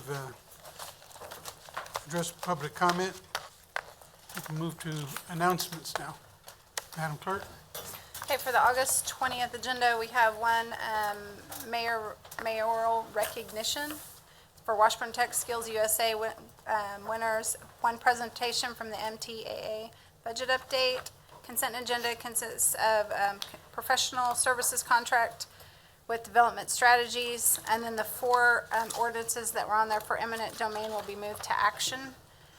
And action items, we have, it looks like ordinance for combined utility revenue bonds and the corresponding resolution. We have a annexation ordinance for J.A. Fleeker that's located at 3533 and 3536 Northwest 25th Street. We have an ordinance and resolution for Sunflower Crossing for a PUD at 3847 Southwest Topeka Boulevard, and then a final plat for Sunflower Crossing. We have the notice of public hearing for the budget. That'll be set September 10th. And then we have a resolution urging low mill levy rates, and then discussion on the budget. City Manager. Nothing for me, sir. Thank you. Okay. We'll start with governing body members. Councilman Panks. Nothing tonight, Mr. Mayor. Thank you. Thank you. Councilman Kell. Just a reminder, school's in session. Be aware of the school zones, school zone speed limits, and especially speed limits on campus. I've brought this to 501 several times that people will be doing the speed right in the school zone. They get on campus and they start flying through the parking lot. So be aware of the speed all the way through because there are a lot of children walking, there's school buses, other people are slowing down. So just be aware of where you're at during the mornings and afternoons, please. Councilman Miller. Thank you, Mayor. Today I strolled into our city council meeting a couple minutes late because I had the pleasure of sending my oldest to college today, dropping her off in her dorm, watching her kind of peddle with some small things while her mother and I did all the big stuff. And the only reason I bring that up is because, A, I'm proud of you, Destiny, and I look forward to you growing up and getting off my insurance. But in all seriousness, there was a kid last week that the community, a community that I'm a part of, the basketball community, which is a big one around the world, but especially around here, that just passed away at the age of 15. And I sit and think about how his father, who I've known for more than 15 years, since before that child was born, how he, Frank Austin, has, and his family have been a integral part of this community.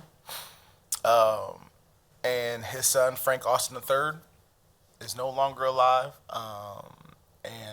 I just wanted to remind everybody to hug your loved ones. Don't take your kids for granted. Don't take your parents, anybody for granted. Show them love when you can, because you just never know. And I appreciate the time. Thank you, Mayor. Councilman Duncan. Thank you, Mayor. Two quick things. First, I saw there was a story. We put out the Capital Journal ran it, but we do the assessment of the 10 dangerous intersections from the past year. There's lots of reasons why, and actually those numbers, they're all terrible, but they weren't in the grand scheme of things too horrible. But what it reminded me of is before I got on this council, we passed a panhandling ordinance, and that was geared towards dangerous intersections to try to alleviate that concern, because you can't ban panhandling, constitutional right, but you can if you have targeted intersections. And what it reminded me was it's been about 7 or 8 years, and intersections and traffic flows have changed, and it's probably as we're working on all these other homeless issues and panhandling issues and kind of the connectivity of it all, it's probably a good time to brush that off and just see if there's additions and subtractions that need to be made, and dust that off and see if it's time to make changes based on new data we've gotten in the last 7 years. So I'll put that out in the universe and ask staff to maybe start pulling that out, and happy to help take a look at that. But just something to review as we work through all this other stuff that's kind of connected. Second thing is, 21st Street is still partially closed. We're on 21st and Westport. It's annoying, of course it is. Nobody likes it when you got to close down part of a street, especially a major thoroughfare, as it were. But these are when we have choices as a city staff that they have to make. Burst, you go in, you take a look, and you realize, man, this was on a replacement list anyway, and it's in bad shape. yeah, we could slap something on it and pour down some concrete and open it back up in a few days. Or we could say, there's a hole in the ground already. Let's do what we need to do anyway and get the job done to create efficiency. And so that we don't have to fix it now and tear it back up again, which everybody hates and complains about also 6 months or a year from now. So I know people are frustrated. It's going to be probably Monday is the targeted date, although if it keeps raining, who knows, to get that back open. But long term, it's better for everybody. I'm glad staff went that direction and has done that replacement. So thank you to staff for making that decision and doing that work, because I know there have been lots of calls and emails. I've gotten them too, just saying, when are you going to open that up? Let's go. But thank you for that decision. It was the right one, and glad we're getting that work done on 21st Street. So thank you, Mayor. Councilwoman Hofer. Nothing tonight, Mayor. Thank you. Councilwoman Hiller. Well, I thought I'd touch on National Night Out. There were 30 neighborhood events on the list that we all got. I guess it's up here. And they're about half done because they're spreading them out over time.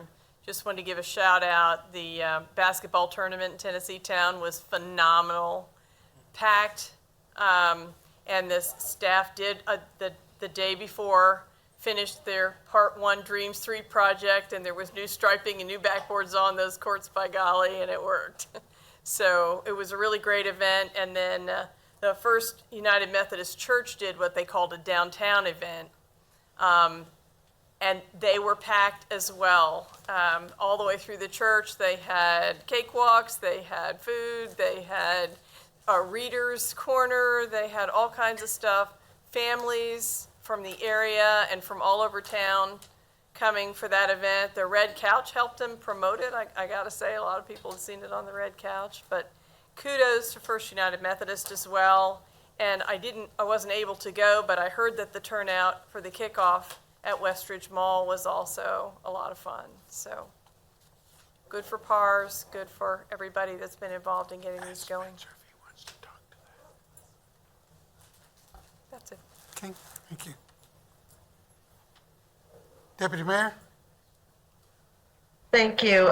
Just wanted to touch briefly on where we're currently at with the Timberley Apartments. As everybody knows, it's been in the media and all of that. The representative for the area, the state representative, John Alcala, my husband, and myself had been starting to work on a number of issues. Actually, John Chardine and myself had started working since the first of the year with numerous concerns with the apartment complex. We ended up finding out last week, hearing on social media, that there had been the carbon monoxide incident, and my husband raced over. I came out of a meeting to find out that two, my understanding is they were under 5 years old, children had been sent to the hospital for carbon monoxide poisoning.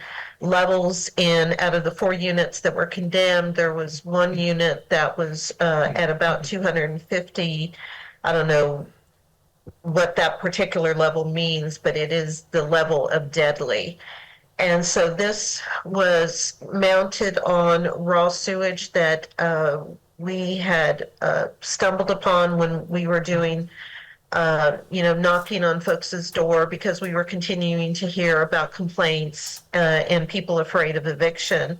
So all of this blew up, and I just want to say, if it was not for city staff, I'm telling you, we'd have people on the streets right now. There were 18 individuals. The majority of at least half of those were children. One was 5 days old that had to be removed from the premises because of the raw sewage and because of mold and because of carbon monoxide.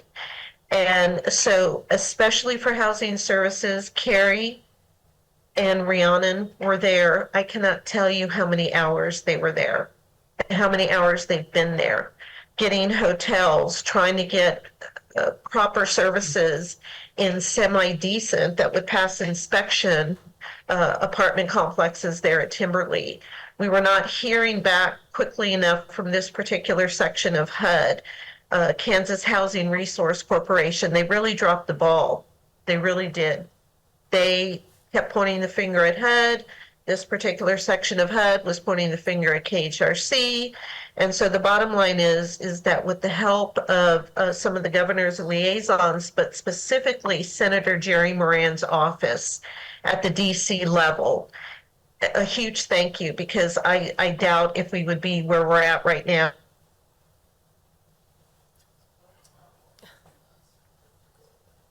Staff from HUD is coming in. They expressed to us today that they have their verbiage, grave concerns about Timberley Apartments. And what we're hoping is what I'm hoping and very concerned about is that we won't have any more folks that don't have a place to stay because of possible issues that are going on that they've never reported because of fear of retaliation. We also had reiterated today in the conversation with HUD that they are very cognizant that there should be no retaliatory action against folks that are coming forward. So with that said, I think that we're looking at a very sensitive area.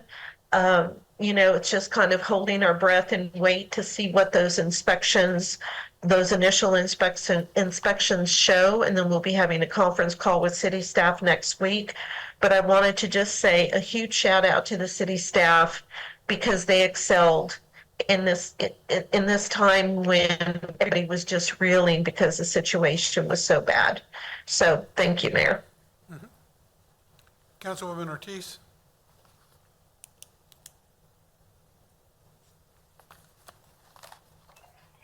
Thank you, Mr. Mayor.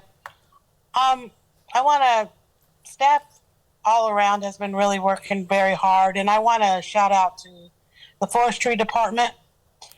I heard a council member tonight say, what do we do when we can't get any help? Sometimes you got to pick up the hose, the chainsaws, and go in the trenches yourself, and that's what I did Sunday. And in the mix of that, I called Braxton and his staff, and they picked up all of the trees in about a 3-block radius that me and the largest NIA volunteer members cut down so people can walk down the sidewalks. And there's still some more work to do, but it looks very, very good because a lot of people in East Topeka are worried about the 6th Street corridor since we're going to have so much more traffic coming down those streets. This gentleman's in a nursing home.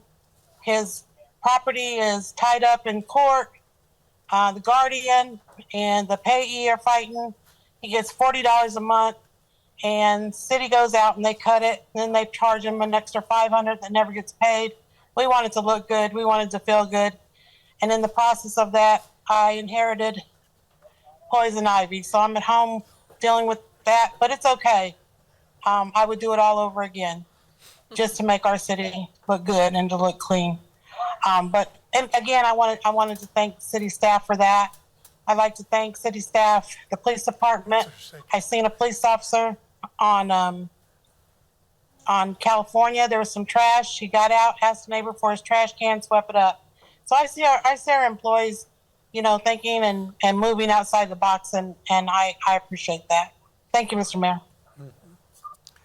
I've asked Councilman Duncan to speak on an item because he is an employee of the League of Municipalities, and there's an opportunity for the youth to get involved in. Councilman? Thank you, Mayor. Yep. So as you know, I'm work at the League of Kansas Municipalities, which works to represent and work on behalf of all the cities of Kansas. If you are a 7th grader, or maybe more importantly, if you are a 7th grade teacher looking to have your students do something productive, every year the League hosts a 7th grade essay contest. Question is always, how does your local government or your community positively impact your life? It's only 500 words, but you can go to our website, lkm.org. That's lkm.org. You'll see the little essay contest at the top of the page, and it's got all the information, rules, and deadlines there. And they don't make me or let me, I guess, grade any of those, so maybe that's good for everybody. I'm not sure. But it is a good, actually, I get to read through the essays every year, and there's a lot of very good ones out there. But most important to the kids, you can actually win money. So there are cash prizes for the top winners. So go to the website, lkm.org, and submit an essay and talk about why your community or why your city, local government benefits your life. Thank you, Mayor. don't they print that too in the League magazine? And it's fun to read some of those entrants. They're pretty creative. They're pretty honest too. Thank you, Councilman. We'll move now to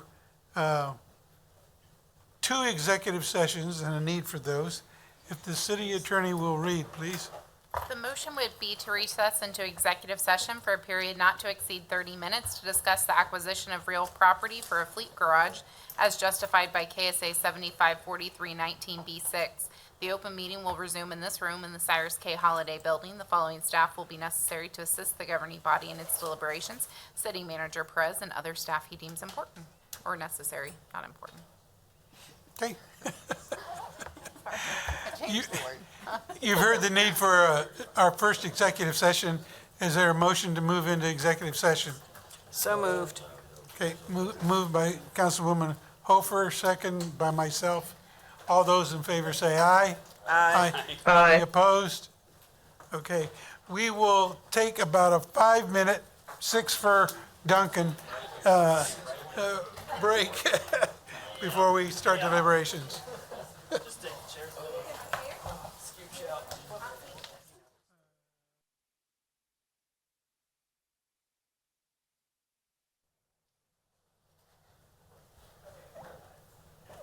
Okay, we've concluded our discussions on our first executive session. No action has been taken. There is a need for a second executive session if the city attorney will read. The motion would be to recess into executive session not to exceed 30 minutes to discuss employer-employee negotiations related to one or more unions as justified by KSA 754319B3. The meeting will resume in this room of the Cyrus K. Holiday Building. The following staff are necessary to assist the governing body in its deliberations: City Manager Perez and other staff he deems necessary. Okay, here's the need for a second executive session. Is there a motion to go into session? So moved. Second. Moved by Councilwoman Hofer, second by Councilman Kell. All those in favor say aye. Aye. Those opposed? No. Okay, we will go into executive session immediately.